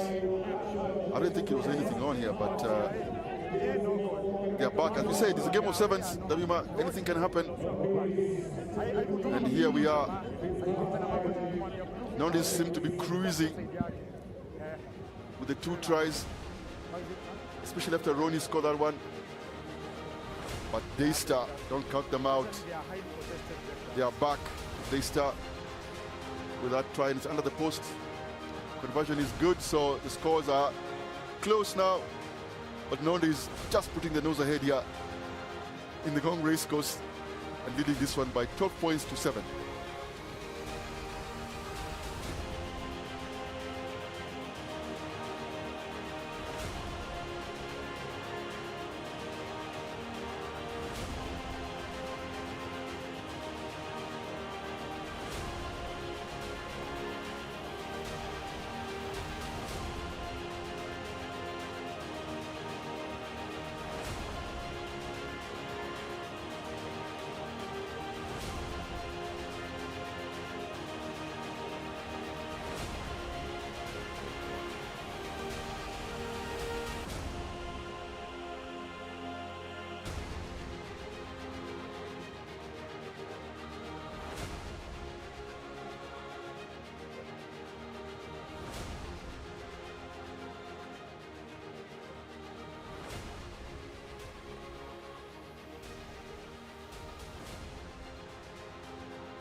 As we get back on for the second half of this game, you can just see a couple of fans there on their phones waiting for the game to start. But the sun looks like it's coming out, Oscar. It's getting a lot warmer here now. It's glorious here. It's getting much, much warmer as we go to the tail end of the tournament. Falcons just getting back with that try there by Robin Wanyama right at the end of that half. Making this one a bit closer than Nondis would have liked. The try was a center post, so it was converted.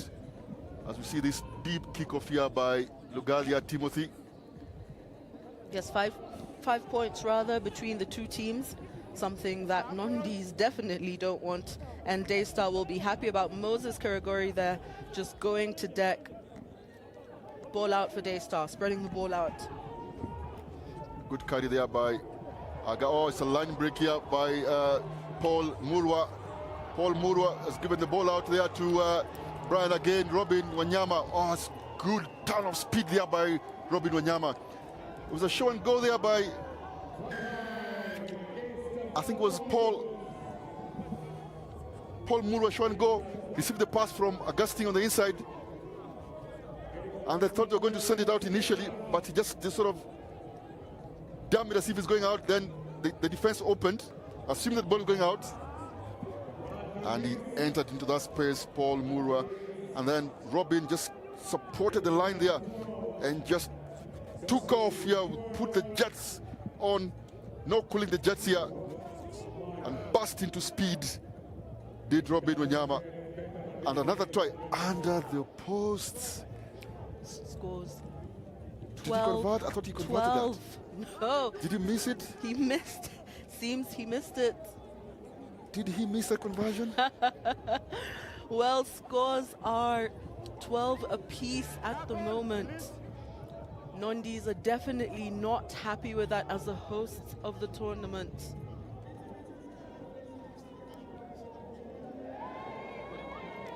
Nondis with the ball. Nondis with the ball, taking it down on the wing. Fidens Tony with that ball and landing a try for Nondis. You can just hear the fans celebrating this. This means so much to them. They know they're back ahead now. Much needed try for the Nondis scripts. Now that's what we call an immediate response coming here from the host Nondis. Fidens didn't play the last game. I did ask where he was. Of course, it could be, I'm sure, struggling a little bit with fitness. He's on his way out, Fidens. But it's like, you think he's done enough? He's one of the sort of crucial players, you'd say, for Nondis, especially when it comes to sevens. As you see this conversion attempt here, oh, it's a good one. Oh, it hits the post. I thought he was in. Timothy, I thought Timothy had scored that one. He looked in.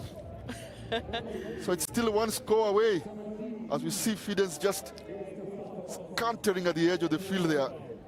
Well, if Robin Wanyama can do it, so can Fidens Tony. I think he takes his rest, Fidens. Yeah, just seeing him off there on the bench with Moses Beggy, another veteran player. Beggy looks a bit biggie this season.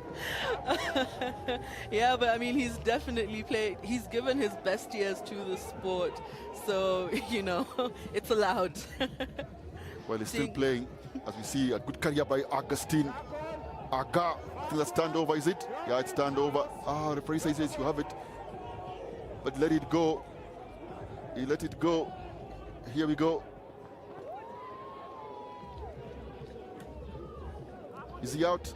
Not yet. Amukwachi there, Clinton just staying in eventually. He's the one with the pass there. Amukwachi goes back in there to Arnold Gonda. He's tackled in the middle. Oh, he knocks on, I think. And then he tries to get the ball, so referee tackles, calls it for holding on. Yes, it is. Yeah, Nondis were looking for the quick tap there. Yeah, Victor again just wanted to play quickly, but referee calls him back. And then they decide to slow it down a little bit. Ronnie takes over control here and says, look, boys, we're ahead, let's slow it down. As Biggie comes in, or should I say Beggy. And Mabwa comes in as well with him. Biggie Small. Biggie Small, that's there you exactly go. what I couldn't resist. I couldn't resist that one. I think that's a joke for the millennials and yes, I suspect and maybe Mabwa and Beggy will have a word with me after this. Oh yes. Ronnie here comes out again. His standard pass. Goes oh, he out does on it his again. own. Ronnie. He always sort of scoots out of the scrum and then sort of shows as if he's going out, and then defenses sort of stand off him as opposed to taking him on and allow him to pass at the edge. Most coaches will say, look, just defend the inside. Yeah. Let the ball go to the edges and then you can sort of...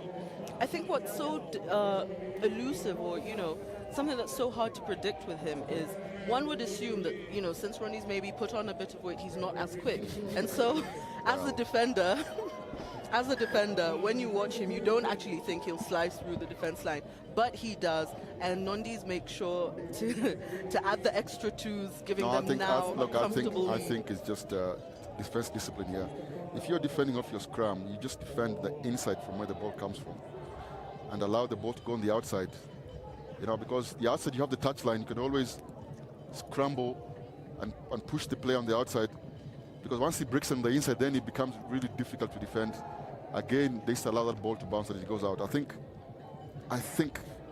Nondis may just edge Daystar on this one. It looked close initially, but those two tries by Tony Fidens and Ronnie Omondi have taken them away just ahead here.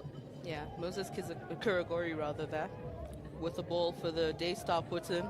Got fans shouting but taunting behind him, hoping that there'll be a lapse in concentration. There is the lapse in concentration. Think mission accomplished for them. Not the best of passes. Rogena, yes, he scores. Good pressure there from Victor Rogena on the Daystar defense. Oh, I think Daystar here just let themselves down. Yeah, it's all coming crumbling down for them. They have let themselves down, I think. I mean, there's good pressure there. But honestly, Katie, I think, just looking on. I know there was a bit of a poor pass there from Kirogori. Yeah. But I think you should have prioritized to get the ball there. I think, Ainsley, Katie. But to be fair to him also, the pressure was real there from Rogena. And there's a missed conversion. Yeah, I think I'd like to blame the wind, but I don't think that's what happened. Conversion was way wide for Nondis, but I think they've got a comfortable win right now, and they're not going to mind that too much. Just seeing the replay there from Nondis. Spilled ball from Daystar. Nondis picking it up and taking it in for a try. Scores now 29 to Nondis, 12 to Daystar, with just a little more time to go in this game. Nondis are definitely going home with it into the final for the first time of their own tournament. I'm sure they'll be happy about that. They did just miss out last year, you'd say. to the final. Then that was Strathmore Leos who went on to beat Mwamba RFC. Strathmore has already beaten Mwamba in this year's semi-final, a repeat of last year's final.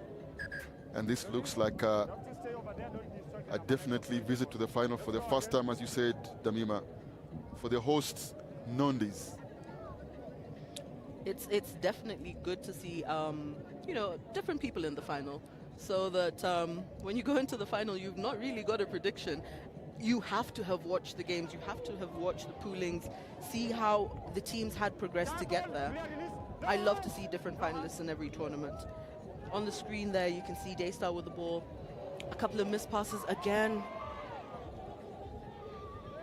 Just not looking very confident in their passes. Since coming in, Okito has been very instrumental here. Same to Mwabwa as he gives that ball to Ronnie. Here go again, Ronnie. Man on the outside. Did his best to commit Ronnie, but Moses Begi not just holding on. Not looking very comfortable there, Moses. Well, finally the hosts make it to the final of their own tournament. Do Nondis. If anything is to go by, remember last year the tournament was won by Strathmore against Mwamba. This year they're going to play the host Nondis. So Strathmore versus Nondis for the final, for the main cup. Strathmore, remember, last year in the National 7 circuit, were in a couple of finals. Won, I think, the Nakuru final, were in the Mombasa final. The first two finals of the National 7 circuit in Mombasa and in Nakuru. The 2025 National 7 circuit series, Strathmore were in those finals. Playing against KCB. Well, they are in this final. If this is anything to go by, well, expect them to compete in the National 7 circuit. And now we see here, I think, the 7th and 8th playoff here between Black Blood and Impala. And then we'll go to the, I think, 5th and 6th, 3rd and 4th, if the time allows us, which is the bronze, before we go into that final that we've just seen. Nondis going to the final, which is Strathmore versus Nondis. In between, there's a schedule for a match versus where the ladies will slot in after the bronze finals. You'll have Kenya Harlequins, so the Harlequins Queens ladies versus Mwamba, an exhibition match just to showcase the women's game in the country. Well, we have time for a ladies match as well. Well done to the organizers here. Again, both teams, community rugby teams, Queens, who have had a resurgent in their women's rugby after having no women's rugby team for over almost 2 decades. And then they revived their team, and now they're doing really, really well. Came second in last year's National 7 circuit. Yes, those two teams were actually just moving away from 7. Something closer is that they were the Kenya Cup finalists for the women, Mwamba and were the top two teams in the 7s as well. Yes, they were. Kenya Harlequins, I think, has shown a lot of potential, you know, since they started the women's team, you know, again, and they are definitely a team to watch out for. Mwamba, you know, stamping dominance from ages ago, but looking to stay dominant. But I definitely would keep an eye out for the Kenya Harlequins Queens. These ladies are something else. Just looking at the screen there, we see a Black Blood ball. Referee calls for Impala to roll away. Both teams will want to get a win here, Damima. You know, Impala haven't won any games so far. I think Black Blood, won earlier. I'll just check our records. But both teams haven't played well this tournament. I think Black Blood a bit better than Impala, who they themselves received about 52 points from Mwamba. Black Blood came close, but also still lost. So yes. This is for pride here. Yeah, and both losing their last games coming into this one. A little missed tackle there from Impala. Black Blood running into the try box for their first try in this game. Try time for Black Blood. That's Dennis Simiu with the made maiden try for this game. 5 to Black Blood, Impala 0. I've seen some interesting celebrations for tries. You know, around the time when I played, there wasn't too much celebration. In fact, one really famous Kenya rugby player, Edward Rombo, used to ask, how come I don't celebrate my try? Eddie the Eagle used to love to celebrate his tries. Eddie was a really good player for Kenya in the first player to 80s. play international. Yes, he did play. Unfortunately, in my view, I think he should have played rugby union. But Yes, when he he went played professional, rugby league, yes. he chose to play rugby league. He claimed that was a good decision for him. Not very good for Kenya, I think. But he was a wonderful player. Yes, he definitely was. Edward Rombo. Also played the other day in the game hosted at Impala. Yes, OCS versus Libons, or rather the All Cambrian. That is Nairobi School versus Lenana, former players. Yeah, just showing that he's still got it in him. He's got a lot of memories, I'll tell you that. He likes to remind us all the time how good he was, Eddie Rombo. He celebrated his try always, as we see that celebration there by Dennis Simiu for that Black Blood try. And now Black Blood ahead by 7 points. Oh, it's a line break again by Black Blood. It's Frank Wekesa here with the try. Oh, it seems so simple. Yes, Black Blood there with the try against Impala. Second try of the game, bringing the scores up to 12 for Black Blood, 0 for Impala. Conversion to come. Conversion just sailing wide. Scores remain 12 Black Blood, 0 Impala. Can Impala get back into this game? I mean, we've got a little time before half-time. Still got time. 12 isn't the biggest of leads, I would say. Yeah, look, you'd think they've had possession. I mean, they've kept games close. Some of the other games, you know, you seem to be there and thereabouts. I've just seen that Anthony Moniz just doesn't look explosive. You know, keeps passing and damming. That's all he does. I'm not seeing any. I mean, I'm pleased with Sultan. He seems a bit better, Sultan. But he's missed a couple of tackles. Kenyari did get that yellow card in that game. And then they lose position just like they've done now again here. As we see that turnover by Black Blood.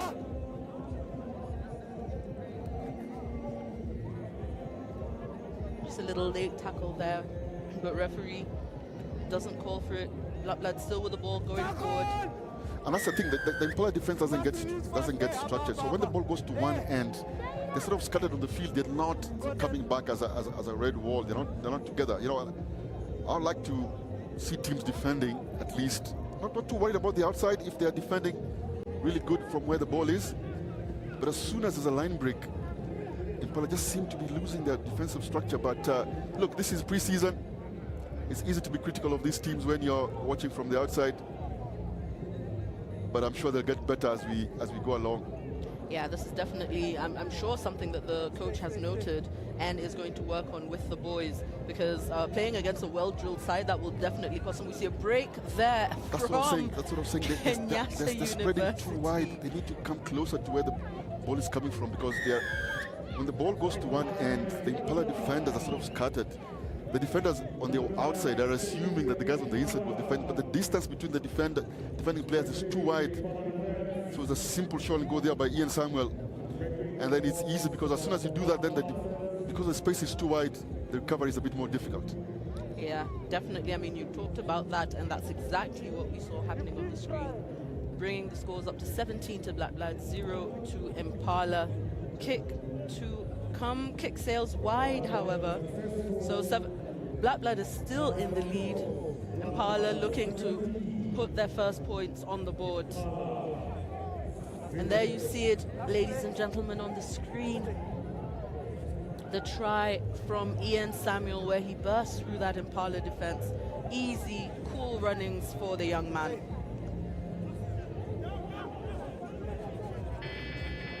Well, it's not too far. Still only 3 scores.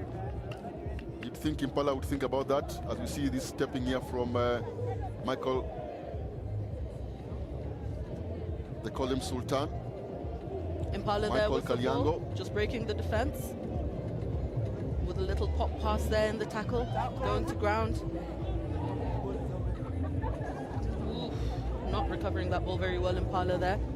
Giving Black Lad the opportunity to turn defense into attack. Will this young man go all the way? No, he doesn't. Cover tackle there from Impala. Another cover tackle coming through.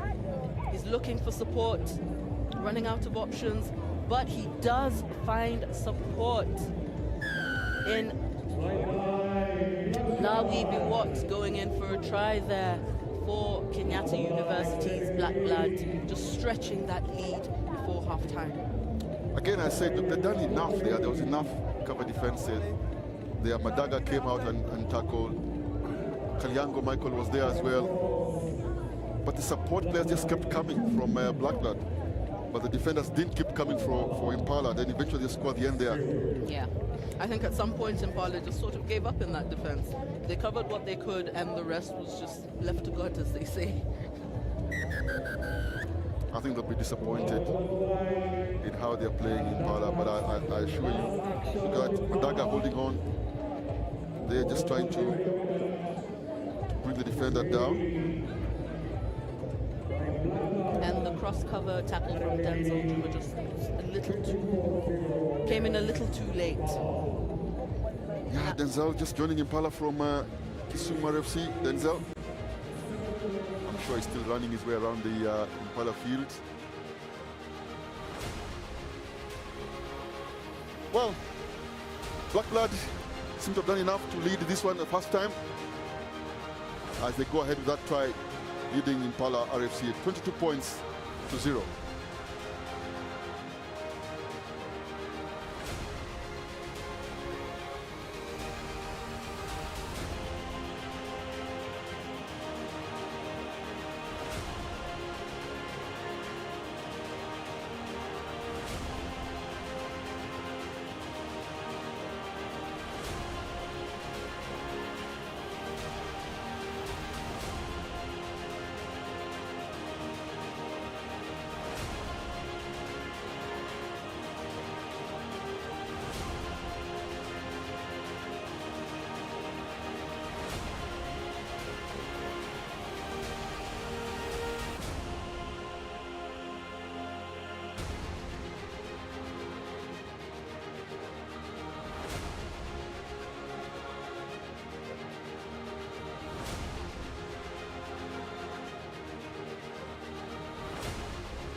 Just coming back into the second half of this game, where Kenyatta University's Black Blood take on Impala RFC. Second half, Black Blood leading this game 22-0. Let's see what Impala have got for us in the second half. Oscar, what do you think they need to do to get ahead? I think just to be a bit more efficient on the possession. I would like to see them just being a bit more efficient and patient as well.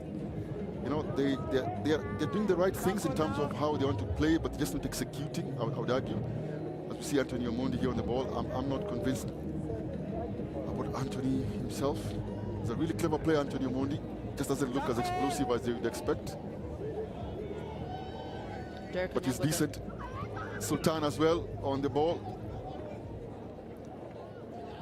As you see Obuya here. Managing to get that pass out in contact. Impala still with the ball, taking it into contact. Is the ruck successful? Yes, it is. They recycle the ball. That was Brian Ware there going to ground. Impala do well to spread the ball to the outside channel on the other side. Well, almost to the outside channel on the other side. That's the thing, and they're keeping possession here. Let us see how they can remain efficient.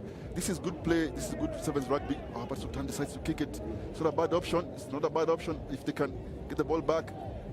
Here they go, but I think the penalty, yes, he's taken him out without the ball. Brian Ware there, the man being punished for that little bit for Impala. Yeah, he came out without the ball. And again, the other Brian tackling. Is that Peter? Yeah, no. It's Ted Ngonga who's being penalized for tackling without the ball, is it? I think the referee says tackling without the ball. If I'm not mistaken, that's his second yellow card in the tournament. So that's the point I was saying. They were keeping possession there, back and forth, and then they lost patience. I would argue that Kalyango there just lost patience. He still had numbers on the outside. The two brands was on the outside, but he chose to kick. It was more of a speculative kick than an actual game plan. That's the thing. That's the thing they need to learn. To see Ian Samuel. Now that is a kick by Samuel, not speculative. This one because he sends it to his teammate here, and this looks like a simple try here in the end for Black Blood. Swan dive just to make the point across.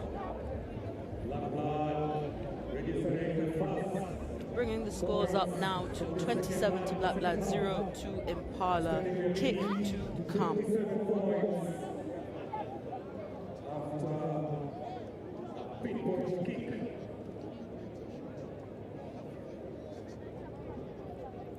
Just waiting for the conversion there for Black Blood to see if they'll stretch the lead in the second half.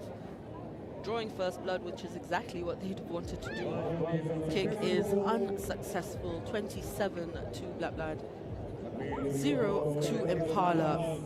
Oscar, I don't So think you that ask me, you're asking what will Impala need to do? I mean, that moment there when Sultan kicked the ball, I think there was an opportunity for one more pass. Keep attacking, just keep possession, just keep going. They were doing well until that point. Here we go, Impala in possession again. Will they keep possession or will they choose to kick it? Here we go, Sultan again with the ball. This time they go to the edge.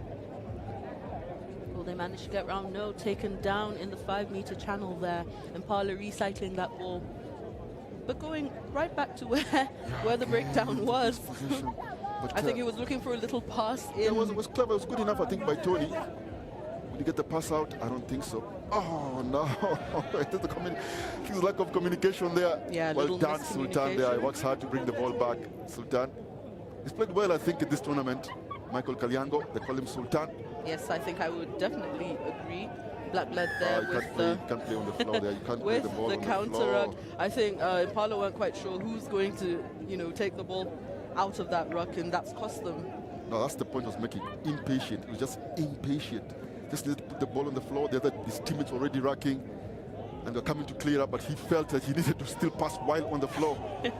Again, here's the point I was making about the Impala defense, as we see that knock on here by Black Blood. When they defend off the ball, they're not defending from the ball. They're defending away from the ball. They're anticipating the play on the outside as opposed to come fast and defending on the inside from the ball. So what that means then, it means that the defense is scattered, that the players' distance between each other in terms of defensive distance is too far. So the Black Blood players just all have to do is just show and go. Then it's easy because now you can't tackle when the player's in there because they're in two minds. If the distance between two defenders is too far, then you don't know whose player it is. That's creating problems for them, Impala. As we see them here, this is the man who got a yellow card. Ngonga, Ted, just carrying the ball there for Impala. Here we go. Kalyango with the ball to Brad. Tony with the man on the outside. He gives it. I hope they'll come back this way now. If he keeps the ball possession, they can come back. There's good pressure from Black Blood. Nice pass there from... he kicks it again. In terms of possession, this is the point I was making. Yeah, they had numbers out, on the right, choosing to kick the ball. It's not for lack of options. Numbers. Yes, it's not for lack of option. Impala kicking the ball even when they don't have to. Black Blood with that ball there, punishing them with a try. That is Frank Wakesa from the Black Blood team. And then what do? They defend away from them. So they've lost possession. The ball is in one particular area, and they're anticipating the play on the outside, and everybody goes on the outside and leaves where the ball carrier open. So what does he do? Of course, just looks up and goes right straight through there. And Wakesa scores that try for Black Blood. I think it's safe to say that in attack in this game, Impala have been their own worst enemy, and their mistakes have cost them dearly. Yeah, I think they've taken some poor options. I'm sure this is a good opportunity for the coach to look at this. Anthony Nyandigisi, the new Simmons coach for Impala, is an experienced campaigner, Anthony Nyandigisi. I'm sure he'll review this very well. Yeah, and for those of you who saw Anthony Nyandigisi play, what a player he was to watch. I mean, it was, yes. Watching him was such a delight. I mean, he's so powerful, also very smart, good rugby mind on him. You can see why he's sevens coach for the Impala team. Impala there with the ball, taking it into contact, looking to recycle. But you've got 4-5 Impala players there. I'm starting to wonder who they'll pass the ball out to. They managed to get the ball out though. Here we go again. I hope they don't make the same mistakes. So they carry up to the end well. Yes, take the ball into contact. Ruck, however... That's the wrong person to take the ball in contact. That is That's an intentional tap. Kaliango, Michael. You don't want him to be on the ball. He's not the biggest player. The man on the ball there, they call him Sultan. Yeah, though, I mean, you had five Impala players together in that ruck situation. So only 2 people out to pass the ball to. So whether he was the right player or not to take it into contact, he was the only player there to take the ball into contact. And I think those are the types of things that are costing Impala in this game. I think he should still have offloaded and forced the big man to carry. They still have the ball. Impala, they're building the phases, just not executing on the 4th and on the 5th phase. They go to the edge here again. It's Brian Were. Here we go. They get the rack. It's well carried. Did well to catch that ball, went over his head.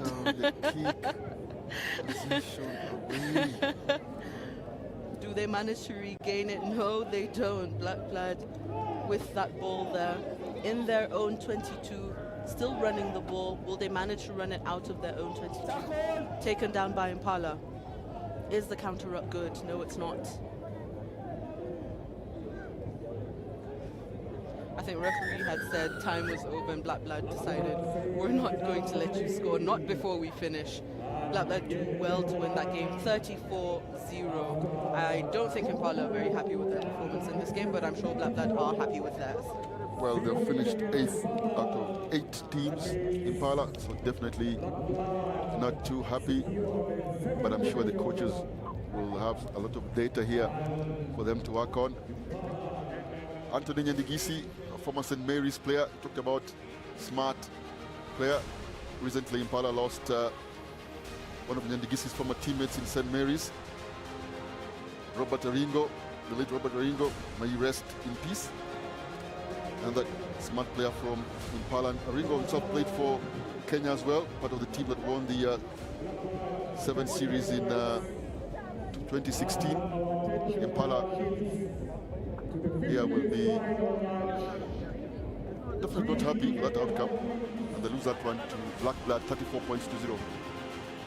It's good recovery from Black Blood. Credit to Black Blood here for coming back and winning that one. Good defensive discipline from them. As we see this playoff here for 5th and 6th.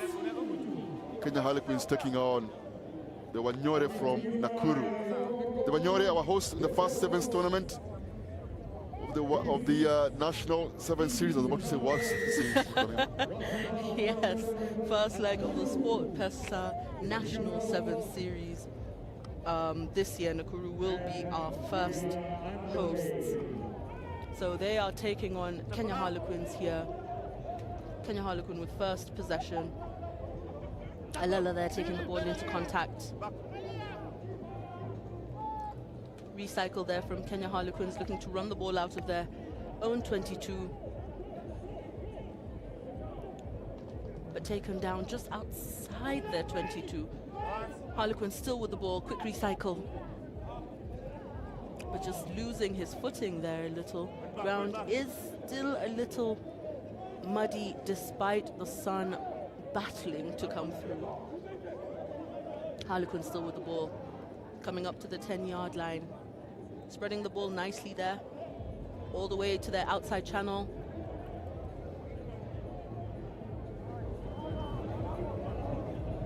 Nakuru just shuffling there in their defense from right to left, waiting to see if Kenya Harlequins will make any errors. To be going side to side here, and I can see why some teams take the hit of the middle, but here all of a sudden they've had a break here, line break. There's a bit of an intercept attempt for an intercept. When ball went back, the referee says it's gone. It's a knock on. I thought he, in the attempt to catch, it's gone back. He's remonstrating there with the assistant referee. He says it went back. The referee saying no, that was a knock on. But to be fair to him, I thought it went back. These two teams also tend to keep possession, but I've noticed also a lot of these teams are keeping possession in their own danger area, if you can call it that, earlier in the game. But at the latter stage of the game, then depending on whether they are chasing or leading, they tend to play differently when they are a couple of meters away from their own try line. Yeah, that's an interesting concept to see. But I mean, if it works for you, then it works for you. Harlequins there with the ball. Some hard running there from Harlequins. Ball goes to deck. Quick recycle. Oof, did that sail forward? No, referee says it didn't. Oh. But it's a suicide pass. It's a suicide pass here. It's floating here, creating a thumping tackle there on him. The crew took possession, but no, it's just a knock on there eventually. He seems disappointed. He's telling his teammate there, Wekarak, this is where the position says Wamekosana. Oh, and you love to hear that as a player. Well, possession goes back to Kenya Harlequins, who've been doing well to keep possession for, majority of the match since it started. So all they need to do now is convert that into points. Joseph Jr. not happy with his teammate here, telling him, look, keep possession. He does have a point. He does have a point there. That was a moment to keep possession. And Gilbert Ochieng, perhaps guilty and acknowledging. And then they go again here. Still scoreless, so the opportunity for both teams. But this time the possession is for Nakuru. As the ARs here have a bit of a chat. I think there's some treatment with the Nakuru player. I think I'm looking forward in this game to see Nakuru have proper possession, because when they do, I believe they can be quite lethal with that ball.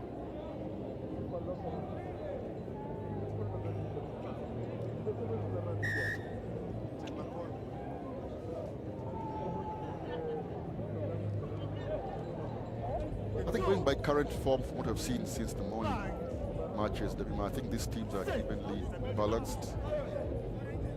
This is the finals for the 5th and 6th. I'm sure they want to be here, but they're well balanced here.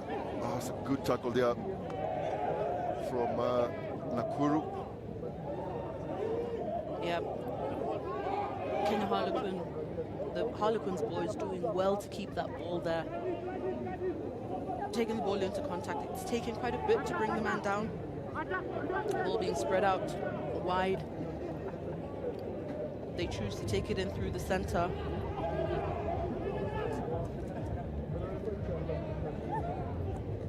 Ooh, little show and go there from Kenya Harlequins. Runs through by himself but gets brought down by the Nakuru men. Is that turned over? I believe it is, yes. Yes, Davis Otudo there just, I think, holding on longer than he should have. Man on your screen, Davis Otundo. There's a tackle on him. It's a decent tackle by Cyprian Ombaso. I thought he placed it in good time, but the referee says, I think, just before that he held on just too long, and therefore penalty to Nakuru. Kick maybe not going as far as he'd have wanted it to, but the kick does find touch for Nakuru. And we're finally seeing Nakuru getting a chance to have possession right on their 10-meter mark line. Spreading the ball out. I thought they were going to go back for that little loop pass, but an intentional tap there and a yellow card for the Kenya Harlequin boys. Referee is not convinced that was an attempt to intercept. Oh, that's not convincing to me either. That definitely was an intentional tap. I think he just reacted there, Alvin Mutachi. Saw the ball coming towards the direction, and then most players do that. Once it's within your reach, you just sort of try to put your hand in there. It's a more of a reflective, it's a reflex rather than an actual attempt to catch. It takes a lot of discipline to try and avoid that. Yeah. Some people say you try to slap, sort of hit the ball upwards. That way it gives you some time to go under it. Yeah, that would be maybe good thinking in the future for the young man. Easier said than done, though. Yeah. Half penalty, I think, the early foot in the Nakuru Huka. Well, this is definitely what you don't want when you're a man up, and that would have been an opportunity for them to score a try, I believe. But this Kenya Harlequin side just, making it hard for Nakuru in this instance. Well, it's an opportunity for Nakuru, but they are 80 meters away from the try line. So that takes a bit of doing. I mean, we've seen wonders here, Oscar, today. We have seen men run from, within their half all the way and scoring a try. So, anything's possible under the sun. But the way Nakuru have been playing so far, I'm not too sure that's going to happen. It's possible. I mean, we did see a 100-meter try earlier on, but you have to create the opportunity. And so far, they've been good in defense, Nakuru, having lost that position earlier. They'll get it back. Now they're trying to build up, so let's see what they can build up here. They're choosing to go forward for the line-out. Most teams aren't. Bit of an overlap here, but it's well covered by Harlequins. They've got one man down, though, Kenya Harlequins. So. Yes, I think Brighton Amondi did well there by holding on, but not biting and bringing out early. He just held on to the player, the ball carrier. Is it not coming, is it? Yeah, it's just... I believe it is, yes. Just knocked on there by Daniel. No.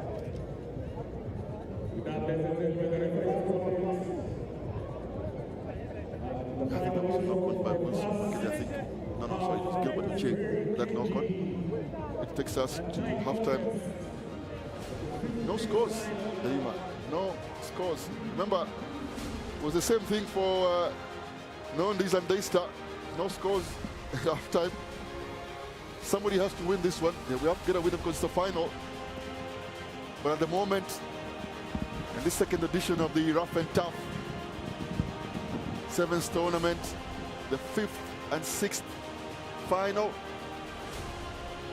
The 5th and 6th is for ranking here in this tournament. Kenya Harlequins against Nakuru.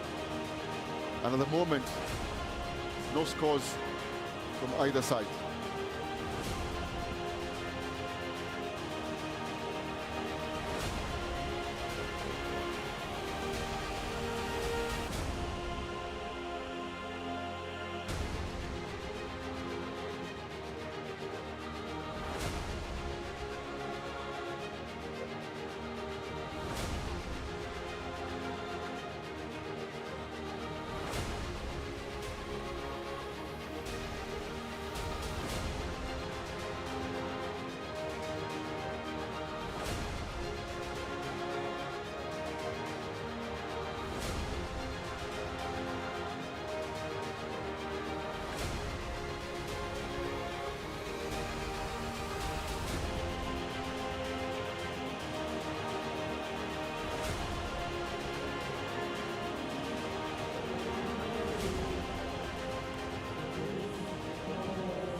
We're back for the second half here of the 5th place playoffs, where you see Nakuru against Kenya Harlequin. The scores were 0-0 at halftime. Both teams looking to draw first blood, and we've got to get a winner, as you said, Oscar, out of this. Yes, somehow Harlequins, they usually like to kick deep, putting teams under pressure. As we see there, Tristan Curry again from Davis Otundo. They get the rack here, Harlequins, and then get up. Referee says just need to take it on the mark.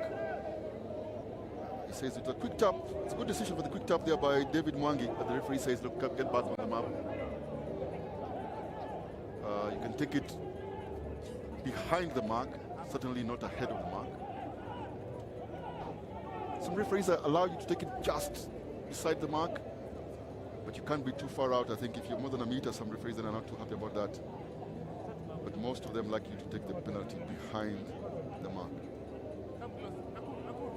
I think that's a good tidbit there for our rugby players who are watching this. You can always learn something from commentary. Sometimes players forget and they will take the scratch the penalty where the referee is. But where the referee is calling the penalty where you are. So sometimes that's confusing. Oh, it's a good line.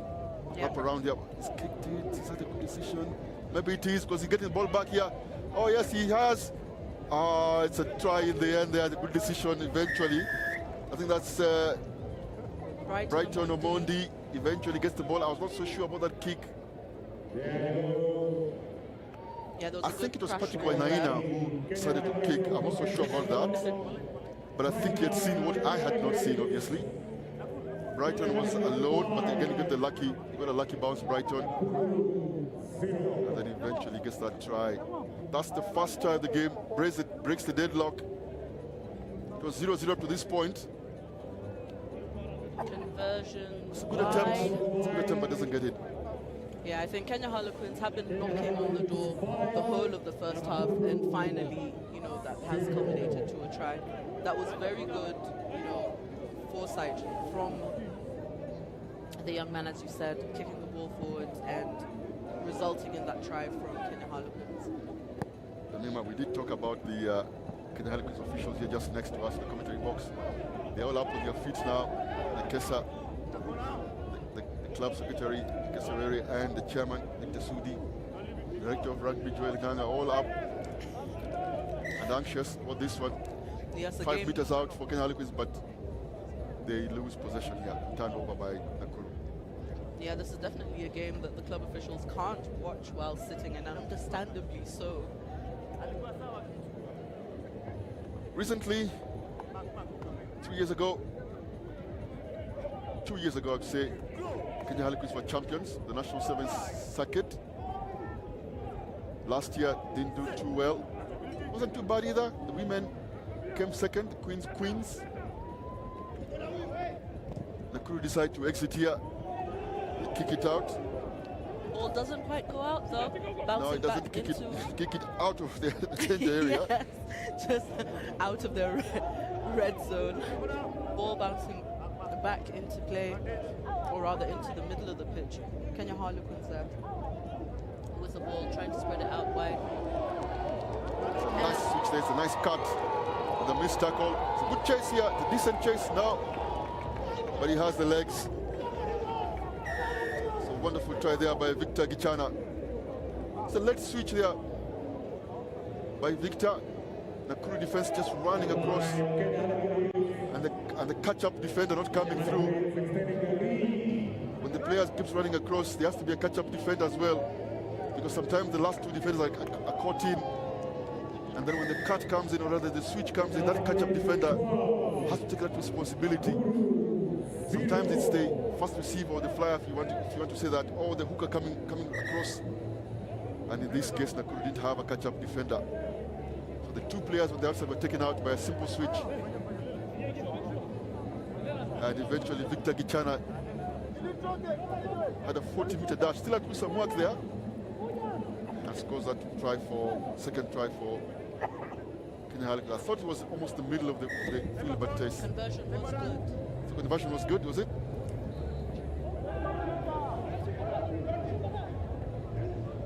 Conversion was good. Looks like a knock on there by yes, it is.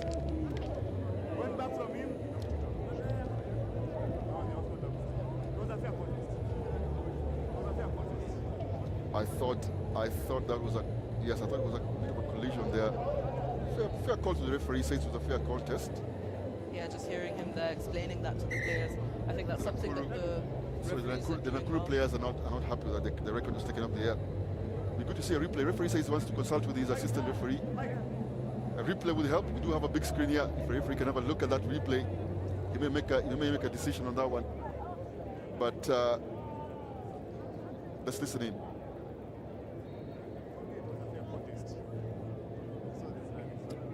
They don't have the benefit of a replay. A replay would have helped.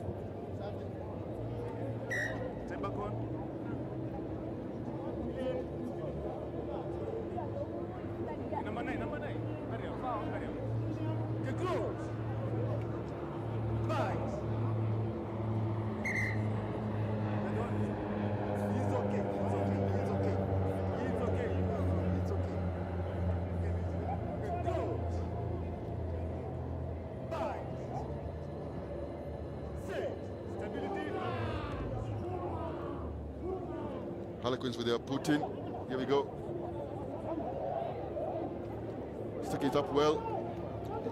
This looks like it could be a try from Ramadan Masete.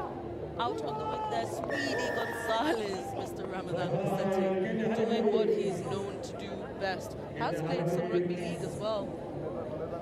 Ramadan Masete, when Kenya won the national service circuit, scored a couple of tries, scored a number of tries.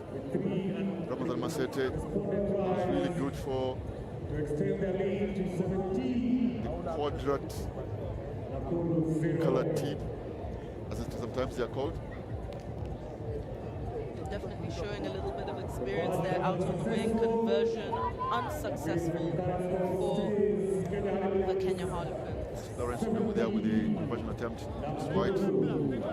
Well, the sun is shining here for Kenya Harlequins, and I would argue for all the fans here at the Racecourse in this Ruff and Tuff, second edition of Ruff and Tuff Sevens tournament. This is the 5th and 6th final here in what was a really cool and cold morning. Came into a bit warm in the afternoon, as we see Nakuru here trying to build up something of their own. Pass went back. Oh. Just unfortunate. I mean, he got to the ball, caught it, and then just spilled it as he went to the ground. Very unfortunate for Nakuru there. Last play, guys. Last play.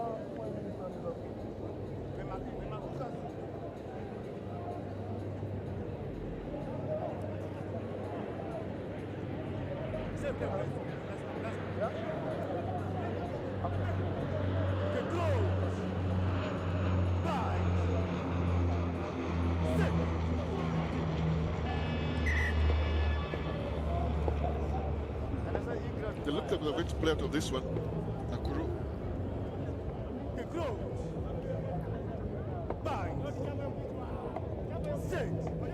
But unfortunately, just knocked on there. They tried to play out. I think it was CP Robassa with that knock on. Gifting position back to Kenya Harlequins. A slight play here by Kenya Harlequins.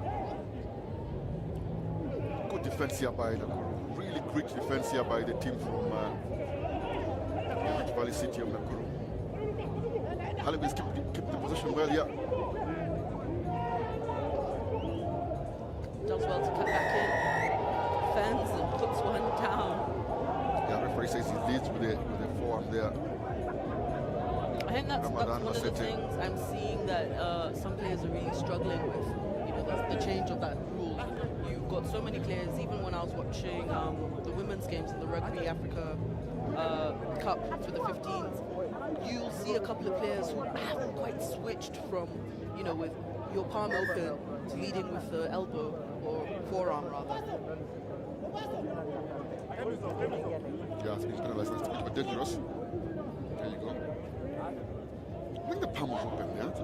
I believe it did look like it was open, but I think it was marginal, and maybe from where the referee was, it looked like, you know, it looked a little different. You say if you're not sure, yeah, perhaps. Give the referee the benefit of the doubt. He's the man in the center of the field. Ramadan Masete has penalized for leading with the forearm, giving position back to Nakuru. Nakuru choosing to kick it. I think that's a good option in this particular moment. That looks like an opportunity here for Nakuru. No, yes, it does. really good decision there. And deliberately well set up. Fidel Wakesa there, landing with that ball in the try box for Nakuru. We were critical area of, I think, Impala had numbers on the outside but chose to kick when they did have numbers on the outside. But this time Nakuru set it up so well. The player was really, really wide, stayed really wide. And that meant and then that the defense, the Kenya Harlequins defense was narrow, which created the opportunity there wide for them. But it's a little too late for Nakuru. And eventually they lose this one by 17 points to 5. And that's it. That's the final play there for the 5th and 6th final. And the winner of that one is Kenya Harlequins winning 17 points to 5. Next we go to the bronze final. This is the 3rd and 4th for this tournament. Mwamba Kulabu taking on Daystar University. Daystar Falcons have done well this tournament. Mwamba, who were in the final last year, relegated to the 3rd and 4th, losing in that semi-final clash with the last year's winners in a repeat of last year's final with Strathmore Leos. And now the 3rd and 4th in a bit under the warmer skies of the Ngong Racecourse, next to the Ngong forests, Damima, you'd say? Yes, it is. You know what's right different? What's different from last year here, Damima? Just behind us here was that the Talanta Stadium had not come into view. It's a really wonderful view. If you're sitting in the stands there watching this tournament, and to the left of the stands where the fans are seated, you can have a like a top view of that wonderful stadium, at least from the facade of the stadium. You can see that from here. Can't wait to see that in 2027 during the AFCON, the football tournament. Yeah, definitely. It's a beautiful monument rather from the outside, very well designed, and it does add to the beauty of the skyline. On the screen here now, we've got Mwamba taking on Daystar in the bronze final. Mwamba with the ball, taking the ball to ground. Recycled, looking to spread the ball out. Still in there, 22 Mwamba. A little slip there, going into contact. But recycle eventually comes. Little kick behind the defense. Although Daystar did have a sweeper, takes the ball and runs all the way into the try line for that checkered defense line that Mwamba had. Daystar in the lead for the first time in this game. Sometimes you wonder, should you keep possession? I mean, it's not easy. It's easy to comment here for it. But Paul Murwa there was just waiting deep in sweeping role. Mwamba tried to do two carries, I think. They couldn't get out, and they felt, oh, look, let's exit. But again, the kick just didn't go to the edge of the field. I think it just went straight there to Paul Murwa,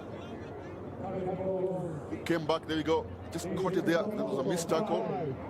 And then just came there and shot, and then just sort of swerved on the outside there of Norman Nandabi, who himself lost, I think sort of slipped just for an easy try there. Daystar take on the first shot here, leading 5 points to 0.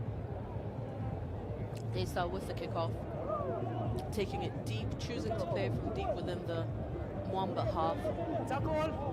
Mwamba player going to ground. Quick recycle. I think it's a little slippery after all the teams have been playing on this ground all day. Joseph Odoyo there out on the wing, taking the ball into contact, going down to ground. Use it. Ball out. Daystar, really tenacious in their defense, making sure they run up when they should, and they are giving Mwamba a hard time in this game. Joseph Odoyo again, taking the ball in, swerving past one, getting brought down by the second defender from Daystar. It's impressive here for Mwamba to keep possession. Not generally surprised, but again, they just that kick.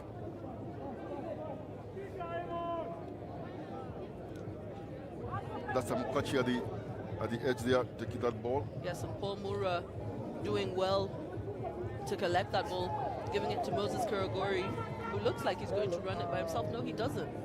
Kicks it for his teammate, who runs around the outside. Is this a try for Daystar? Yes, it is. Robin Wanyama. Robin Wanyama scores another try. I think he scored about 4 tries so far in this tournament, Robin Wanyama. And in this case, Kiragora just looks up and sees, spins down the outside and chooses to get a sort of a half-cross grabber kick. Definitely something they've worked on in training. Definitely there. It was a good chase there by Robin. And eventually the Wamba players who had come up to defense just didn't turn back in good time. And Kiragora here with the conversion attempt. It's a decent kick, but to the right of the post.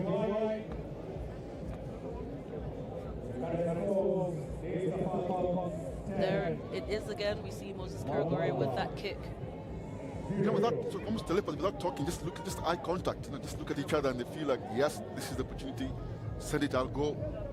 I mean, the look said a lot. It was almost a conversation. That look. Yes. And that's the type of synchronization, or synchrony rather, you want to see between your players in a game. And that is exactly why we have tournaments like this, right before the main, Sport Pesa National 7th Circuit, to see if your players are gelling, to see what, what they've been able to do in training. Definitely, it does help to play these tournaments. I'm sure these teams will benefit from this. Mamba with the possession to try and get back to this game. Looks like a high tackle there by Nathan Sindoli. Amon Bambok with a switch attempt. Knocked on. The pass was low to Andubate. I hope that's what pass does not mean. Bambok gets the substitution for that pass because of that pass. With the switch, but the ball just went low, not high enough for that switch, and it's dropped by Reynold and Vate, and just possession here to Daystar. Kiragora with the ball here for Daystar University.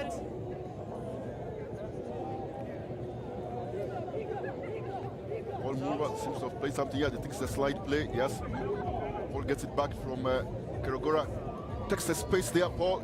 It's good defense this time by Mwamba, but they get a reward for that. Very aggressive defense there by Mwamba.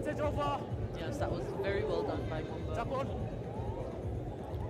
Turning the defense into attack. Oh, and he looks up, the space opens up. He just shows us he's going to pass on his left. Again, not defending from the rack. Yes, Eugene Ojiambo there. No. Slouch. Just running that ball in. Center post try. Bring the scores to 10 to Daystar, 5 to Wamba. Definitely no stranger to the try box he is, Eugene. Especially with no conversion. It's not too far this game when you score 2 tries. Then Wamba score here under the post and convert, then that becomes a 3-point game. It's only 3 points difference here between the two teams. So just a little time to go before half-time. Wamba seem to be catching up, getting back into the game. Let's see if they can score one before they go off into half-time.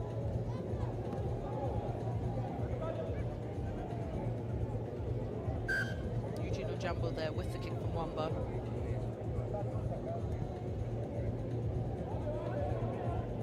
Does it cross the 10? No, it doesn't. I think we've seen that for the second time now in this match.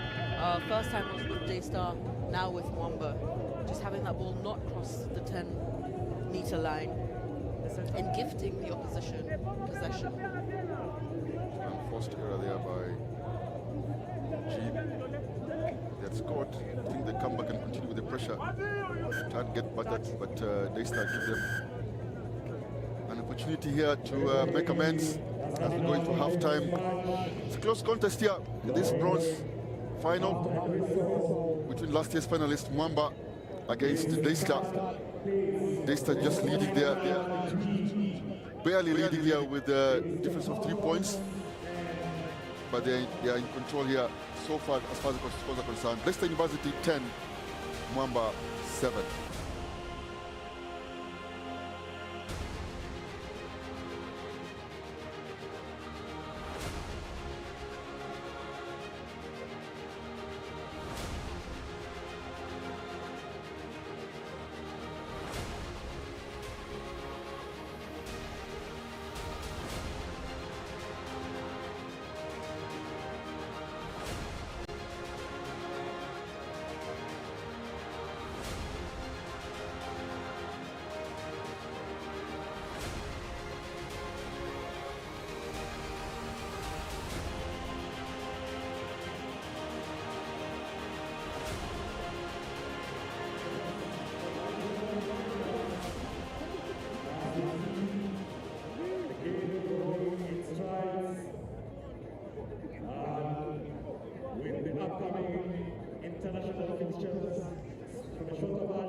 Ladies and gentlemen, we're back for the second half of the bronze final, where last year's finalists Mwamba RFC take on Daystar. Daystar actually ahead in this game, 10 points to 7. This is our third kickoff that hasn't gone 10 meters. I think that's a cardinal sin, also. Well, if you consider that kickoffs are a big part of the sevens game, you'd think that it's a lost opportunity here when you don't make it go the required 10 meters, especially when teams can actually get some good height and then don't get the ball back. Another quick penalty again taken away from the mark. Players always run to the referee where he's calling. I don't know why players get, I think it's instinctive as well, you know. The referee calls a penalty where you are, and then the player goes to where the referee is to try and take a penalty. Actually, we're seeing a yellow card there for Daystar. Yes, I think that's Sindoli. 6 men. I think that's Sindoli being sent out. The referee not happy. That cynical play. It's called a penalty, not going 10 meters and then stopping the Mwamba player from taking that penalty. Bind. Or rather tackling before going back 10 meters. Yes, Mwamba will definitely want to make sure they convert some points from that little loop around play there. Ball going out to the wing. Will he be able to go all the way? No, taken down. Is he in touch? Lost possession there. Mwamba still with possession, taking the ball into contact, looking to recycle quick. Will they?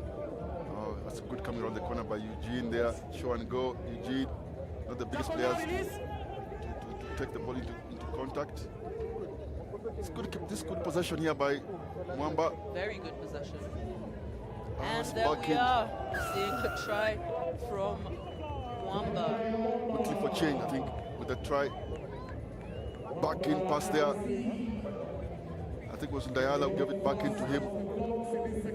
Lovely play of sevens rugby there by Mwamba.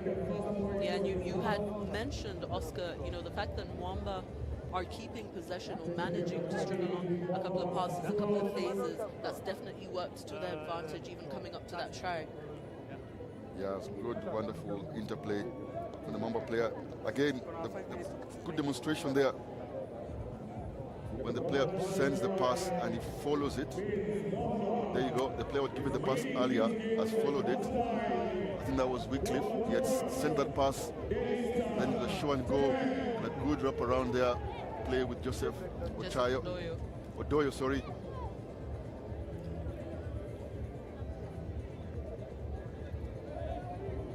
Well retained there by Daystar, looking to have burst through the Mwamba defense.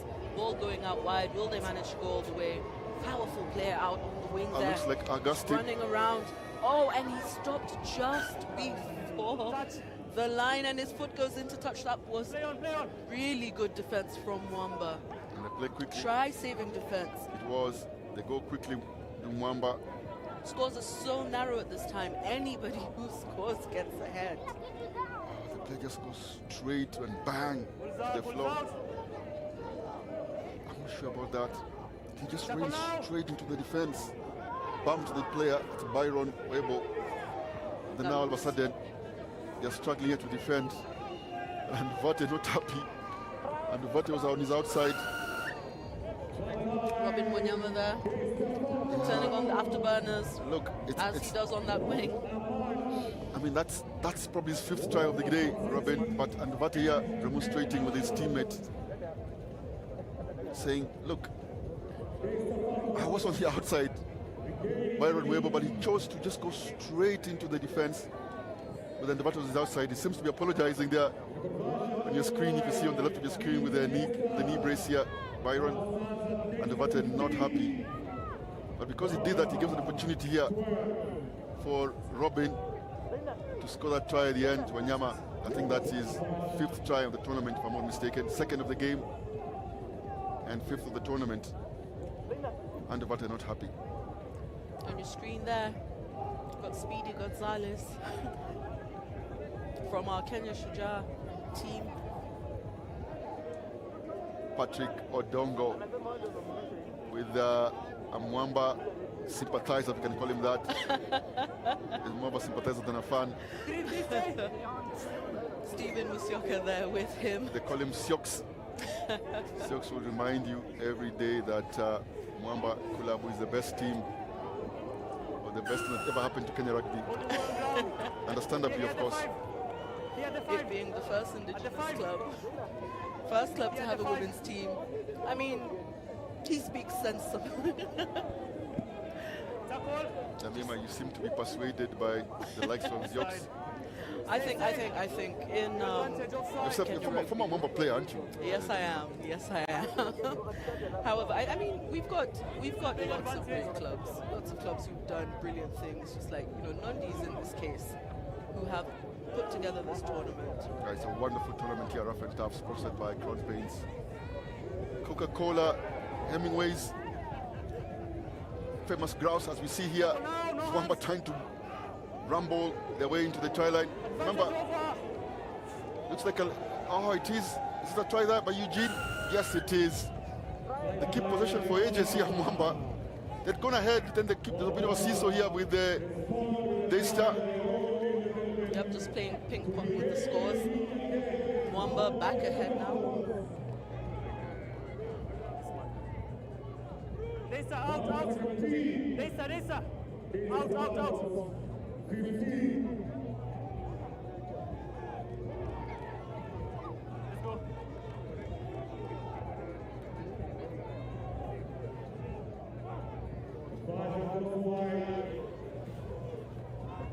We've got 10 seconds to play.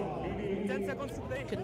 Conversion goes wide, unsuccessful, but I mean, got to give it to Mwamba, stringing along all those passes, so many phases, and in the 7th game, just keeping possession. And Eugene Ojambo, with that final try there for Mwamba. Time is almost up. Mwamba ahead by 2 points. Referee says 10 seconds to play, so he's knocked on. He's knocked on. Daystar. The good position referee had told them it was 10 seconds to play. They needed to keep possession. The referee says he'll knock on the tackle. So game over here. Mwamba finished 3rd. Remember, Mwamba came from behind here to finish 3rd. Yes. It's the nature of the sport, Damima. Yes, and like I said, they were playing ping pong with the scores. Mwamba finally finishing ahead. Last year's finalists, but getting in 3rd. I think they won't be too disappointed with that result. I know Daystar, for a fact, won't be too happy with the score, but I mean, that's just how the game goes sometimes. Well, and there was 2 as we come to towards the end of the tournament. Just before that, of course, there'll be an exhibition match, Damima tells me. But that score there Mwamba just edging out Leicester University by 17 points to 5. So Mwamba finished third. They were second last year. A bit of a relegation here to third position. But I'm sure Coach Paul Murunga and the rest of the management team in Mwamba will look into that. Similar to Coach Caleb of Daystar, I'm sure they'll have a look as well to see which areas they can improve. All these teams benefiting from a pre-season tournament.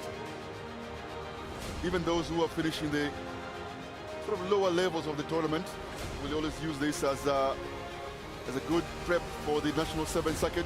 Remember, it starts in Nakuru 2 weeks from now, and then the following weekend, on the 1st and 2nd of August, we go to Dala, then take a break before we continue with the series into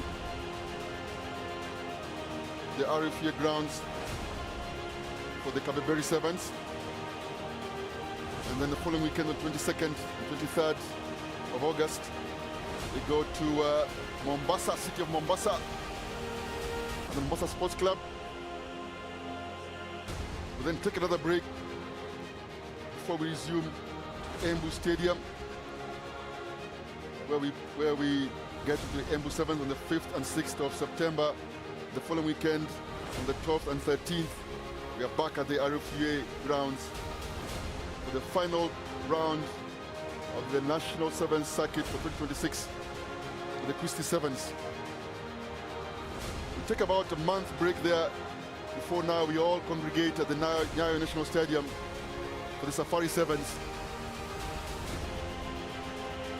where we expect to see some hot, sizzling rugby.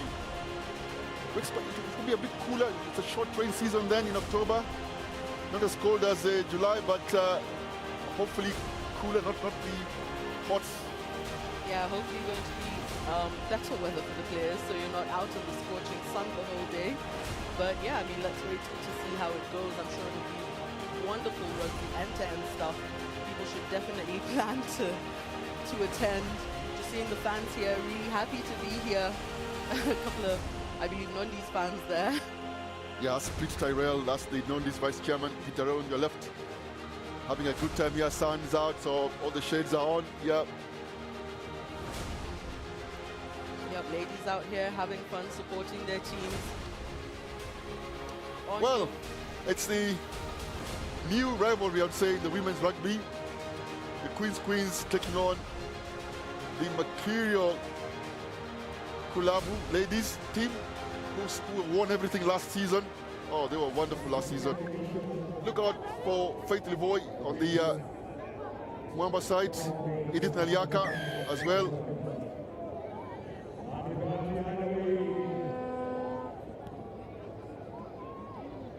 Faith Muguni from Mwamba also.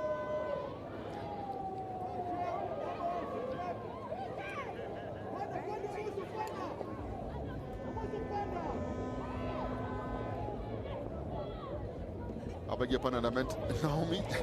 She wouldn't be too happy me calling her Faith. She wouldn't mind getting the same name of a teammate, though. Yes, also having the likes of Maureen Muritu, Angel Salamba on that Kenya Harlequin side, also Kenya team players. Maureen Muritu is a regular on the Lionesses 7 side, also plays 15s.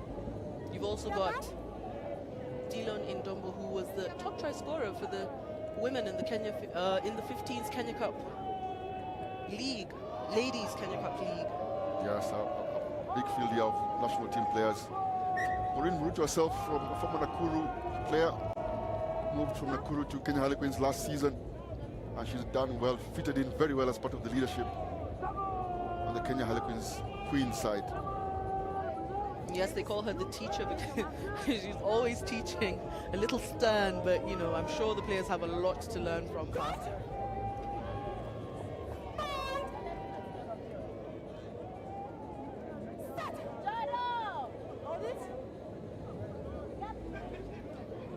Sinaja Nyachio, they are heavily strapped. The Mwamba fast receiver. As we see that pass from Maureen Murutu. Yes, Snyder there, girl with the boot. That's Angel Salamba there, number 12 with the ball. She's actually the captain of this side for the Kenya Harlequins teams.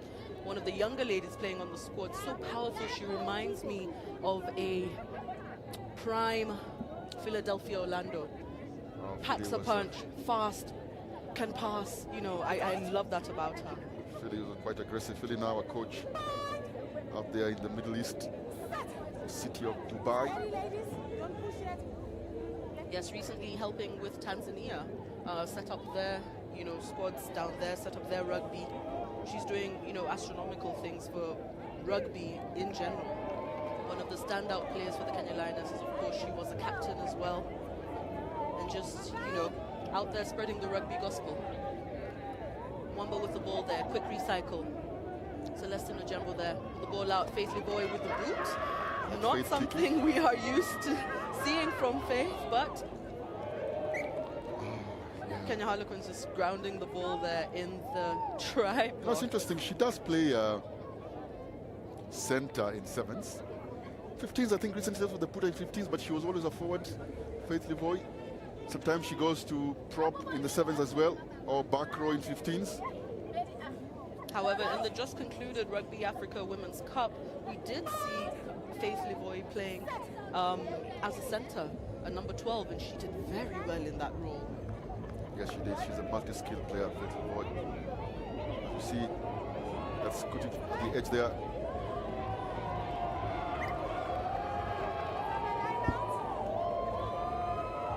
Yes, the line out. Referee says the line out.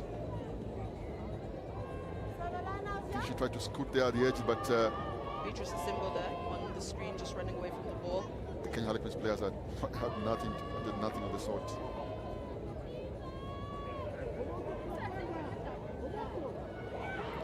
And are we going to see a try? Yes, that is Mercy Katenje from Mwamba with the first try for the Mwamba ladies in this game.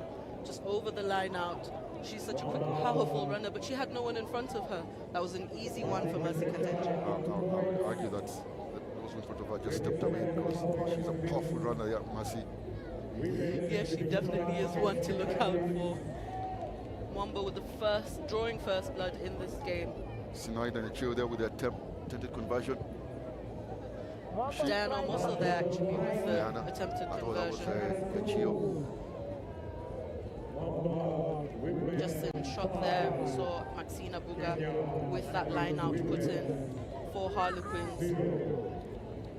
Just missing that, and Mercy Katenje making sure to punish the Harlequins queens. Ball doesn't go 10 off kickoff, something we've seen a couple of times in the men's game.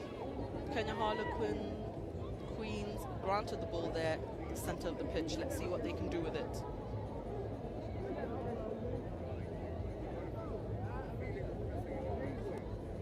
Maxina Buga there with the ball. Former winger, current scrum half. Love to see the tenacity. Also former captain of the Kenya Harlequin Queens team. Brings a lot of leadership to the side. Harlequins with the ball out on the wing. Iveto catch there, just being bundled into touch. Very quick, nippy runner out there on the wing. It's interesting to see the likes of Naomi Muhanji, who is a hooker in the 15s. It's actually a front rower, Naomi Muhanji, but she's a really good pass of the ball. As we see Beatrice in defense here. Murutu, no, that's not Murutu. That is Murutu now. Muhanji, Naomi, there you go. Oh, slippery field, is it? Seems to still be a little boggy there on the pitch. A lot of people losing their footing, but ball also not going to hand. I think the ball was passed just behind the player.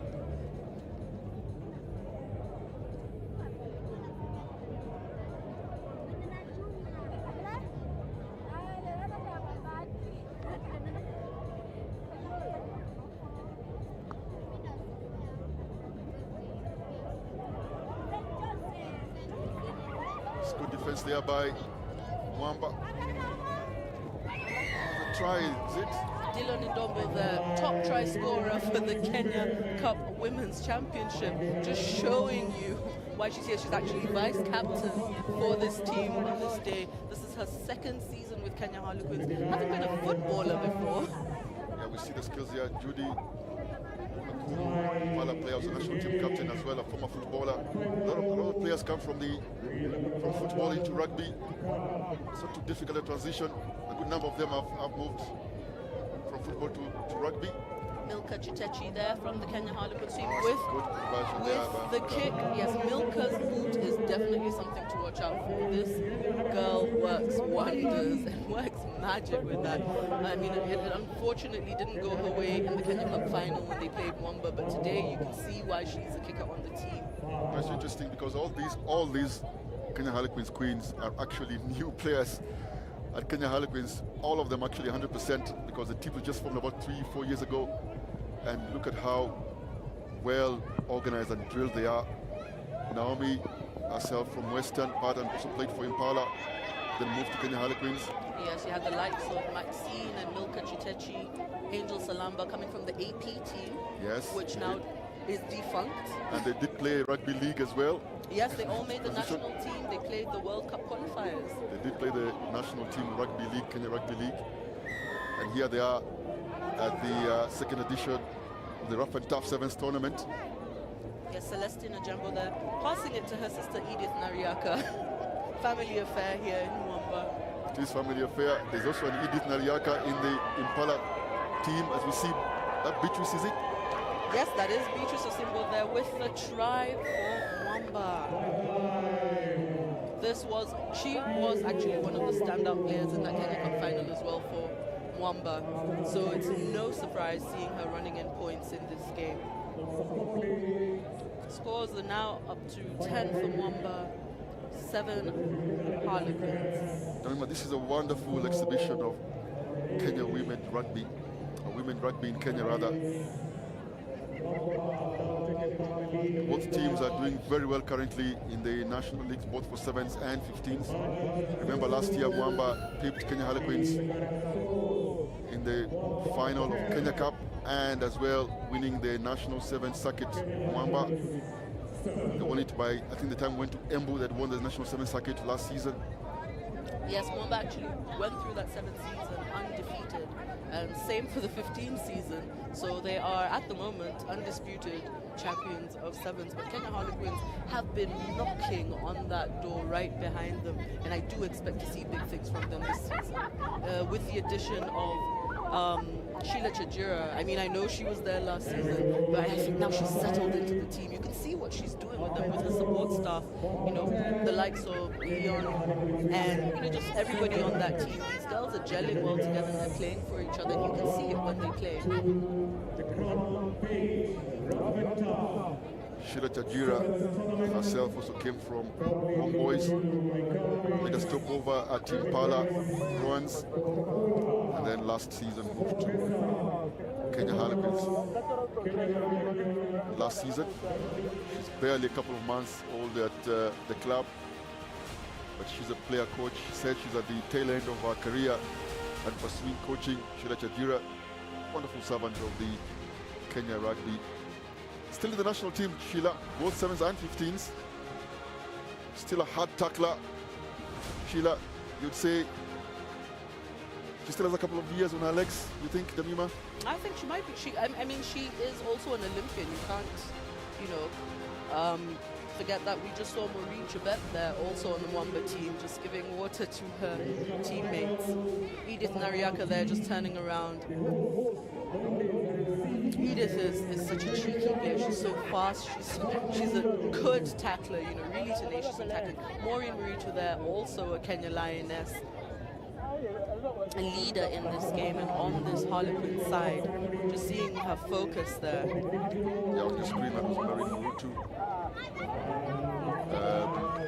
Alia.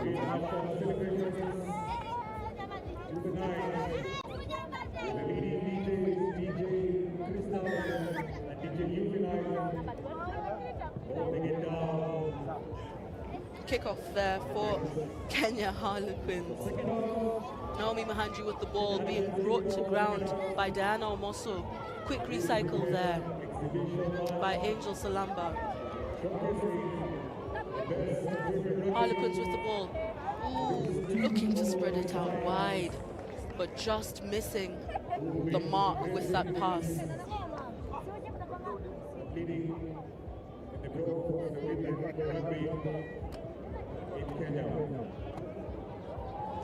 Just seeing Fresh Odwar there also come on for Kenya Harlequins, also a former Nakuru player, also a Kenya Lioness in both 15s and 7s. I'm sure she's going to make a difference on the pitch in the second half for Kenya Harlequins Queens.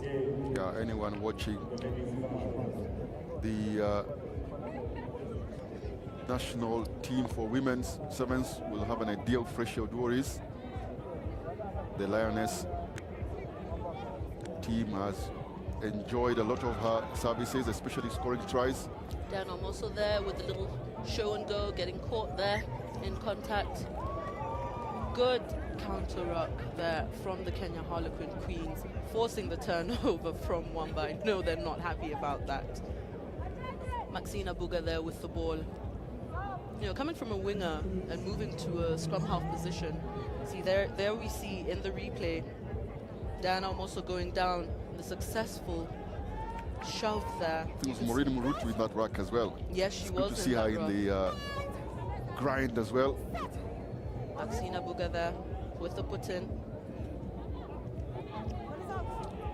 You know, Mwamba with the powerful shove. Yes, I was going to say that they're really good with the forward play.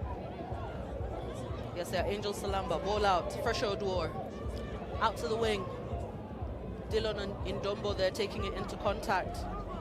It's good to see her back playing. She had quite the collision during the Kenya Cup final.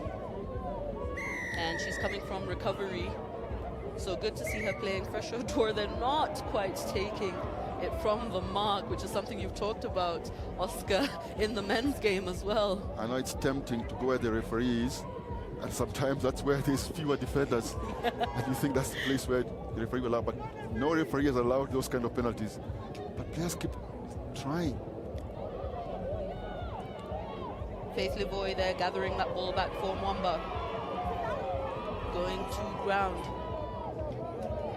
Snyder Nyachio with a little kick there, little grubber, hoping to get there herself, but the ball goes out into touch. I don't think she was kicking for herself, Snyder. I didn't see her moving at all. I didn't see anybody else. I think that was meant for the winger who was there with her. I think it was Beatrice, but no, it wasn't Beatrice on the outside.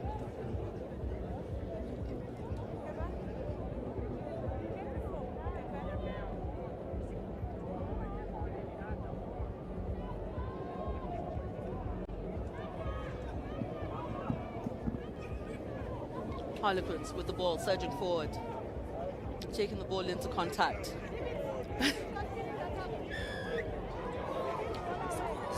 Quick tap from Fresh Odwar. She runs through by herself. Will she go all the way? She's a winger. She just might do it. No, she's brought down by a swarm of Mwamba defense. Ball is going out. Angel Salamba, will she go all the way? Celestine Najambo does not make it there in time. Try time for Harlequins. Angel Salamba, captain of the day, with her first try in this game. And with that try, Kenya Harlequins go ahead, just ahead of Mwamba with that particular try. I said it once and I'll say it again, this Kenya Harlequin side is definitely one to look out for. Angel Salamba leading from the front there with a little pass out to her, making sure she goes all the way. Celestine didn't have enough gas in her, just grabbing at her shirt. Angel will be very happy with that try. I did say they're a gritty side here, Kenya Harlequins Queens. Fresh Odwar with the kick, not quite enough behind it, but Queens are ahead 12-10.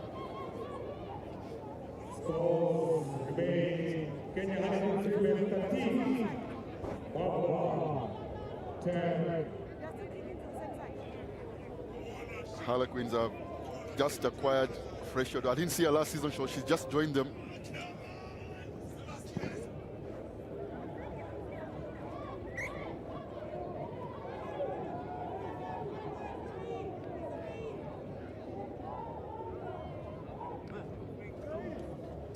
Scores currently at Queens 12, Mwamba 10 in this game. Mwamba have kick off.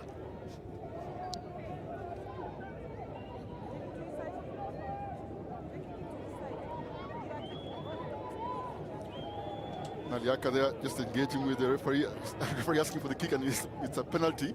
Oh, she's running across Edith. Just creating a bit of a confusion there for her teammates. She's coming across, and the teammate running straight there, so the pass just getting off her hands. I was just looking earlier, Danima, that with additional Freshia would war into the Queens. That would be an interesting competition here for the 7th season between these two teams. Definitely one to look out for. I mean, she brings a wealth of experience coming from Nakuru. I think Nakuru haven't been as active as we'd have wanted to see, you know, when it comes to their ladies team, and this is definitely good for her. Wamba with the ball there. Faith Levoy taking the ball into contact. Maxine Abuga will not let her go. Well, the referee says she has to let her go. Once she's on deck, yes. and here we go. Are we going to see a try from Oh, this Wamba? looks, yeah, it's a Out speed on the start. wing. Tracy Montex, new signing from Nakuru, just made her debut for the Kenya Lionesses in the Rugby Africa Women's Cup with the try out on that wing. She also made a try in that tournament. Very well done from the young lady. Look, with all these new additions in both teams, it looks like this will be a Mwamba versus Kenya Harlequin season once again from the 2025 season. Oh, that was good rugby there. Faith Levoy doing what she's supposed to do. And what they always do here with the likes of Maureen Chabet when they carry the possession. Naomi who does it. Yes, Naomi Chelagat coming on. But the other Naomi also for Kenya Harlequins having two big subs substituted. Yeah, just seeing the replay there of that try from Tracy Montex. Now on your screen. Oh, can you believe it?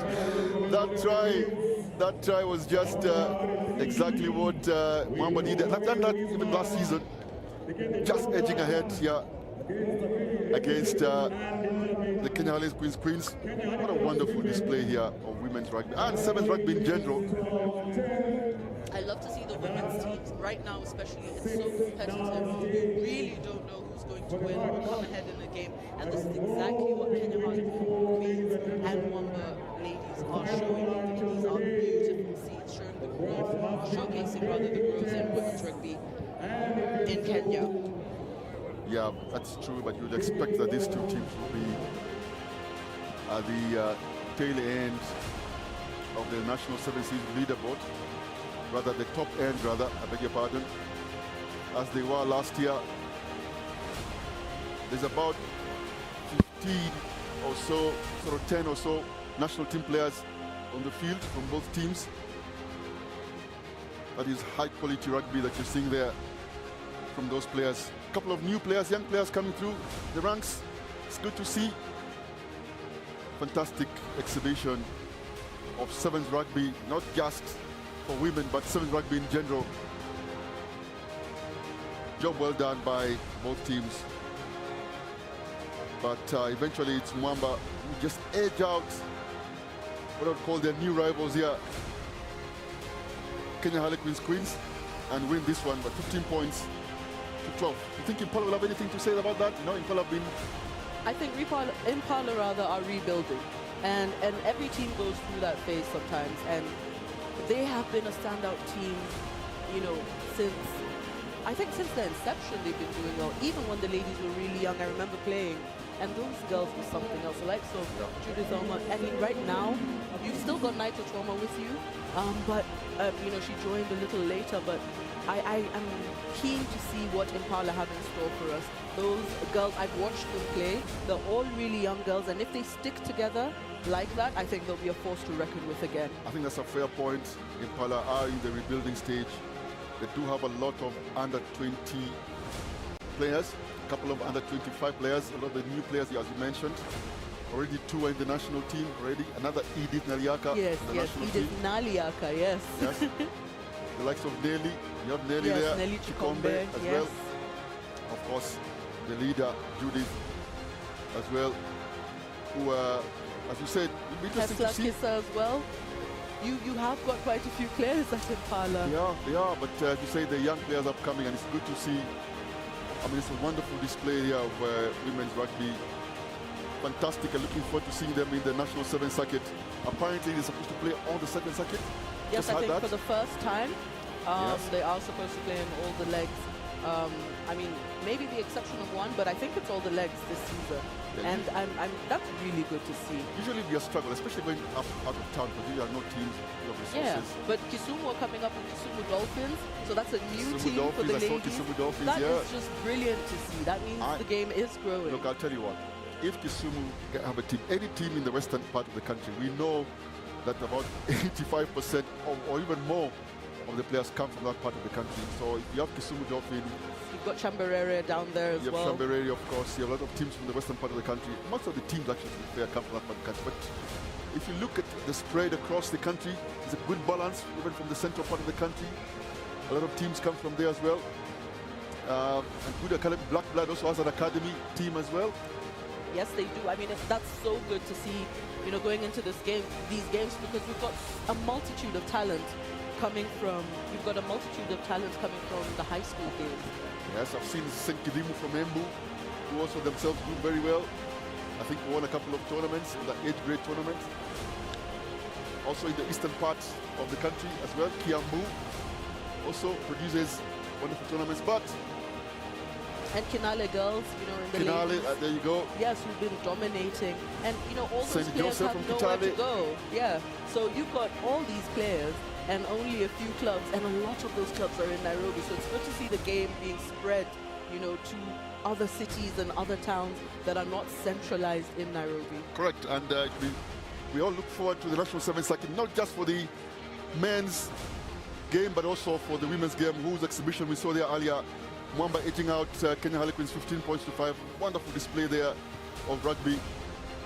In the meantime, we're dealing here now with the final of the second series, the second edition rather, of the Ruff and Tuff Sevens tournament, sponsored by Crown Paints.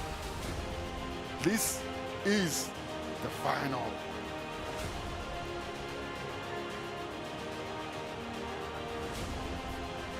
Once again, Strathmore Leos make it to the final. This time we have to deal with our hosts, Damima. Do you think they can turn the table? I think this will be an interesting game. We've seen Nondis use their big boys to sort of create that mismatch in play. And I think if they do that really well, then they'd have an advantage there. But Strathmore here have a couple of boys who are really quick, who are really nippy, who will run around, and they've got one or two crash ball, suppliers. So this one's a hard one to call, but you say that, but there's a bit of a balanced selection when I see I'm not seeing Tony Fidens in there. I'm not seeing Charles Odiambo. I'm not seeing Charles Odiambo. I don't know whether he's been selected. I think they're looking at getting some firepower off the bench. Ronnie is starting before he wasn't starting. We know he can get the line breaks. Doesn't go all the way, but we know he does get the line breaks. Yes, just with his popular show and go there, taking the ball in and going down to ground. I mean, he's no slouch, definitely, Ronnie Omondi.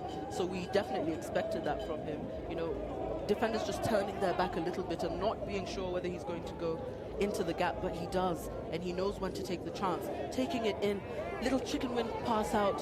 Nondi's to Tony Fidens. Will he be able to go all the way by himself? Yes, he does, all the way in between the sticks. Tony Fidens with the first try of the final. I did mention that Tony Fidens was on the field. I know before he wasn't. And that's the reason why he's there, Tony. Good spread work play, as we say, from Ronnie Omondi. A lot of show and go and half gaps. And they're not taking the racks. What they've chosen to do here is to offload, sort of, and so support players coming close as opposed to waiting wide for that pass. When support player comes close, it forces the defense as well to come in. And if you don't, then it's an easy line break. I thought the defender had him. They still had him. Look at that, Ronnie. It's a half break. Gets him. The defender comes in. Another pop pass. Three missed tackles. 3 Strathmore defenders there. They won't be too happy about that one, but Fidens wouldn't mind. At this time, Damima, I can confirm this time, that they actually converted the center post try. Yes, they did, making no mistake to do that, bringing the scores up to 7 to our gracious host, and Strathmore Eels 0. I don't mean to talk up Strathmore Eels. Anybody can come back from a setback. It's definitely them. Is Strathmore. Yes, it's definitely them. I think they've got the grit. I think they've got the personnel. They definitely have the know-how. And certainly the attitude. They don't see this as a setback per se. They don't see it as something that will stop them from playing their usual tempo. They understand that they have to deal with the opposition moments, good moments from the opposition. Steady until Ronnie here also taking his time getting to that ball. Bind. Arnold Muta versus Ronnie Omondi. What a matchup. I think they're both really good at doing what they do and definitely instrumental in whether their team will win this game or not. Oh, that was a good crash ball from Nondi. He's taking the ball in, takes 3 to bring him down. Victor again, I think, with that carry. And then Barnabas next on the ball. Advantage over. Expect to see Ryan later as Nondi's string a few passes here. Is that Tony Fiddens out there on the wing? Again, backwards. Yes. Went backwards. The referee says went backwards. I think Ronnie just hesitated there for a minute. But the referee says it went backwards. Ronnie thought he had been knocked forward. He has to get back, Ronnie. I think he's asking for a substitution. Ronnie's currently playing at six players. But they get the knock-on advantage here. I think it was knocked on by Gabriel Ayimba. Knocked on. Coming offside here. Ayimba. Ronnie still hasn't come back. He's still off his feet. Ronnie at the end of the field there. Under pressure, Oxford. The referee says here, under pressure, as we see Victor Ogena on the ball. I think we'll see a substitution here. I'm not sure they want to get. I don't think they want to remove him, Ronnie. He's played so well. He has, though. I suspect his substitute would be Eugene Mabwa, who's equally as talented. I mean, yes, he is a little younger, but he's had the experience. He's played with Nondis, he's played with Ronnie, he's played with these boys. And, you know, in his own right, is a fantastic player. Yes, Ian Mabwa there.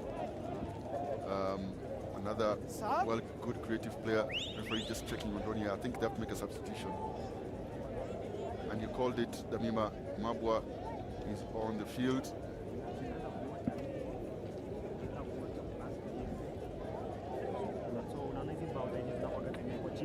Are you in for him, yeah?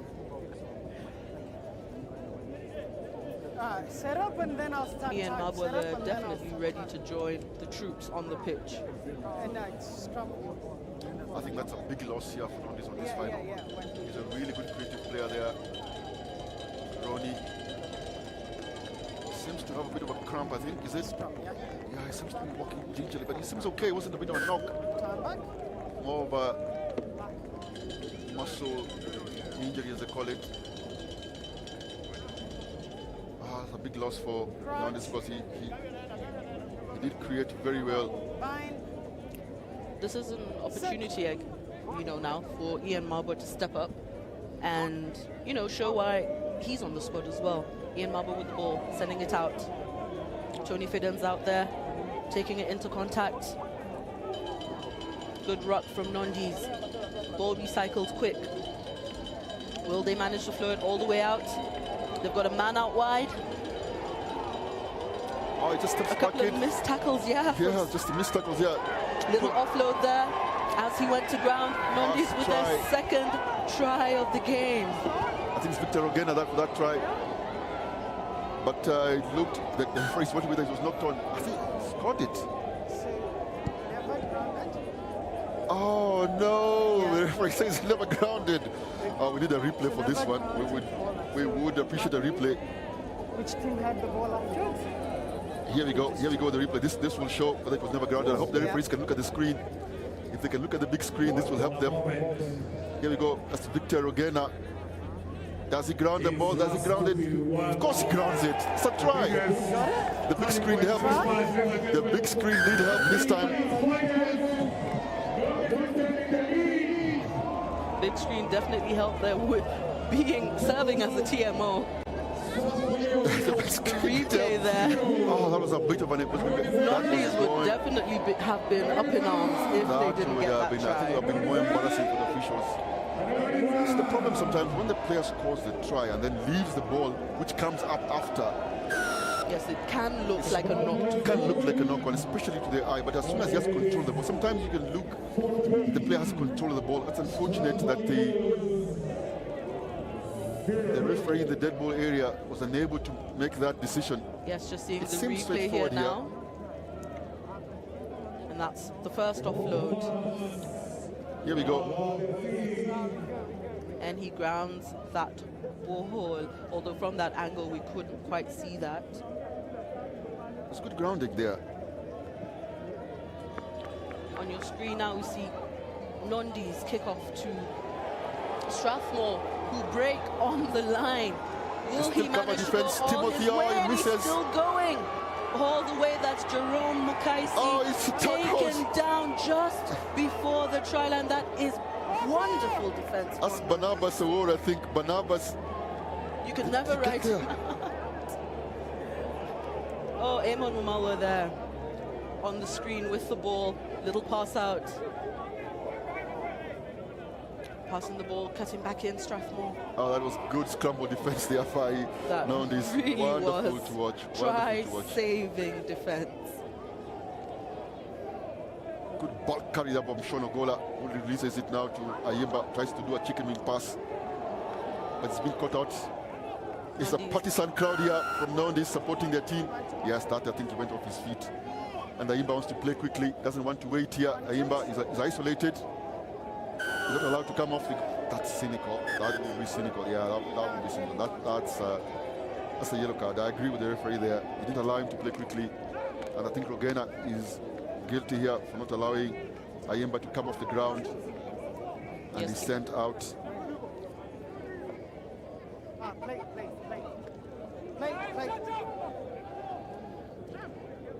Yes, Gabriel Ayimba there just showing a little bit of leadership on that squad, being one of the more experienced players. Strathmore still with the ball. Yeah, this looks like a try. Should be a try here. Yes, they should have the numbers. They've got one on the outside. Will they use him? Yes, they do. Try denied last time, but he makes sure to ground the ball this time. Strathmore, Leos. Collins. Half-time now. Half-time, yeah. Collins Minor with that tryout on the wing. Same player who got bundled into touch. Yes, or not even bundled out into touch, no, rather, just caught just shy of the line. It was good to see somebody like Barnabas Award there at the edge of that defensive effort, scramble defense earlier. But this time with a man shot, they conceded. It's close. It's still close. There's an overlap here. Eventually, you'd have thought they should score that one. And they did. That last pass there to the edge was sent by, I think, not so sure who sent that pass, but the try we know is scored by Collins Minor.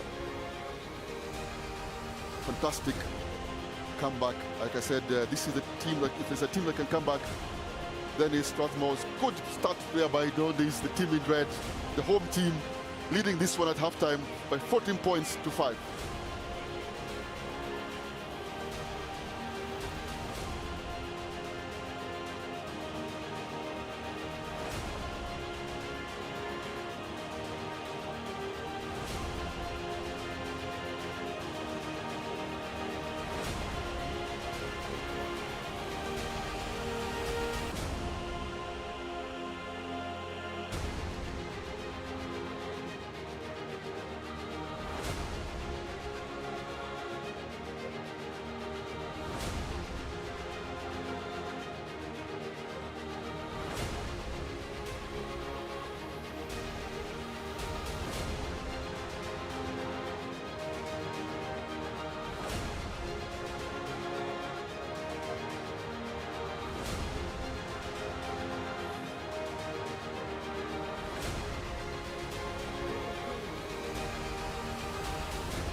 Strathmore Heroes regain and secure a back-to-back victory. Strathmore Heroes win. Strathmore Heroes win. Don't win. Don't win. I don't win. I don't win.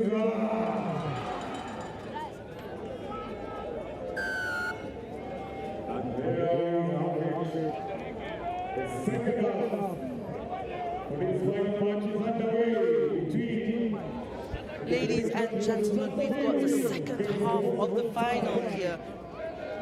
Nondi's taking on Strathmore Leos. Nondi's leading this game 14-5. The hosts definitely want to win this tournament. I mean, they'll be so happy to win their own tournament. And they played so well to get to here. But Strathmore are the kings of comebacks. And we might just be seeing them run in for a try. Brought down just before the 5-meter line by Nondi's. Nondi's are playing again without, I think that looks like Rogena, Victor on the floor. They've lost another player, they are 6, unfortunately.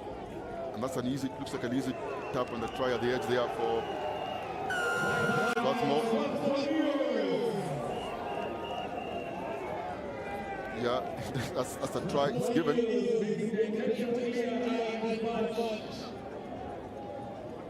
Unfortunately for Nondi's there, they are defending 6-man, and you're right, Damima. If anybody can come back, then it is Strathmore.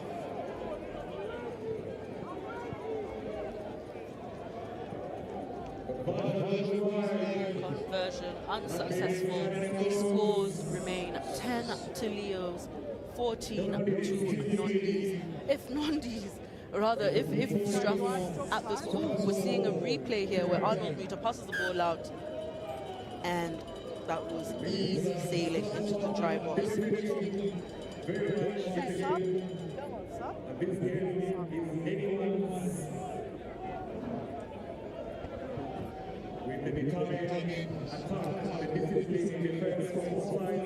Nondi's at that time, I believe, were a player down. They had a player injured, but I guess that's just how the game is sometimes. Strathmore doing well to take advantage of that and scoring, or rather drawing first blood in this second half of this game. Strathmore with the kickoff. Arnold Muita. Ball goes just over the 10-meter line. Referee says goes backwards. Gabriel Ayimba with the ball, with a little pass, basketball pass over. I think this will be one of the difficult, strongest 4-5 minutes. Most difficult 5 minutes, I would argue, for Nondi's supporters. Definitely. Because this is Strathmore at their best here, making a comeback. Arnold Muita there in the replay. I think it tripped him. Yep, but referee didn't see that. He just saw the forward pass that resulted from it. So unfortunate for Arnold Muita there. A little, a case of the dark arts there in the ruck. Well, it wasn't too dark because we have it on camera. Arnold Muita was tripped, and therefore fell and then gave a forward pass to Gabriel Ayimba, who would have scored a try. Correct. I think that trip is what forced the forward pass. There's no TV match official here. Yes, and when in doubt, you play. You'll blow for what you've seen. So if the referee missed it, then he missed it, and the players just need to go on. Nondi's with that ball. Ian Mabwa passing the ball out. Nondi's go to boot. Gabriel Ayimba getting back for that ball. Tony Fiddens there, right there with him. Collins Minor going to ground. Oh, Nondi's get the bounce of the ball here, the rub, the green as they call it, not too green, but they get a benefit of that collision environment. There's too many hands in there, I would argue, but they just go over. I don't think Tony Fiddens was on his feet there as we are going over that one. But they get the advantage call here from the referee, Ian Mabwa with the ball. I thought Isaac Karangi there was okay on his feet for Nondi's, but Fiddens seemed just to be on his knees. No, let's go, yeah. We're seeing some activity and movement on the Nondi's bench. Moses Begi wanting to maybe come and make a mark here.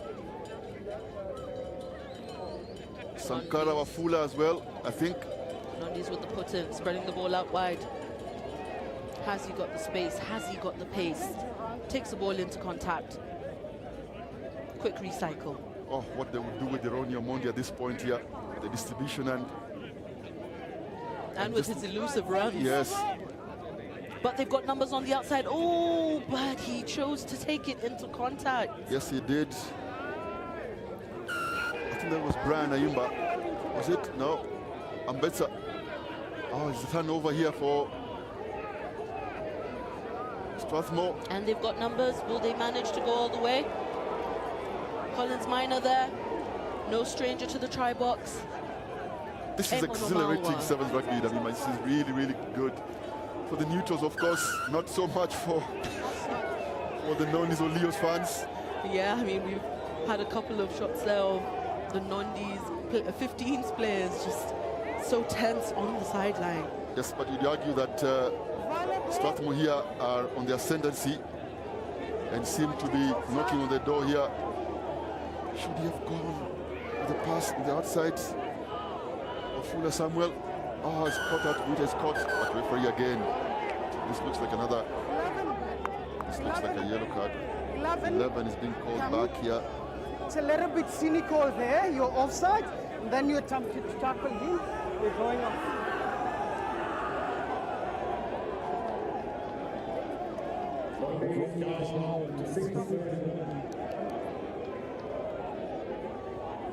I think the referee not too happy. Should be a yellow card. I think the Strathmore fans were saying they felt like that should have been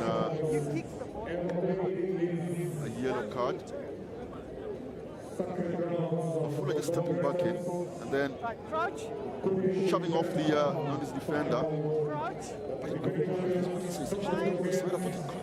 Because Mita picked the ball and then the tackle came through.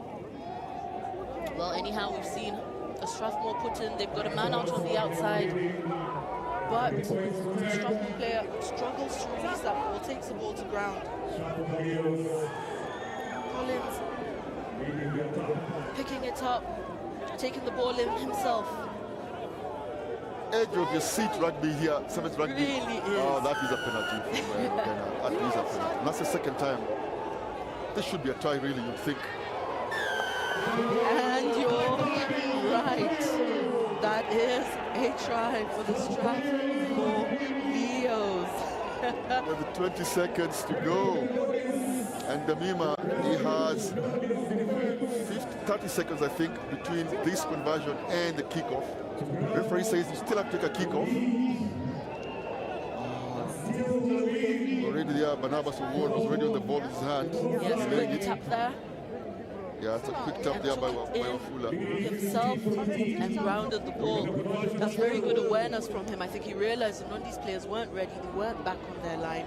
Took it, grounded the ball, went low to make sure he wasn't going to be held up. Very well done from the young man. Good situational awareness. To know that these defenders were not 10 meters. And therefore, quick tap meant that he cannot be touched, but they touched him nonetheless. And I think this doesn't look too good for Nondi's, even though they're receiving this kickoff with the last play to go.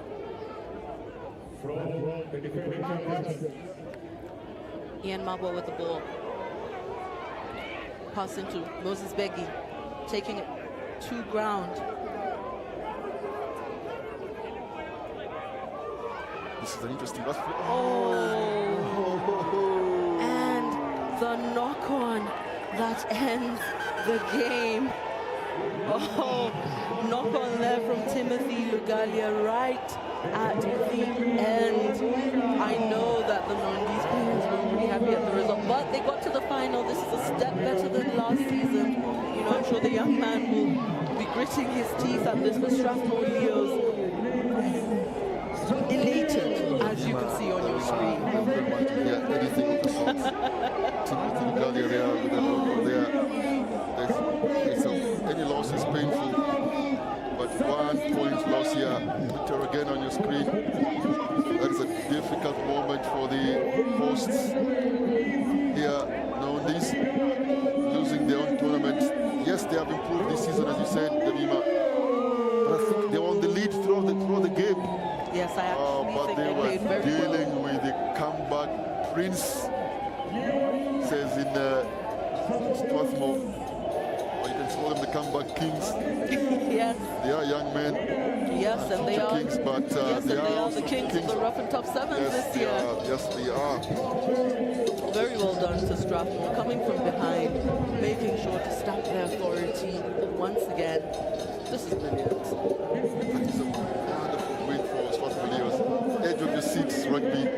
Right at the death there. They were out up to, I think, a minute to go. They were still out, actually 30 seconds to go. They scored the try with 20 seconds to go, the final whistle. Moses Beggy there, Charles Odiamo not happy. They played well. I thought Charles Odiamo played very well this tournament. Moses Beggy upset with the outcome. They thought they had it. Charles there just demonstrating with his teammates. Felicitations here to the host of the Rough and Tough Sevens tournament. And here we go. Here's a new celebration here. Remember, this evening, the odd-shaped ball, it's a tournament with a backup called the odd-shaped ball. That odd-shaped ball. That other odd-shaped ball. And Norway will take on England. And this is part of the celebrations that they do. And there you Here we go.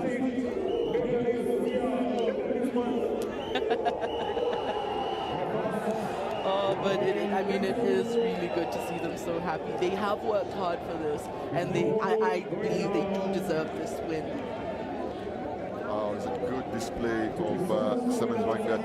I said that there was a good exhibition of Sevens Rugby from the from the Mwamba and Queens women. But what a wonderful game of Sevens here between the hosts of the Rough and Tough Sevens tournament, Nondi Scripps and Strathmore Leos. Unfortunately, right at the death there, with 20 seconds to go, I just felt that perhaps the loss of Ronnie was a little bit unfortunate, of course, as usual, but took the edge off from Nondis. Mamba did well, I think, when he came in. So did the other substitutions. I think they did pretty well. Yes, I think we just missed a little of that X factor that Ronnie brings, to the game. But all in all, that is what happens in a game of rugby. Sometimes it goes your way, sometimes it doesn't. Sometimes a player makes a difference, sometimes the substitution or injury of a player makes a difference. Ladies and gentlemen, remember, this is just a precursor to everything that is coming up, starting with the Prince Sevens. That will be the first leg of the 2026 Sport Pesa National Sevens Circuit. Princely Sevens on the 25th and 26th of July in Nakuru. Then moving on to Dala Sevens on the 1st and 2nd of August at the Jomo Kenyatta Stadium. Moving on to Caberberry Sevens back here in Nairobi on the 15th and 16th of August at the RFUEA grounds. And then we go down to the coast city of Mombasa for the Driftwood Sevens, 22nd and 23rd of August at the Mombasa Sports Club. And then we travel a little bit to Embu on the 5th and 6th of September at Embu Stadium. Come back to Nairobi for the Christie Sevens on the 12th and 13th of September at the RFUEA grounds. And at the very end of all this, ladies and gentlemen, will be the Safari Sevens on the 9th and 11th of October in Nairobi, where we expect to see all of you. Well, it's been a wonderful display of Sevens Rugby here at the Ngong Racecourse. It was a bit chilly. It still is chilly. Got a bit of sunlight, but believe me, we did get a bit of hot, high-paced rugby. And eventually,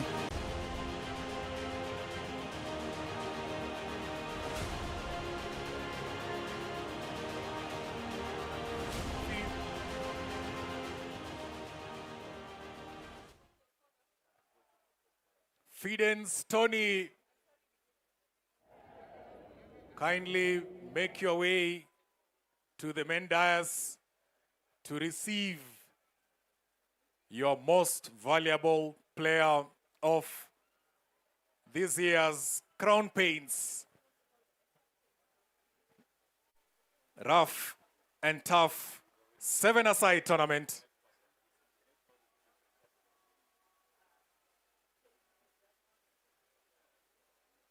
Fidens Tony, please, we have the representatives from our sponsors ready. Olivia Omungo.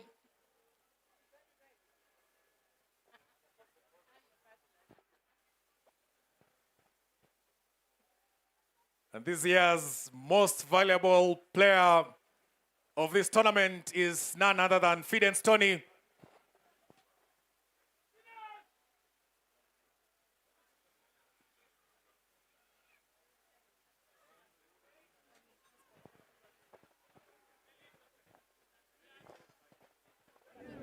There you go. I can see Fidens Tony. Fidens in high spirits. This is his home ground, his hunting ground. And every time he has donned the white jersey, he has come out with accolades. Last week, playing in the Kai Memorial Touch Tournament, he was the best player. And what you're seeing, ladies and gentlemen, is another Fidens Tony show. A big round of applause, ladies and gentlemen, to this year's most valuable player of the Crown Pain Ruff and Tuff 2026 edition, Fidens Tony.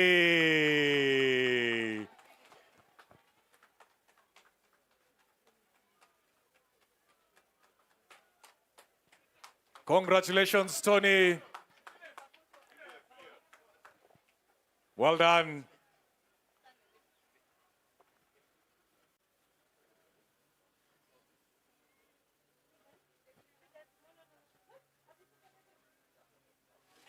Congratulations. Congratulations, Fidens. Thank you very much, Olivia Omungo. Once again, a big round of applause to the most valuable player in this year's edition, Crown Paints Ruff and Tuff 2026 edition, Fidens Tony.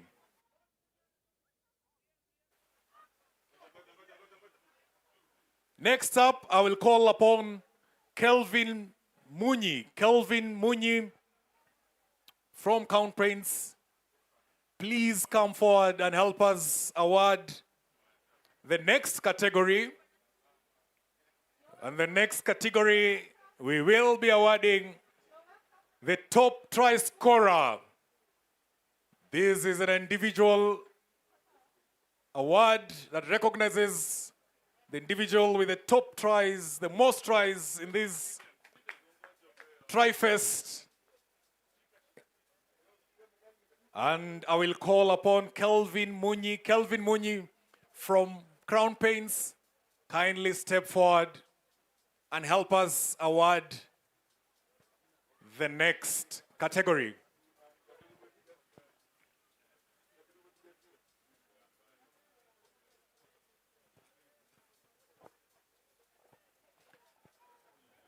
Kelvin Munyi from Crown Paints, kindly step forward and help us award the next individual award, which is the top try scorer.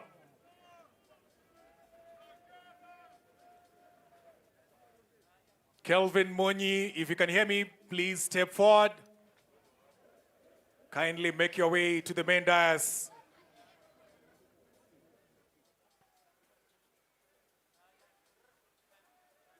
Thank you very much. I can see he's coming.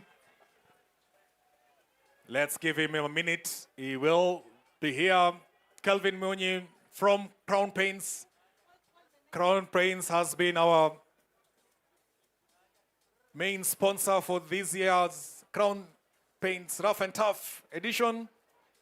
The manufacturers of their flagship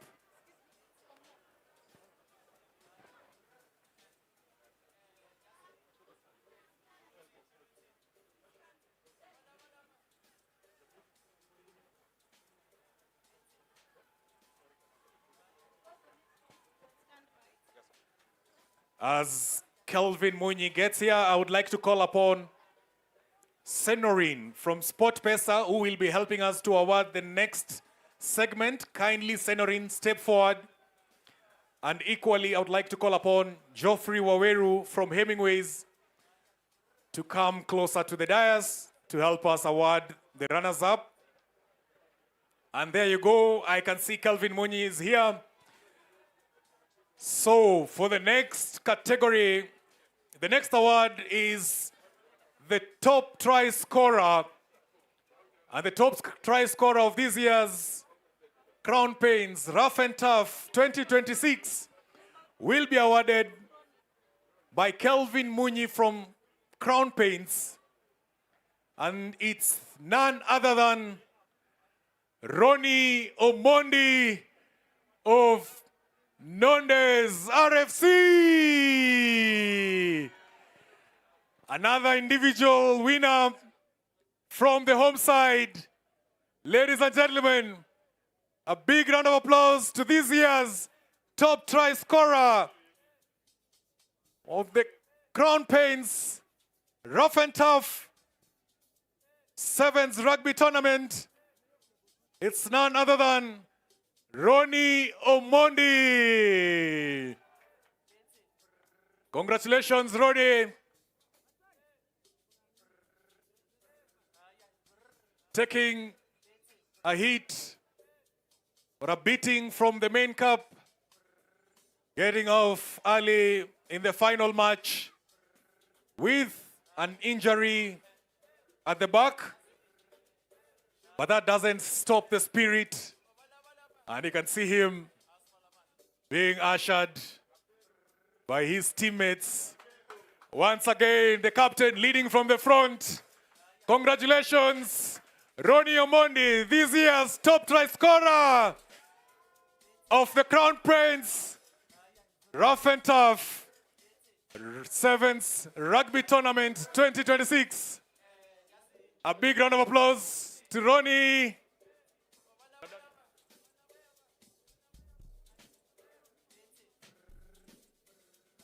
Thank you very much, Kelvin Munyi of Crown Paints.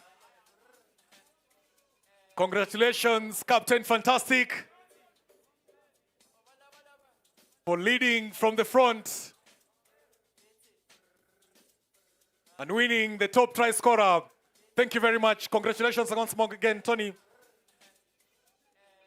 For the next award, we'll move to the plate winners.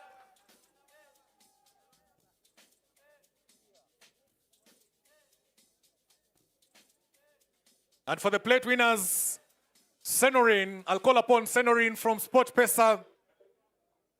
Senorin from Sport Pesa, karibu sana. Karibu sana, Senorin from Sport Pesa. Sport Pesa has been kind enough to sponsor this year's edition of the Crown Paints Ruff and Tuff Tournament, and equally providing us with the live coverage of these games and the on big screen on the pitch. And they have always answered to the call and supported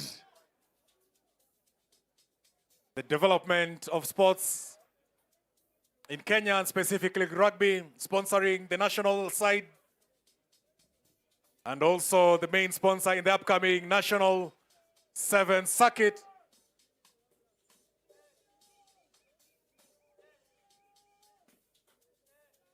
And the plate winners for this year's Crown Paint Ruff and Tuff Sevens Tournament 2026 is none other than Kenya Harlequins.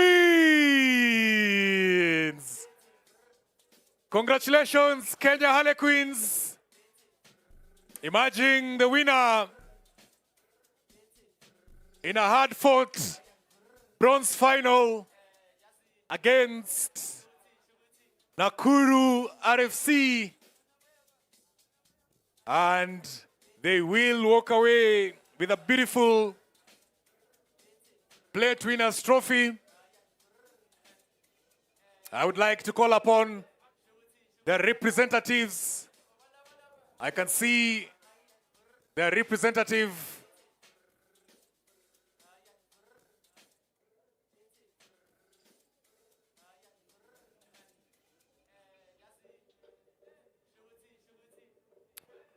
The representatives of Kenya Harlequins is here, ready to receive the plate winners trophy from Senorin from Sport Pesa.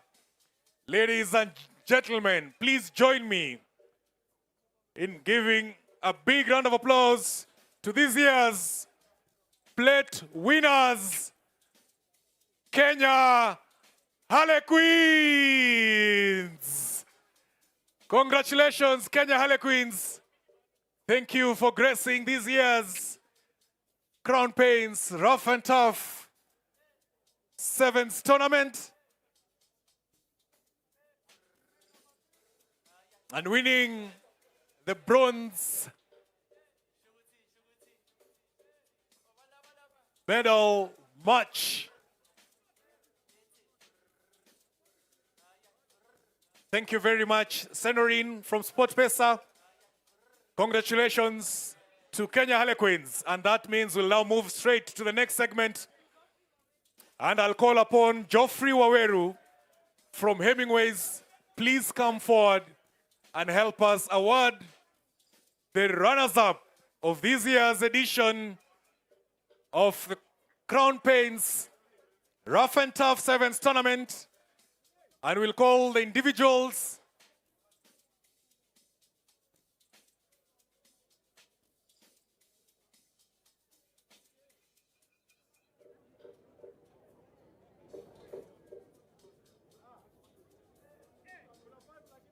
Ladies and gentlemen, this runners-up category, we were served with one of the best finals ever witnessed in this pitch, with the home crowd favorites, the Nondis RFC, coming short of a surprise win against the finalists, and the team that took on the pitch and winning their individual medals from Nondis, we have Lamek Ambetsa, Brian Ayimba, Moses Begi, Tony Fidens, Isaac Karanja, Timothy Lugalia, Ian Mumbwani, Geoffrey Magoro, Charles Odhiambo, Ryan Odua, Daniel Okito, Crispin Omondi, Barnabas Owor, Victor Rogena, Fred Shisia, Sankara Wafula, Kinywa Wayaki, and last but not least, Captain Fantastic himself, Ronnie Omonde. Nondis, please come forward and receive your medals and your trophy. Of course, on the technical bench, the coach, Francois Ndonga, SNC Mike Shamia, Physio Nick Samora, and Lacton equally join the team as they receive their runners-up medals on what lived up as one of the most entertaining, nail-biting, bone-crunching, tail-ending final ever played here at the Ngong Racecourse. We promised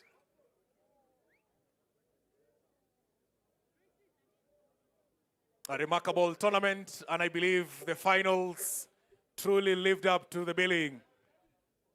And the moment we've all been waiting for, ladies and gentlemen, honors guard by the defending champions and winners of this year's edition, showing the respect between the two sides. Once again, ladies and gentlemen, please put your hands together to this year's runners-up, winners of the 2026 Crown Paints Ruff and Tuff 7th tournament, Nondi's RFC.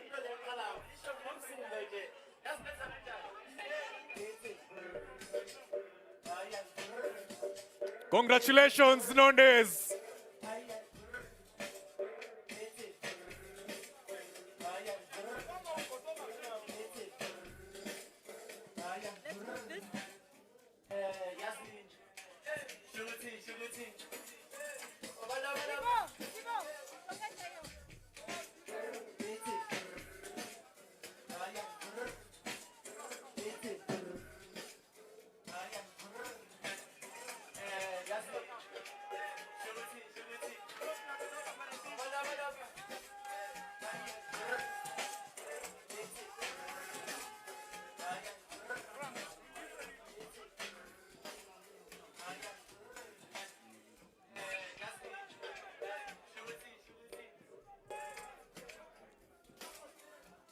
Congratulations, Nondies.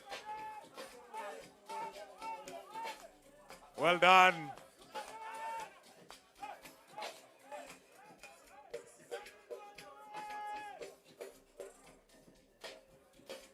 Thank you for an entertaining match.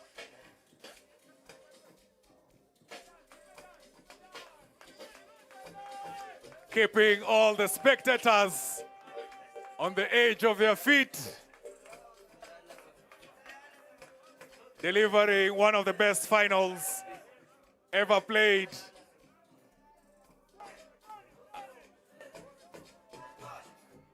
And with that,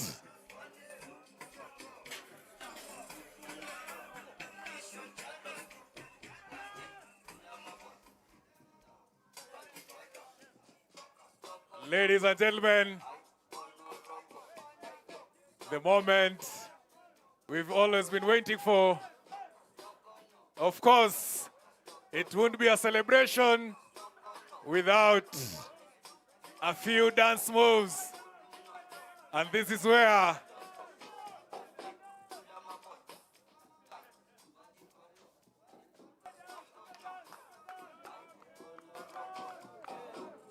the fans have all been waiting for. The honors lap and the runners-up celebratory dance.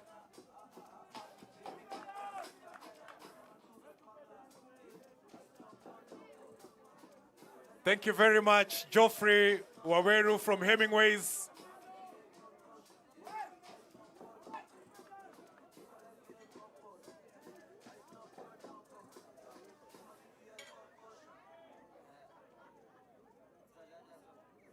Nondes with a special request. DJ, the winners parade.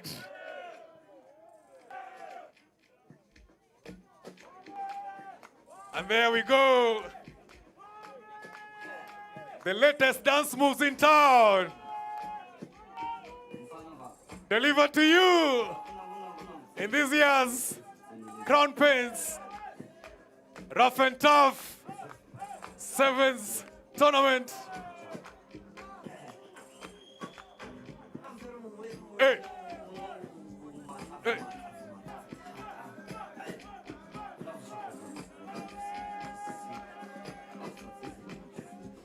Ladies and gentlemen,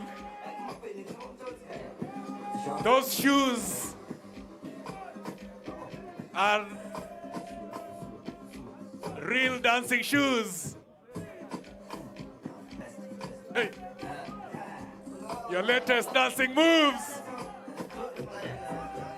Hey, hey, hey, hey.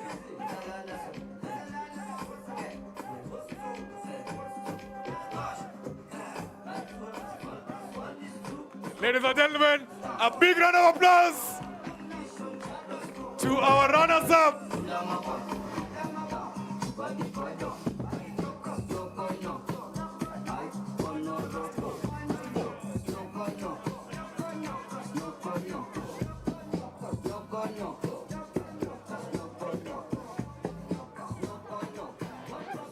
Congratulations, known as the home team, the crowd favorite.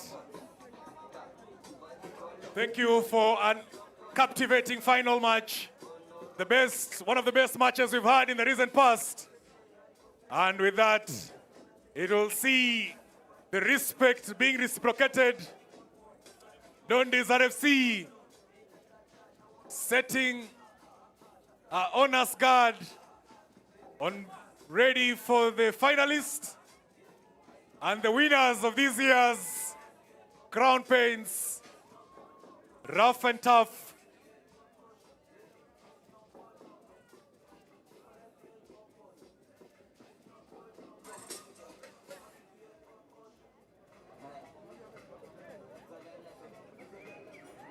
Ladies and gentlemen, the moment we've all been waiting for.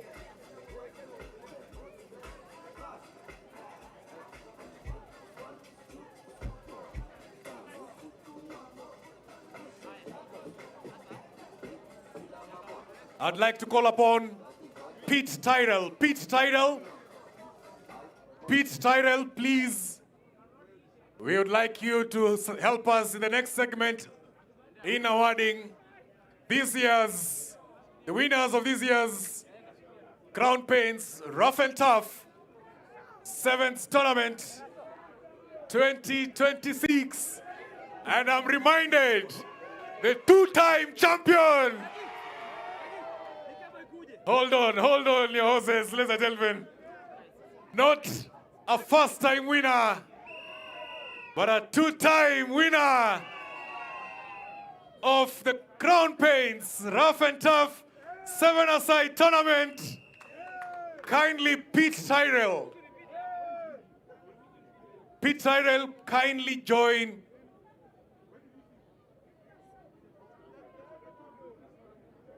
Richard Muturi from Crown Paints to help us in awarding this year's and last year's. Kindly, someone, please drag Pete Tyrrell from the open bar. Kindly. Security, please drag Pete Tyrrell from the open bar. And we have a flyby plane gracing this year's Ruff and Tuff 7-a-side edition. I can see Pete is limping. Kindly, Pete Tyrrell, kindly join Richard Muturi at the main dais to help us in awarding this year's winners. And I can see Peter is almost here. So ladies and gentlemen, the moment we've all been waiting for. We promised a bigger and better tournament this year, the second edition of the Crown Paints Ruff and Tuff Rugby Tournament. And with the upsets that we saw, it was promising.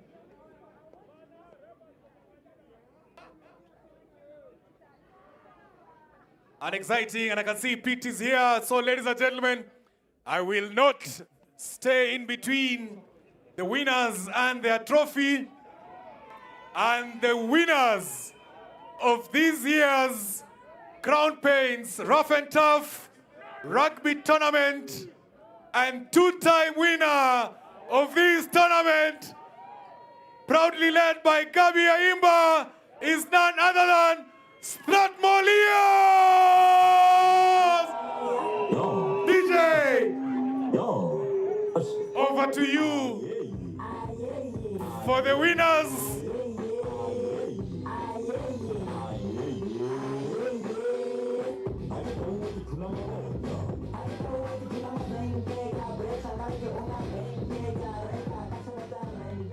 Congratulations.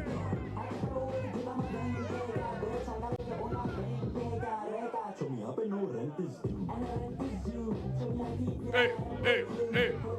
That is a winner's lap of honor. Ladies and gentlemen, your winners for this year's Crown Paints Ruff and Tuff 7th Rugby Tournament is none other than the Strathmolleos!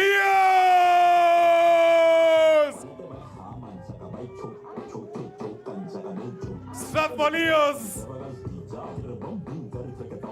winning this event back to back and going down in history.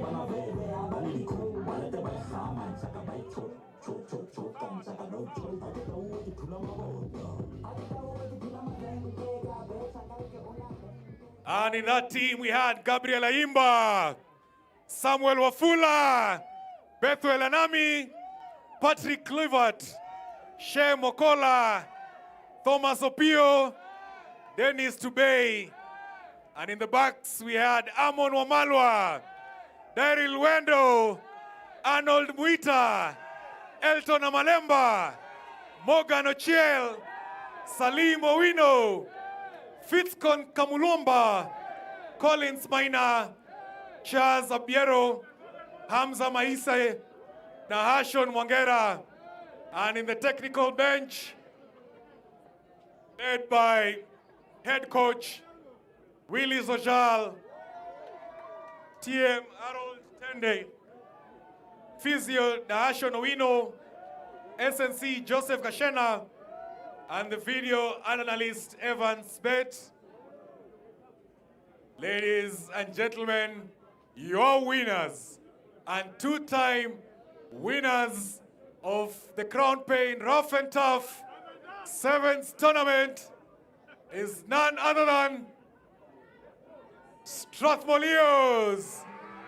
And receiving the main trophy from Crown Pain's Richard Muturi, who also doubles up and Nodis club chairman, and Pete Tyrell, the Nondes Rugby Club Limited, is none other than Gabi Aimba, Captain Fantastic, leading from the font. Congratulations, Gabi. Congratulations, Strathmore. It's been a pleasure to have you grace this year's Crown Paints Ruff and Tuff tournament, not only to defend, but also to retain. Ladies and gentlemen, 2026 and back-to-back Ruff and Tuff 7th tournament champions,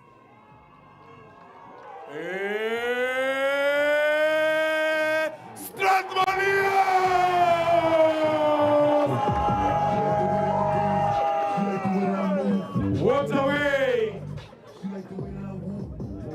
to defend. What a way.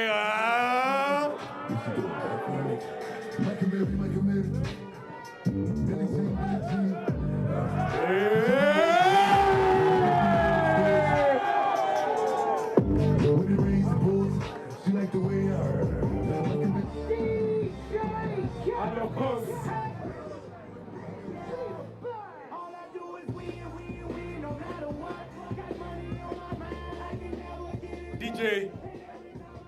DJ, there's a winner's request coming your way.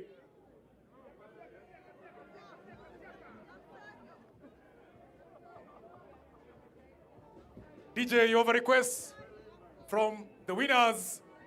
It can't be a celebration without a dance. Dondes gave us the runners-up dance. Let us see the latest dance styles, hot off the heels, from this year's freshly crowned winners of the 2026 Crown Prince round.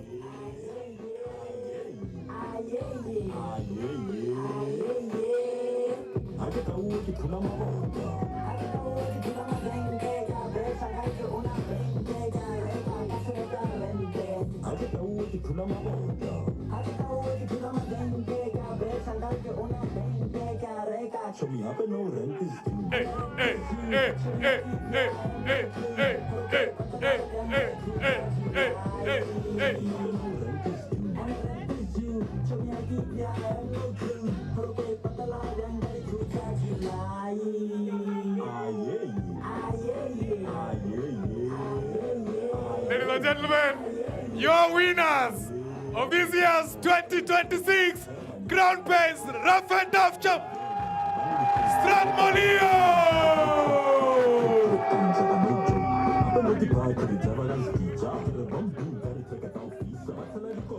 Before you leave. Congratulations,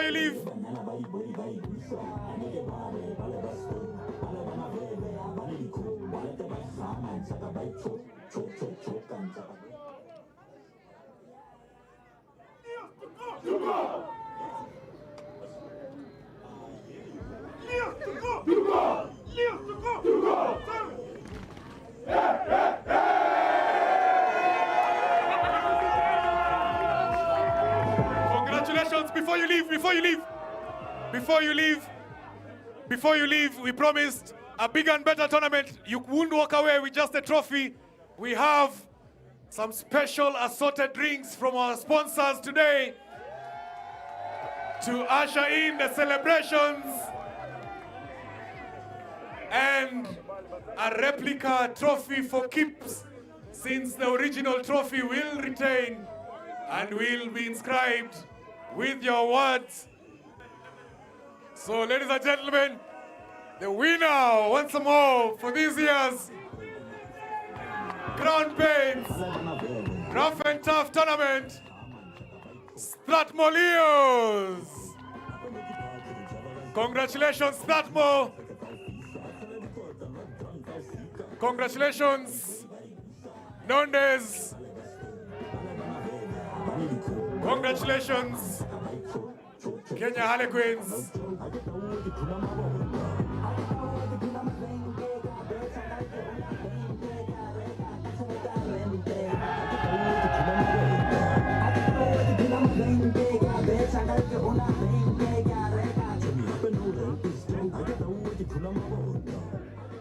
Ladies and gentlemen, with that marks the end of what has been a captivating full day of rugby here at the Nondes RFC Red Lion, where Strathmore Leos defending their title, back-to-back champions, and would love to see you back here again to defend your title next year. Congratulations, Strathmore. Congratulations, Nondes. Thank you very much, Kenya Harlequins. Thank you very much, Black Blood. Thank you very much, Mwamba. Thank you very much, Nakuru. Thank you very much, Impala. Thank you very much, Daystar, for gracing this year's edition. And at this point in time, this event wouldn't have been possible without the support of the relentless team behind in putting this tournament together and delivering one of the most successful tournaments of this year. I would like to call upon the local organizing committee of this year's Crown Prince Rough and Tough tournament to please come forward. Local organizing committee for this year's tournament, please come forward. We cannot close this day without giving a big thanks to this team that worked behind the clocks, working late into the night, bearing with this cold, and delivering what has been a spectacular event, beating all expectations from fans, both online and also present here on the pitch. So the local organizing committee, kindly, we wouldn't want to leave without just recognizing you. Kindly, local organizing committee, please come forward.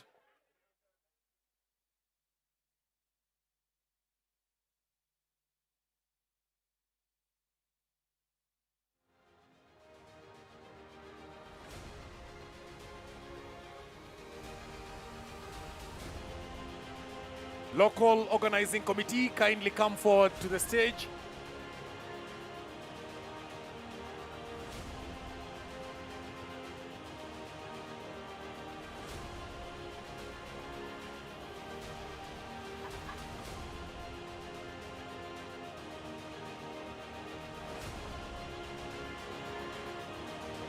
Local organizing